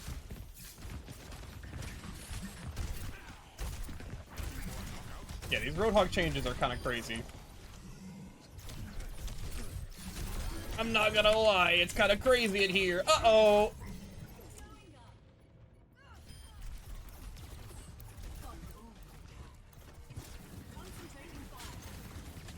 Are we in there? Oh, we're in there. Listen!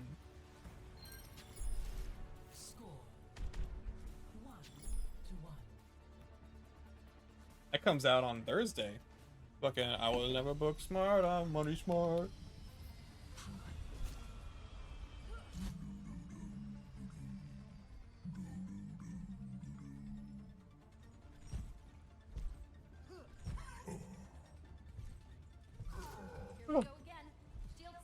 What is happening in this chat? Hello?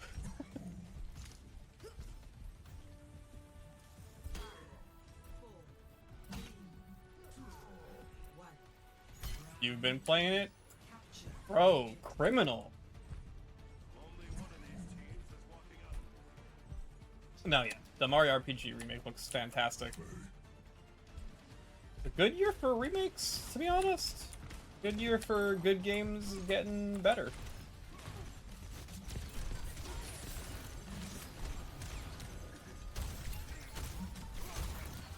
Hello?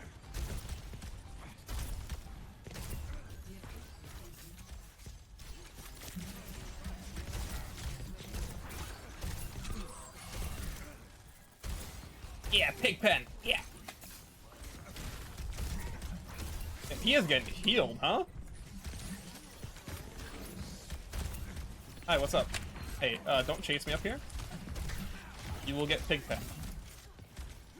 Pigpen does not feel great, but everything else feels good. I guess you could hook them into Pigpen. That might be crazy for like a tank. Hook, drop Pigpen at your feet, hook a tank, and then blast them. That's an idea.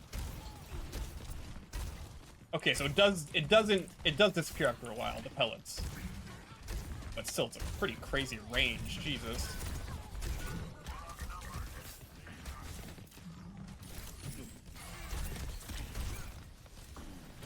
Hi.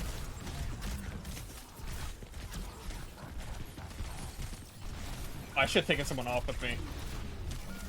Damn it.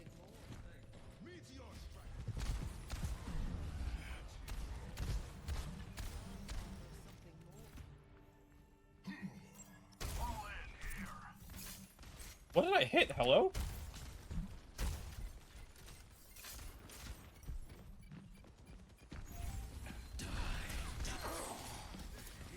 Oh yeah, we didn't even talk about that. The Namco setting up a studio specifically to develop Nintendo games. That's crazy.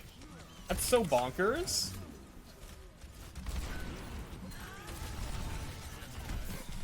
Okay, so you can use movement abilities during Pigpen. That's kind of lame, but whatever. We'll see if it's balanced.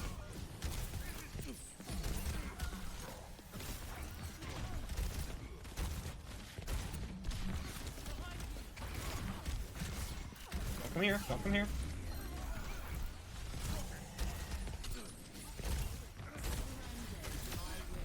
Nice, nice. Come on! Why did it take so long?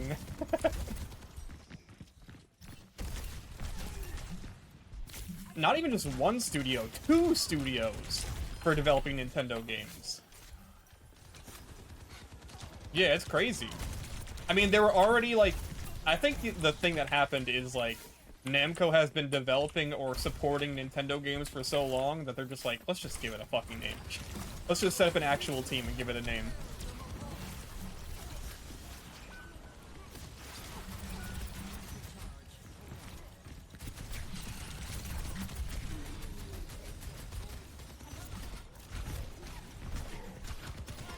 Ow, ow, ow, ow, what? Help? Help me?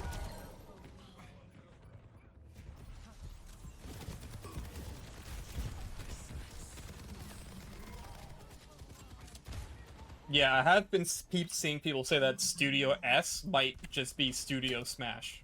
It might just be a studio dedicated to making Smash Brothers, which... I mean, Studio S is the studio that worked on Smash. So we'll see.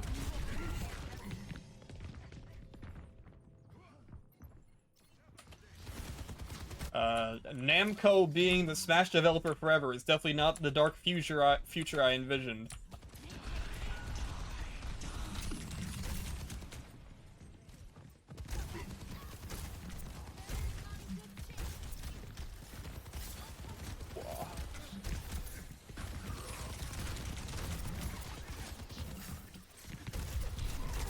Gotta get in there. Gotta get in there. May! May, what'd you do? May, no! Get to the point! What's that, May? May, why'd you do that? Why'd she wall us out?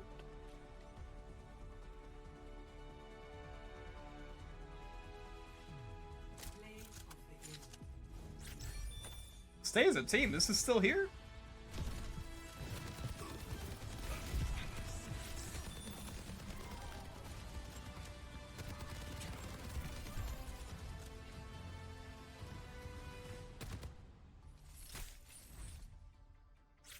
Hey, you know what? Fun rework. I'll admit it, that's a pretty fun rework. Akin to a delay-based netcode. So excited, bros. I couldn't get any more excited for that. Oh shit, VW is playing Modern Warfare 3 tonight, let's go.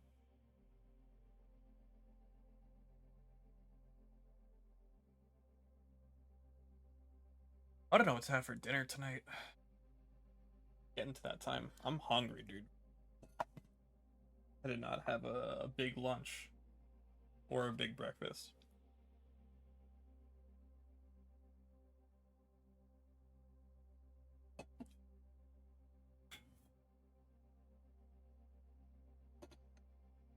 I saw that Studio 2 helped with ARMS. Ooh. Ooh. ARMS. That's why they call it Studio 2.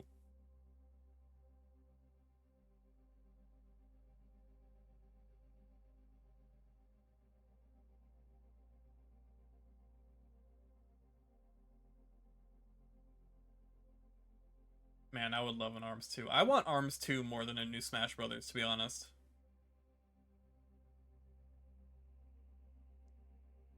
I think, like, for real, if I really think about it,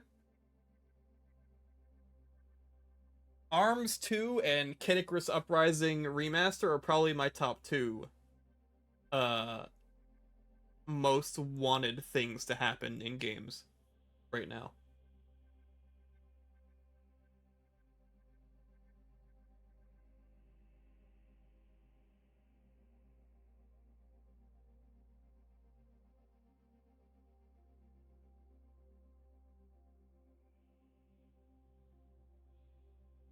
That's what I want.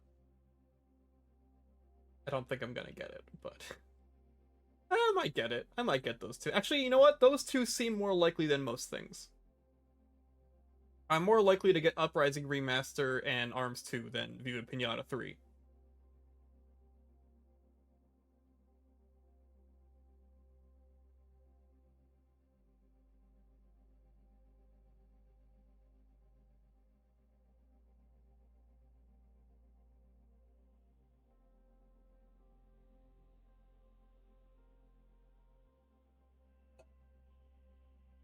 Twin Tail in Mortal Kombat, I would not want to see that. No, I don't want to see Twin Tail dismembered. I'm sorry. Bro, that's like part of the reason why I refunded that shit. I was playing as the vampire lady, and I kept losing to this guy that always did it was the character that like kicks your head off and does like the firework with your intestine. And they did the fatality on me every single match for like 12 matches in a row. And eventually I was just like, I hate this. I hate looking at this so much. This does not spark joy even in the slightest. In fact, this sparks big repulsion. And like what sucks is like I think like the game otherwise outside the fatalities is very like fun to look at. Like it's fucking cool ice and fire ninjas and fucking lightning monks and everything. Like Mortal Kombat has like cool stuff in it. Like the gore, man. The fatalities and shit, dude. I don't like looking at that.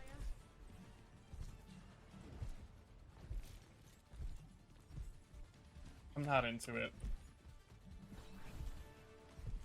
Let's kick this off. A taste of poison.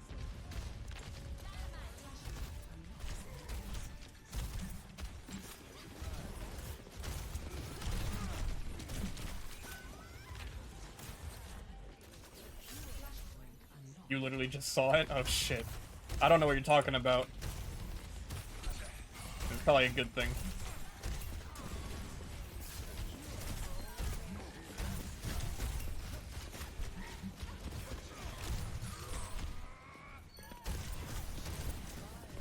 How did that not headshot? Hello?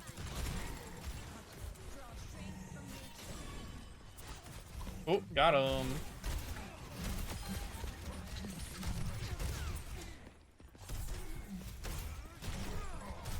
I'm gonna take a sippy.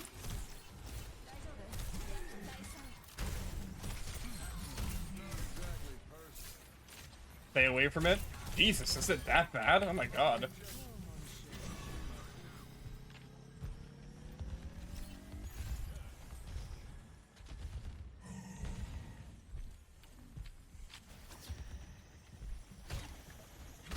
Yeah, I actually don't think I don't want to see it. It was never a thought in my mind that I wanted to see it, but I definitely don't want to see it.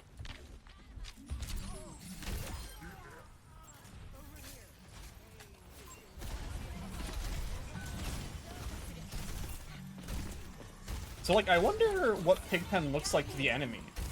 Like, is it like Junkrat's Trap, where it's, like, kind of sunken into the floor? Actually, don't know. Oh, shit.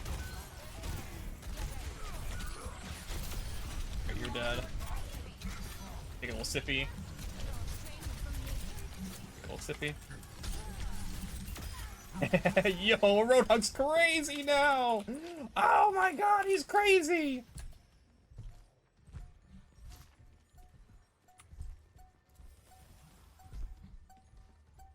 I gotta say, they kind of cooked with these reworks. The Sombra rework is also a lot of fun. I love playing as Sombra now, dude. They kind of cooked with these reworks. Hello? Die.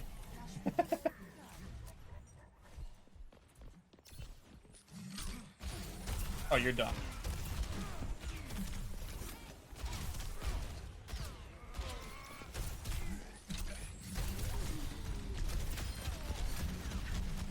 Pharah next. They are doing a Pharah rework. Oh shit. Flashpoint unlocks in 10 seconds. Maple, no. Maple, why'd you look?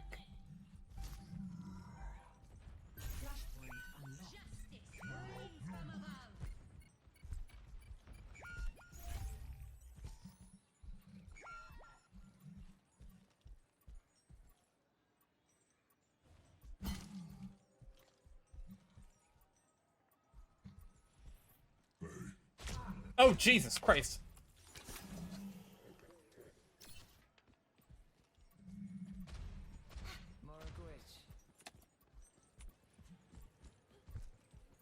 We'll be investing. Soul's part of the Hog Nation.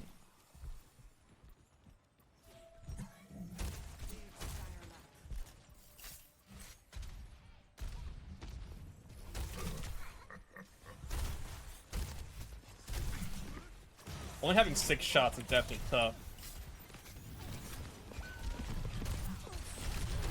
Oh, this is bad. Got knocked back like crazy.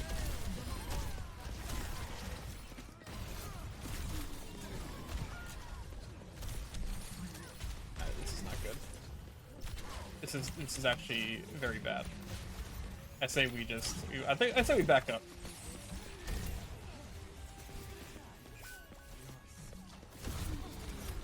Oh my god.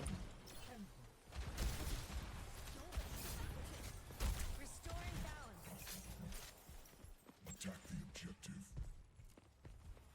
Head on this way, everybody.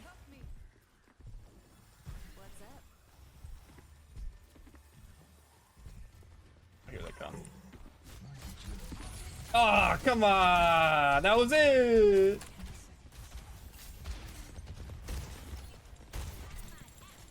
Oh, we're moving? Oh, we're moving. I didn't realize we were moving.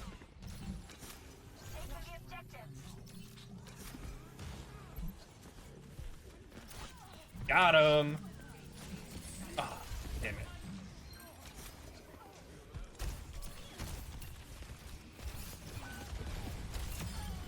Okay. I panicked. I panicked. I didn't realize we were all just firing.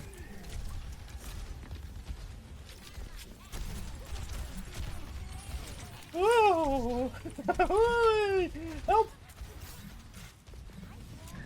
Okay. Overwatch 1 trailer moment? Damn.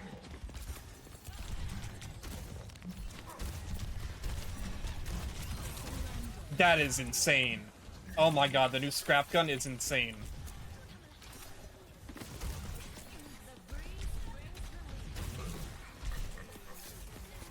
Oh, okay. I'm fine with that.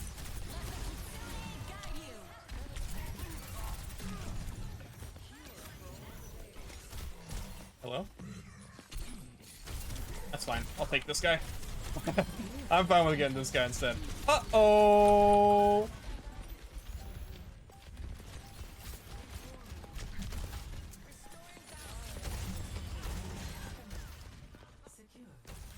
Ah, damn it. Right, projectile. Right. Got exited?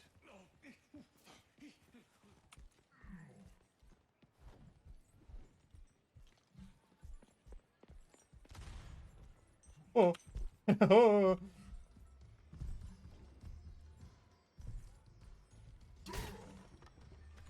Flashpoint unlocks in 10 seconds.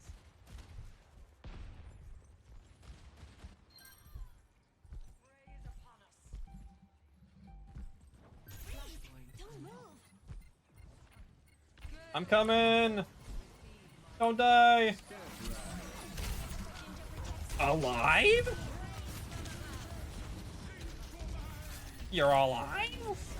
Oh wait, hold. Get cringed. Help. Help.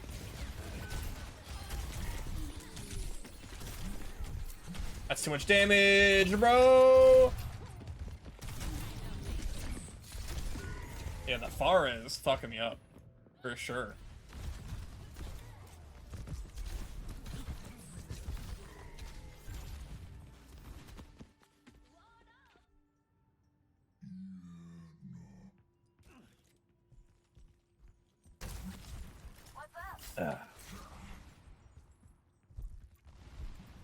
I think after this match we maybe swap games.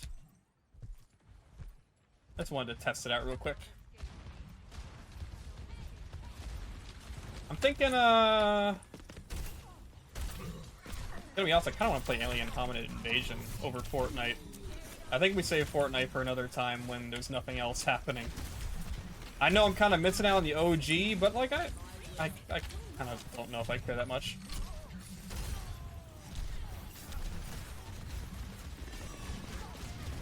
Okay. Overwatch 1 trailer moment.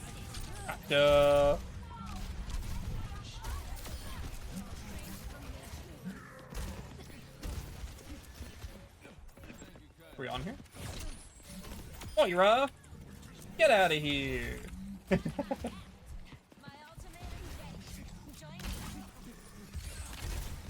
Oh, the pig pen went crazy there. Explode him the fuck down.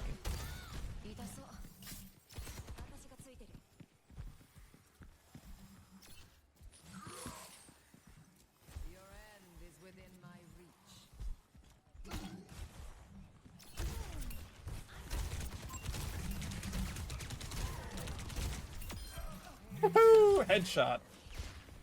Headshotting people with a Roadhog is crazy.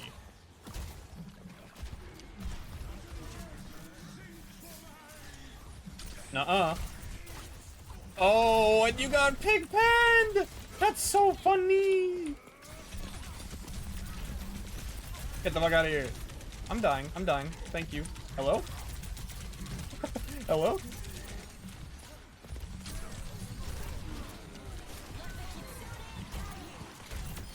Got him. Okay. What? Hello? Get pig penned.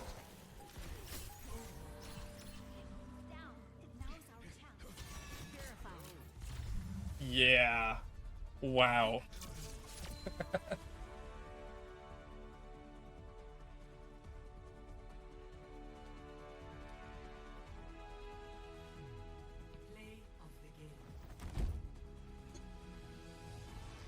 I think I might be playing Roadhog a bit longer.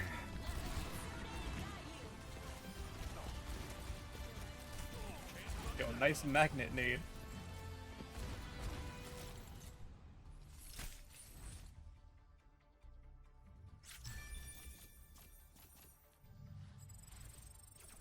Yo, the diva voice line! Wahoo! What's the arcade? It's fine. Yeah, that is some good shit. That is a good rework.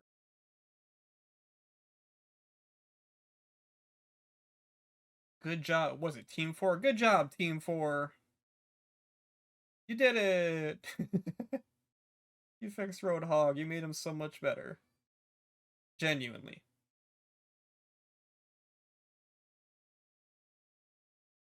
Is there like, you know how people, when people are like sarcastic, they'll do like S/? Is it like a genuine? Is it like G/ or whatever?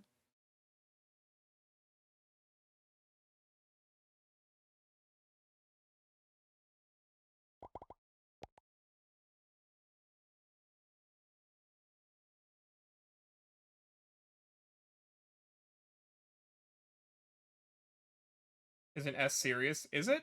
Oh, I thought it was sarcastic. That's not good.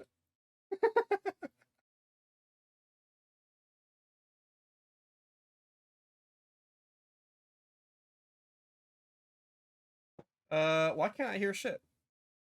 Oh, it's because I lowered the volume in my volume mixer. No, it's sarcasm? Oh, okay, it is.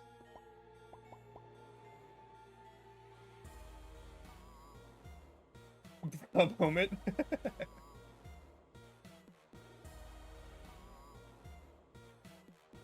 Serious is /SRS. Okay.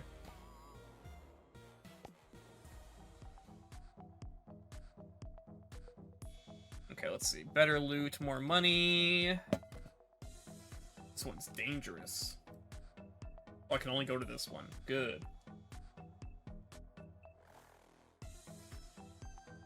I assumed I could move backwards or something.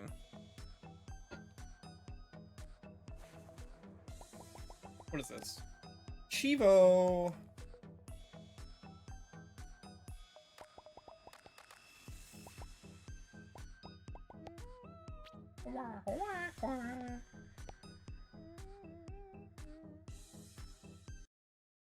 Armored enemies love to throw aliens. Okay, good to know. What is it? Is this a new level? Oh, it's the key level. Right. So this level is different. You gotta keep running because it's a big old wall. Jetpack swarm turrets. Oh no, here they are. The wall is coming! Gotta get the key bot. Die. Okay. We good. We out.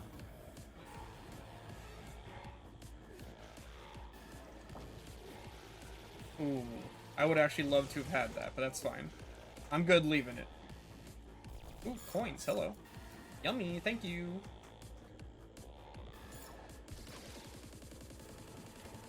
Okay. Where is it? Die. Oh no! There's stuff in the way!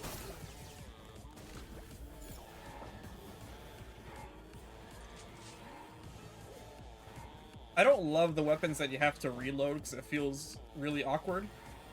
But I do love the spread shot. So I live with it.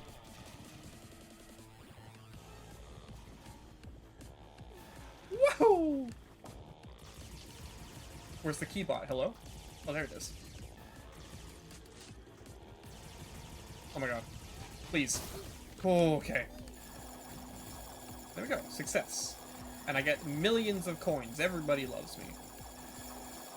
Yum, yum, yum, yum, yum.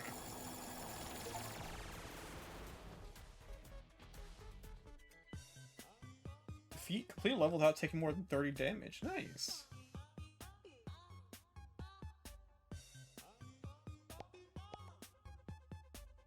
Only 10 damage.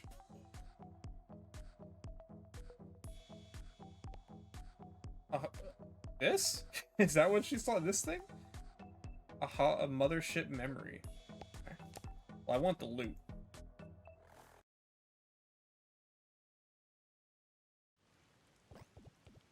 That's so much loot! What the fuck?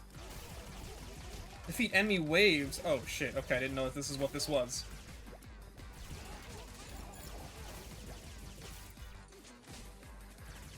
Wee!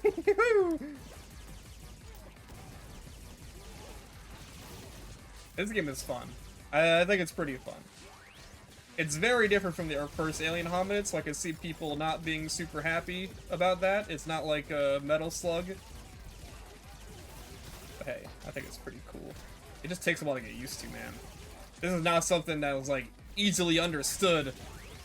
I think maybe there should have been a better, like, tutorial or something. Oh, I got a gold ice cream. Where's that go? Who wants this? It's the 4th flavor! There we go. Hey! Ooh, yummy! Ow. Oh, fuck! Actually, let's ride it. Yeah, there we go.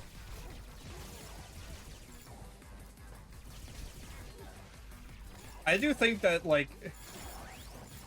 you know how, like, when you play Hyper Demon, like, when you first see it and you're like, wow, that seems impossible to play. I can't tell what the fuck is going on. All I see is colors. But then when you actually play it, it's like, oh, this is actually, the most visually clear FPS I've ever played in my life. Not quite with this. Not quite the same thing.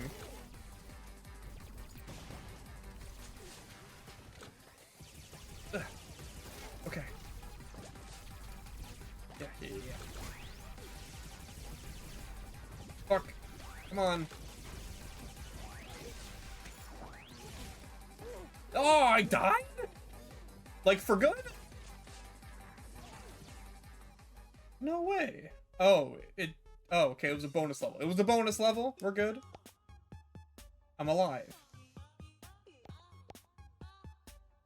I was allowed to die. I will allow it.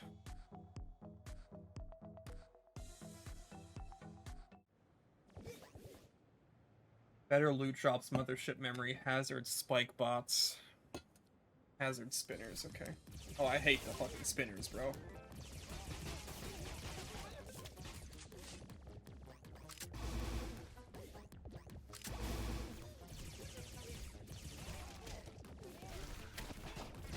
Alright, you can dodge roll into the dudes and it knocks them away a little bit.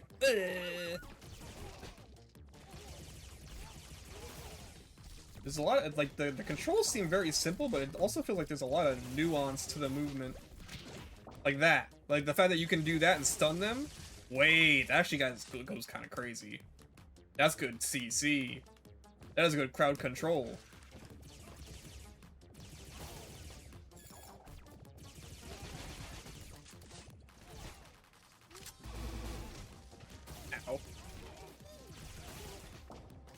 newspapers, and then we take the intel.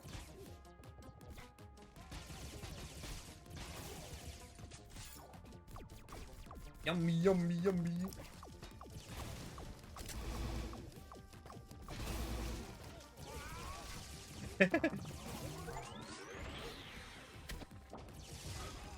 Okay. Yeah, the movement is just really, it's kind of sweet. Also, I like that it's a dive. It's not just like an air dash, you know what I'm saying? I know I complain about air dashes all the time, but this is a dive. It's different. This is like Mario 64. Ow.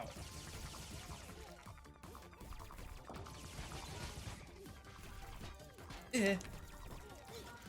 Wait, I have 7 seconds? Oh no! And I'm slow!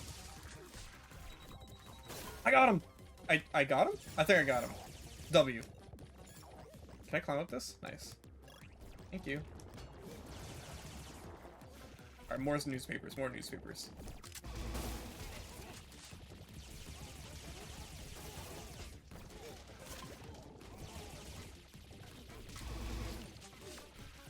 No, I just like it because this is very different from anything I've ever played before. It's kind of cool because of that. I like when games feel new.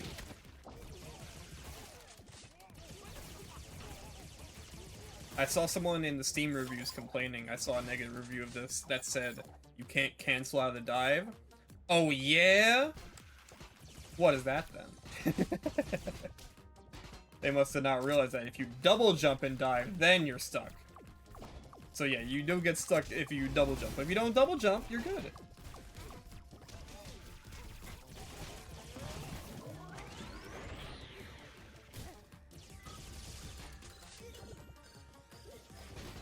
Why are you running, dude?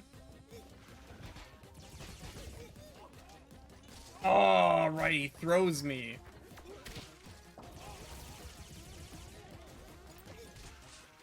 Wait, purple enemies. Where are the purple enemies? Fuck. Oh, the snipers! Aye! There's too many snipers! Ah!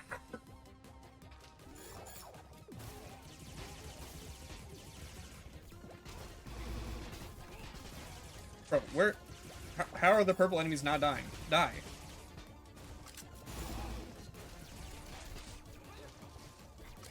Oh, armor, dude. Fuck.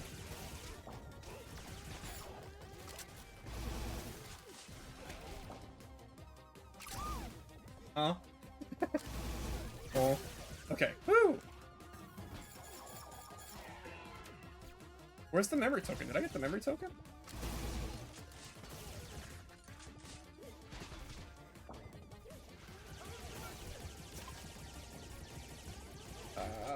I don't know if it's worth sticking around for this bonus. I only got 1 health left.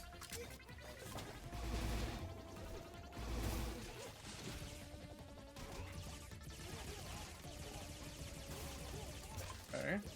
I'm kind of close though. I'm getting health back. I don't even know how. It's not really like an instruction manual, which I think I would like in this game. There's like there's guides on each individual thing, but I don't know how a lot of the broader systems work quite yet. I think I'm...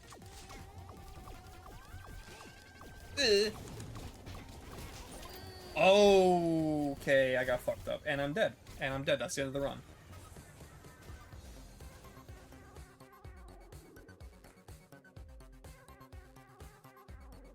Now I'm dead. I lost everything. Forever.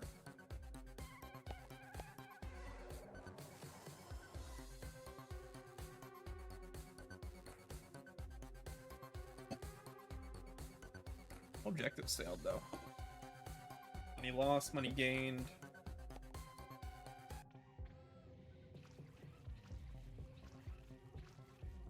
Yeah, when you die, you just come back as a new alien. You lose everything. Everything's lost forever. You keep base items. I think once you unlock a base item, that stays unlocked forever, which is kind of cool. Let's see. Add memory. Oh yeah, we didn't wait. Oh, I got new memories. Locate hideout, deploy bonus money. What? I don't know what that means. But okay.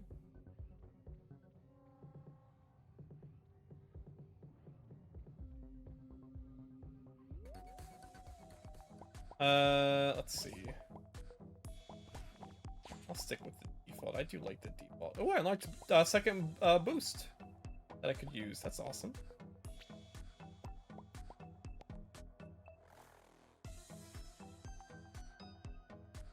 There's a couple of glitches in this game too. I noticed, like, when I played online, sometimes the button prompts on the bottom right just stopped showing up.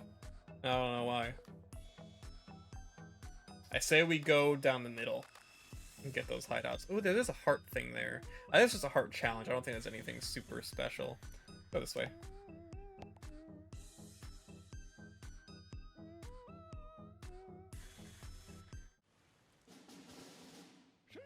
Ladders. Is that a hazard? Oh, these things are the ladders. Okay.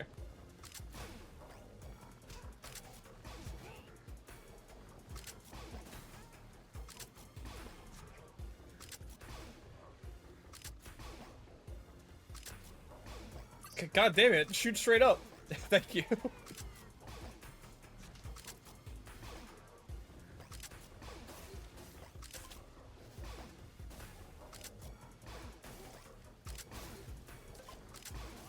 Die.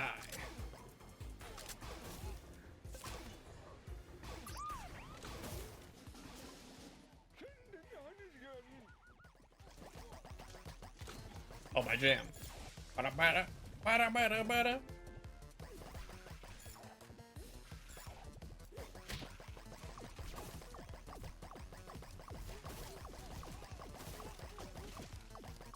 Okay, grenade. Die. Take down to the ground. People seem to be loving this game too, which is nice. Specifically like Behemoth fans, like I saw on their Twitter responses, people are just like kind of jazzed about it. Just cool. Ow. Oh wait, I could just, yeah, this. To the ground.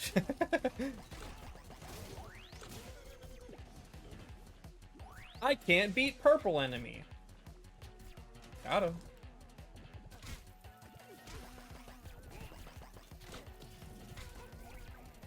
I'm on fire. Help. Thank you.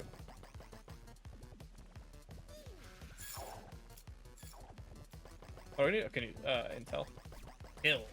Kill time.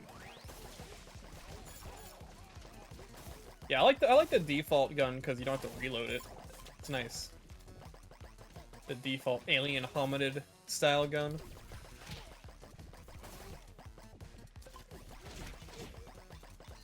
Now this is alien hominid to me. Yeah. But you know, if there's a more powerful gun, I just gotta pick it.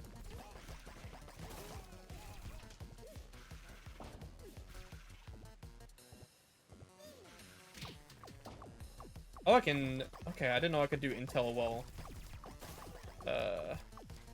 in the ground. It's good to know.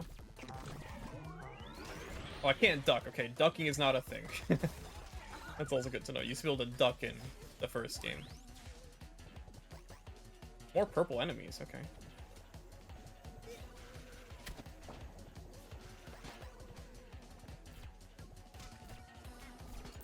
Fuck! I didn't want to get on top. Fuck!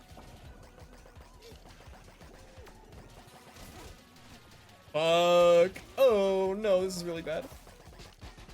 Give me the mutation goo.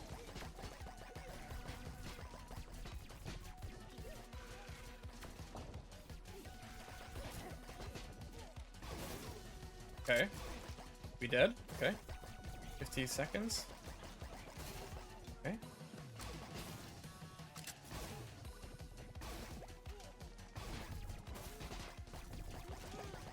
And down. Nice. Yeah. Okay. Is there another method? I kind of want a bit more stuff. Okay, never mind. That took a blast to the face. I've changed my mind. I want to leave, actually. I would like to keep all 3 of my hearts, thank you.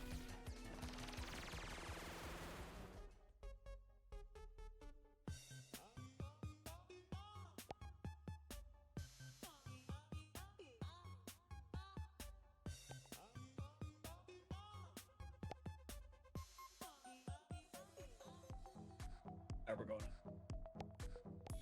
Bit dangerous. What we gotta do.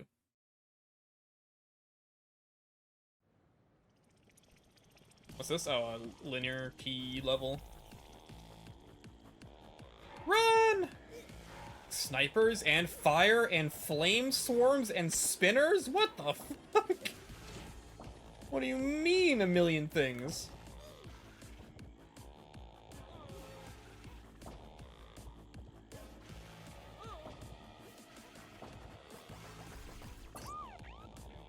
Oh, this is scary. I recognize this location. Is this, from the first game? I don't know why it looks familiar to me. Like that specific one. Ah, fuck.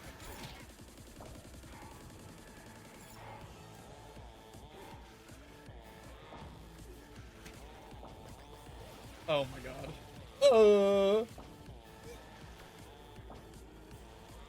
Yep, okay. Fuck. The fire. Oh, this isn't good. Okay. Phew!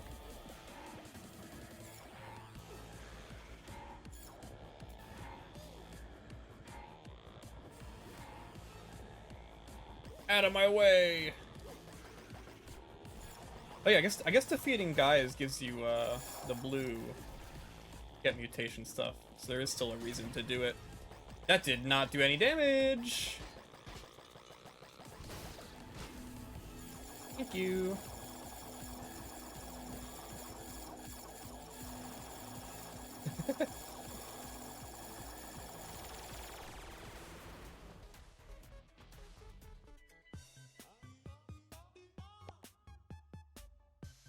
I don't know what these, like, level rewards really do for me. Especially because I don't keep anything when I die.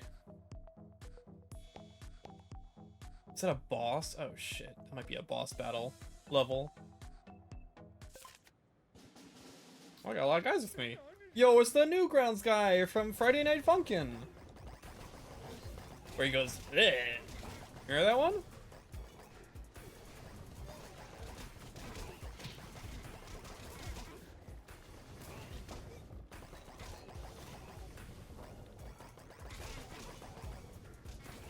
Alright, I got hit by literally everything. Why are these heat-seeking? Hello?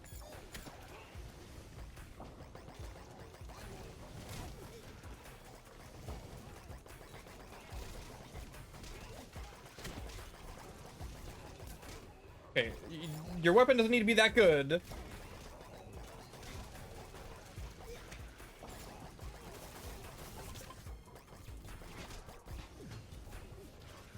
Oh, this is really bad. These fucking robots are crazy. There we go. Ah!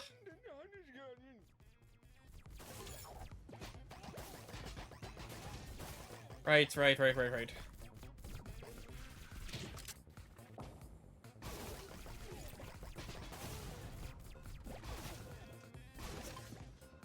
Okay. Get me the hell out of here, please.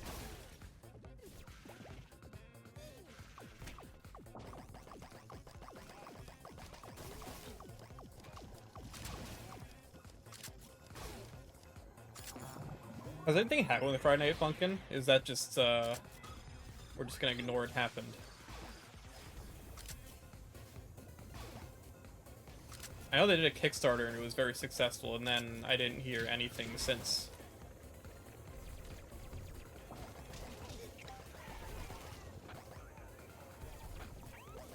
I don't know what I know what it means when I get snailed, but like I don't understand how it happens. Oh, it's the snail enemy. It's emitting a signal. I see. Aren't they making the actual game? Yeah. But I don't think there's been like an update since the Kickstarter like happened. Like there hasn't been like a single bit of news.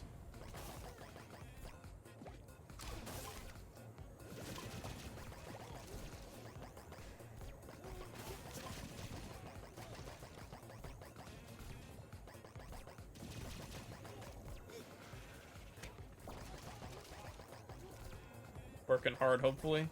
Yeah.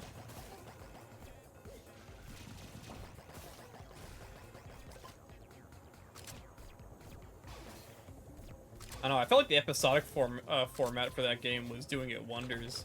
I feel like they could have just done that as like the final release, just like kept updating it like weekly. And just like now you have to pay for it to get the new updates. Like I thought like the episodic thing was great because like everyone would obsess over like the new week that came out for a long time, and then the next week would come out and everyone would obsess over the next week. Be like, oh my god, I love Pico. The person that never played the game he's from. Pico's such a scrunkly.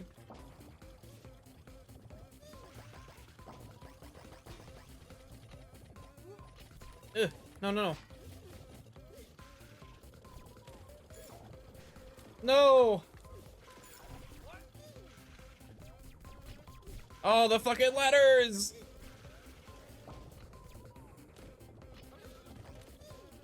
Oh my god. Ah! Why is he so fast? Got him! Alright, I need 2 more, baby! I'm going down this way, fuck that.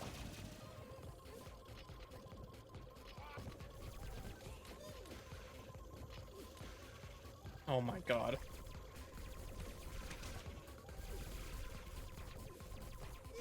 Okay. Where's the next one? Okay.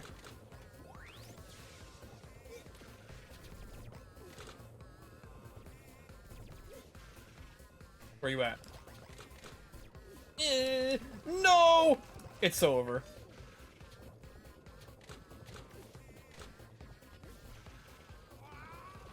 Oh, hold up. Nice. Barely made it.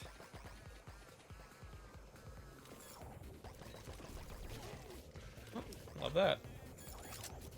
Where's the exit? I'm just gonna leave. Fuck this. I hate this level.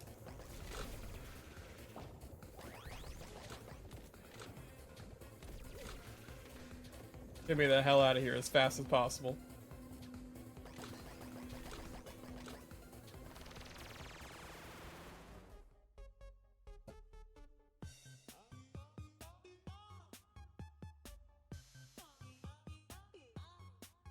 Watched a P5 Tactica review and it ended with, "We recommend if you like the original Mario Rabbids."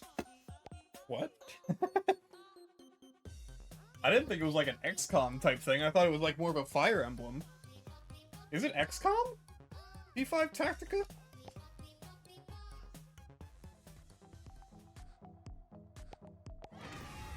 It's XCOM? Wow. I did not know that. Oh, I have the Newgrounds guy now.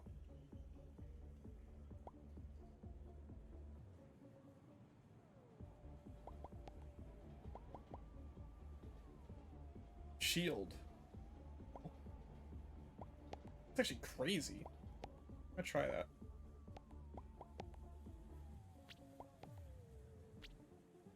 What is this?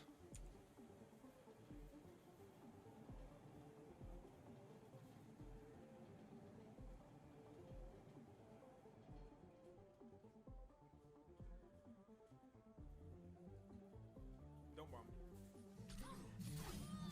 Okay. What the? Don't bomb, don't bomb. Okay. What the fuck? Okay, instant kills a tracer. Okay. Put it again. Okay, instant kills a tracer, a 200 HP hero. There we go. Bro, it basically is a kill zone. Wow. Bro, no, that's actually insane. Whoa, hold on. Let me see something real quick. Put it again.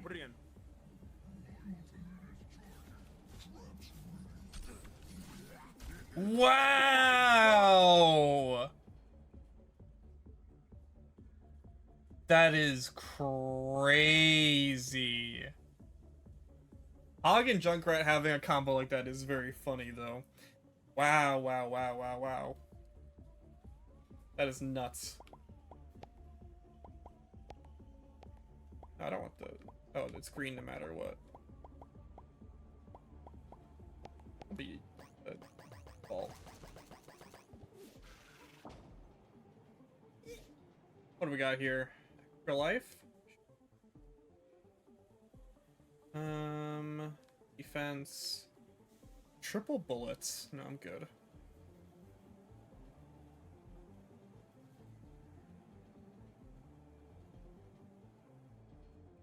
Something new. Armor pierce. Money chance. Life steal. Ooh. Damage on coin game. No, none of these. Something new, please. Enemies pierced on the spread shot. I do love that. Potential loot tier. I'm gonna get this.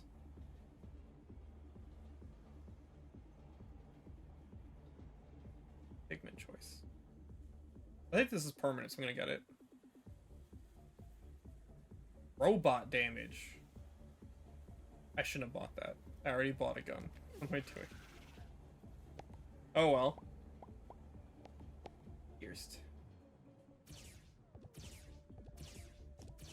Cool.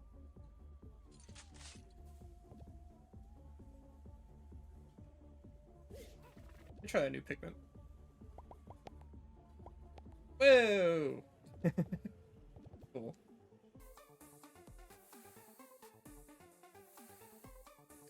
I want to go just up. No, we can get the ship thing.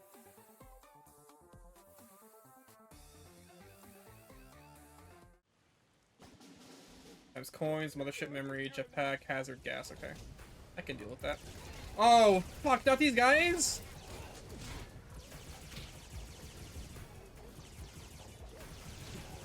I hate these guys.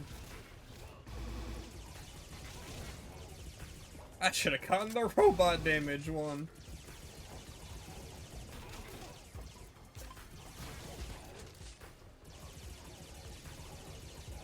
Okay. Took care of him a little bit easier than before.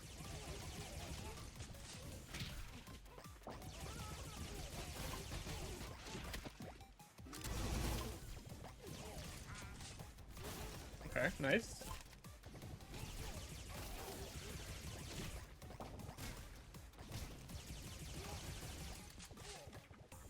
Now we have to see in-game, though, how crazy that's going to be, that setup, you know? Because you had to hook them to a specific spot and everything. And you have to set it up. We'll see how broken it actually is later, but it is cool that you can do that. I don't know if you can bite their heads. Because in Alien Hominid 1, if you were clinged to a human, or, you know, like, an enemy or whatever, you used to be able to bite their heads off for an instant KO, instead of just firing at them. I don't know if you can do that in this. We have this ice cream.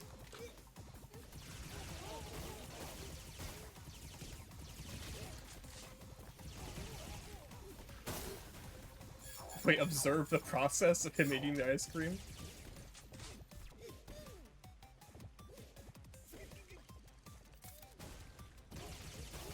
It's probably not broken, but it's cool. It is cool. Yeah, it probably isn't broken. Anytime something like this comes out, though, people just lose their fucking minds. Everybody loses their minds!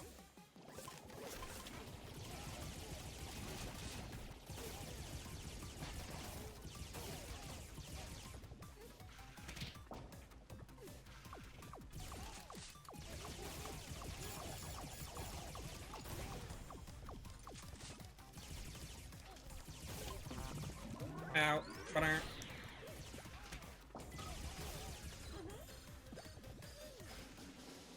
What's next?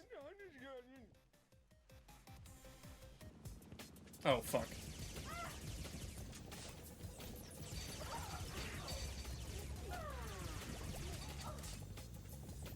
Let me get up here. Huh? How's that sound?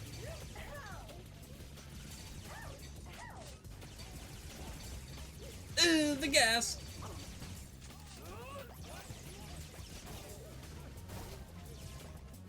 Holy fuck. No!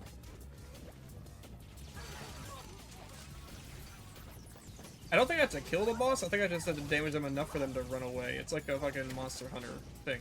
If you do, that's a lot of health that I have to take out.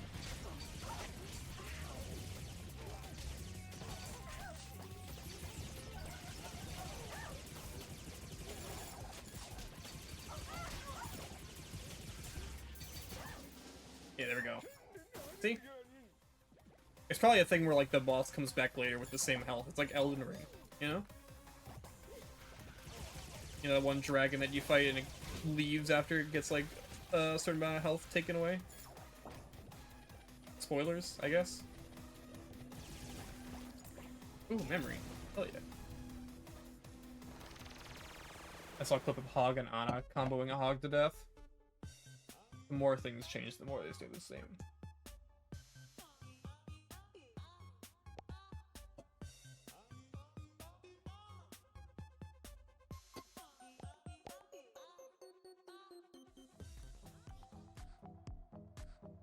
Okay.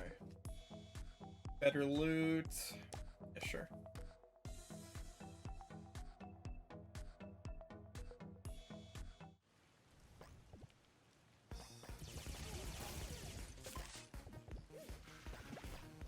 Ow. Oh, right. Fucking armor. My ass forgot. You have a lot of armor, sir. Jesus Christ.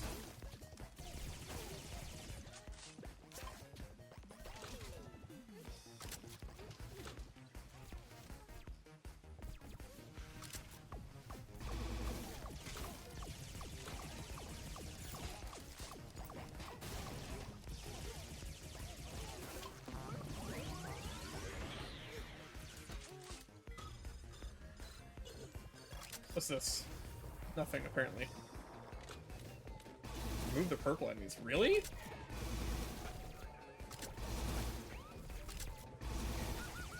That's one. Where's the other one? This is neat.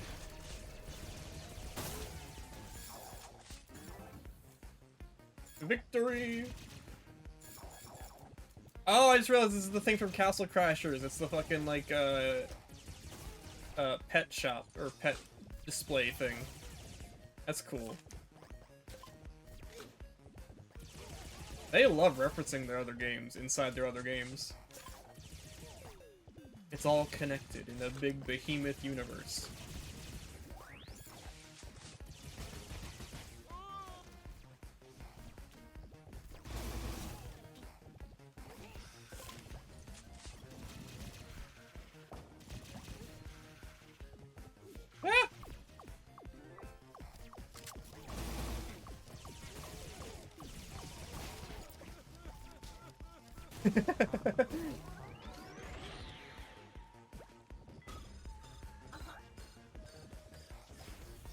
Oh shit. Another one. What if I just go up into the sky forever?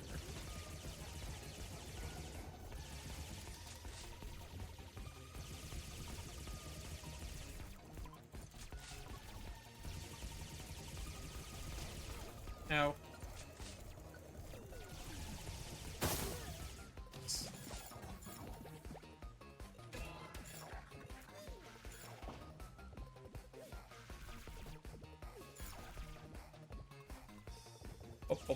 Bum.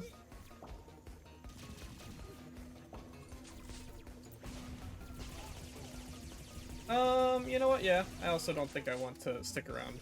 Wait, I got full health though. Maybe I can stick around for a little bit longer.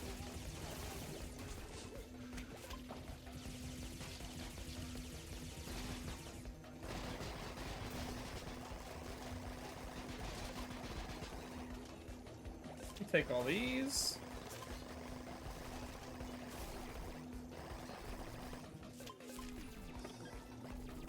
Got full health and I got a cool bike. I might stick around.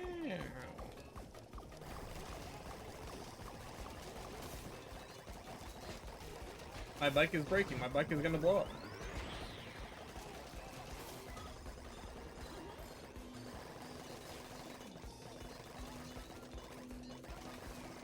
Remove the flying hacker bot. Oh, get him! I see him! Get him! Die!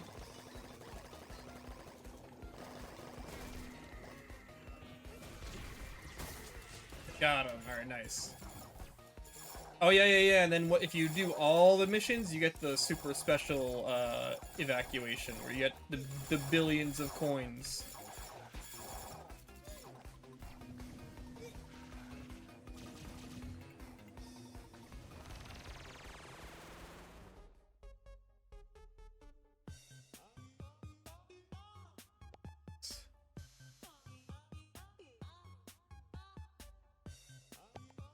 The mothership memories, I guess. How are we looking here? Oh. Move speed. Oh, yeah.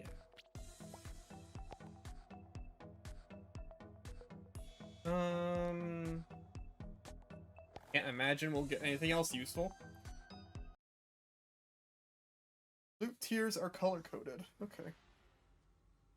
What do the colors mean?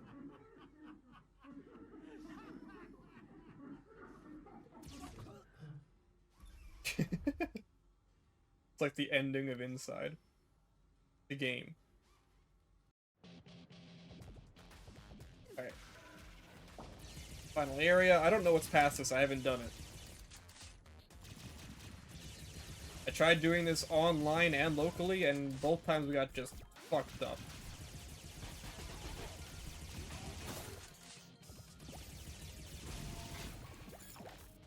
Okay. Next.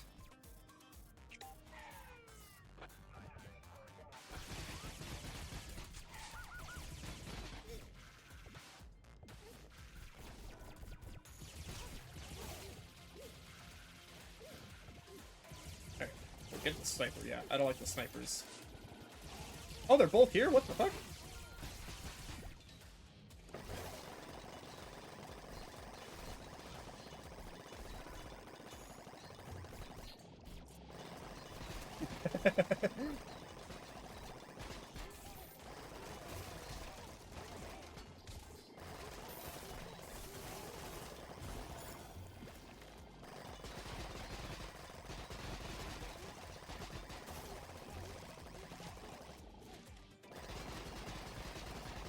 Hey, shield guy, get out of my way!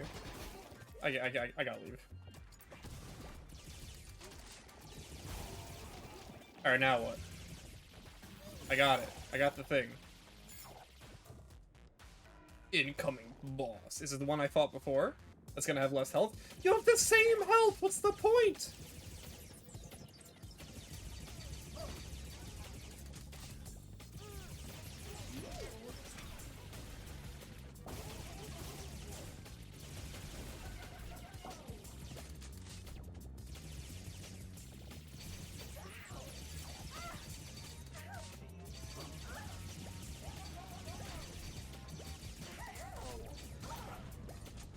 The grenade isn't great, by the way.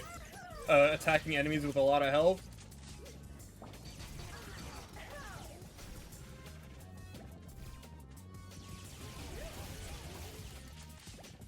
Oh, my shield's gone.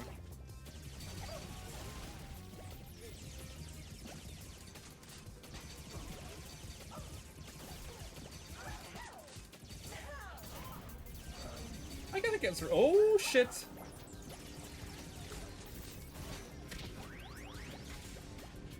Okay, this is not good.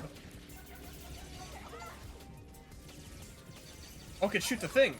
Nice.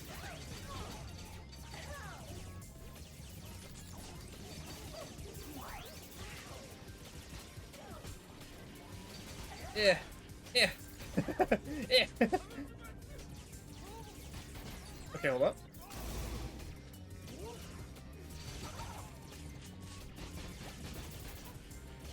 Okay, I somehow still have a shield. I don't know how this is working. I still have a shield, I still have a lot of health.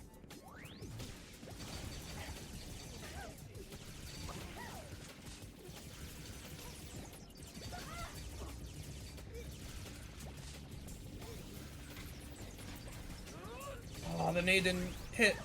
Alright, it's all good, it's all good, it's all good. Alright, I don't know what happens after this. Do I just win? Is that the end of the run?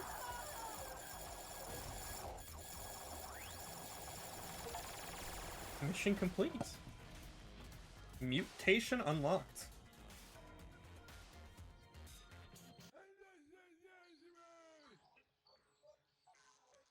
Okay.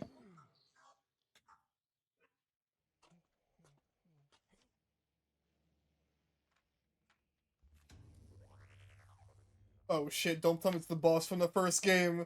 No! No, not the first boss from the first game! No! Oh, never mind, he's different.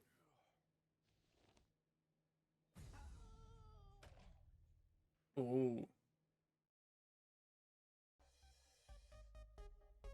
Replaces grenade. Oh, choose a new mutation. Okay. Oh, you got a jetpack? Oh, what the fuck? Oh, there's the chomp. Okay, there's the chomp.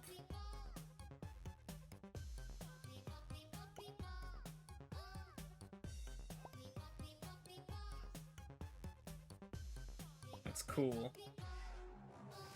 Healing bubble. I'm gonna go for the chomp. It's kind of sad that that replaces the grenade.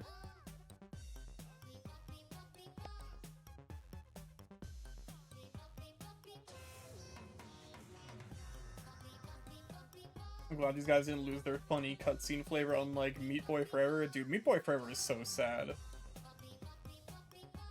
That's just because they lost the creative vision behind the game, you know?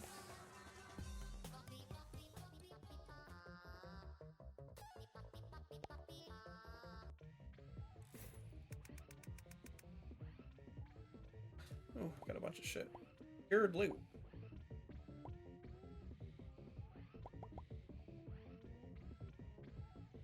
So I have everything since I didn't die. Cool. But you know what? I'm tired. I'm tired, I'm hungry. It's almost 5. It's been 5 hours since I started streaming, because I started earlier. Yeah. I'm gonna peace out. Methinks. Thursday, we do Mario RPG. We do Mario RPG on Thursday, and then Friday we do Friday is Scott Pilgrim in the Discord, and then Saturday is Pearl in the Discord. So a lot of shit happening.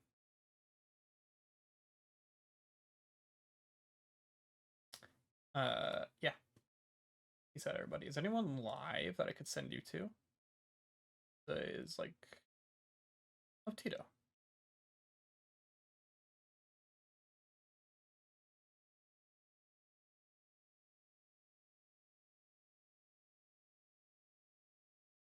All right. Peace out, everybody. Have a good one.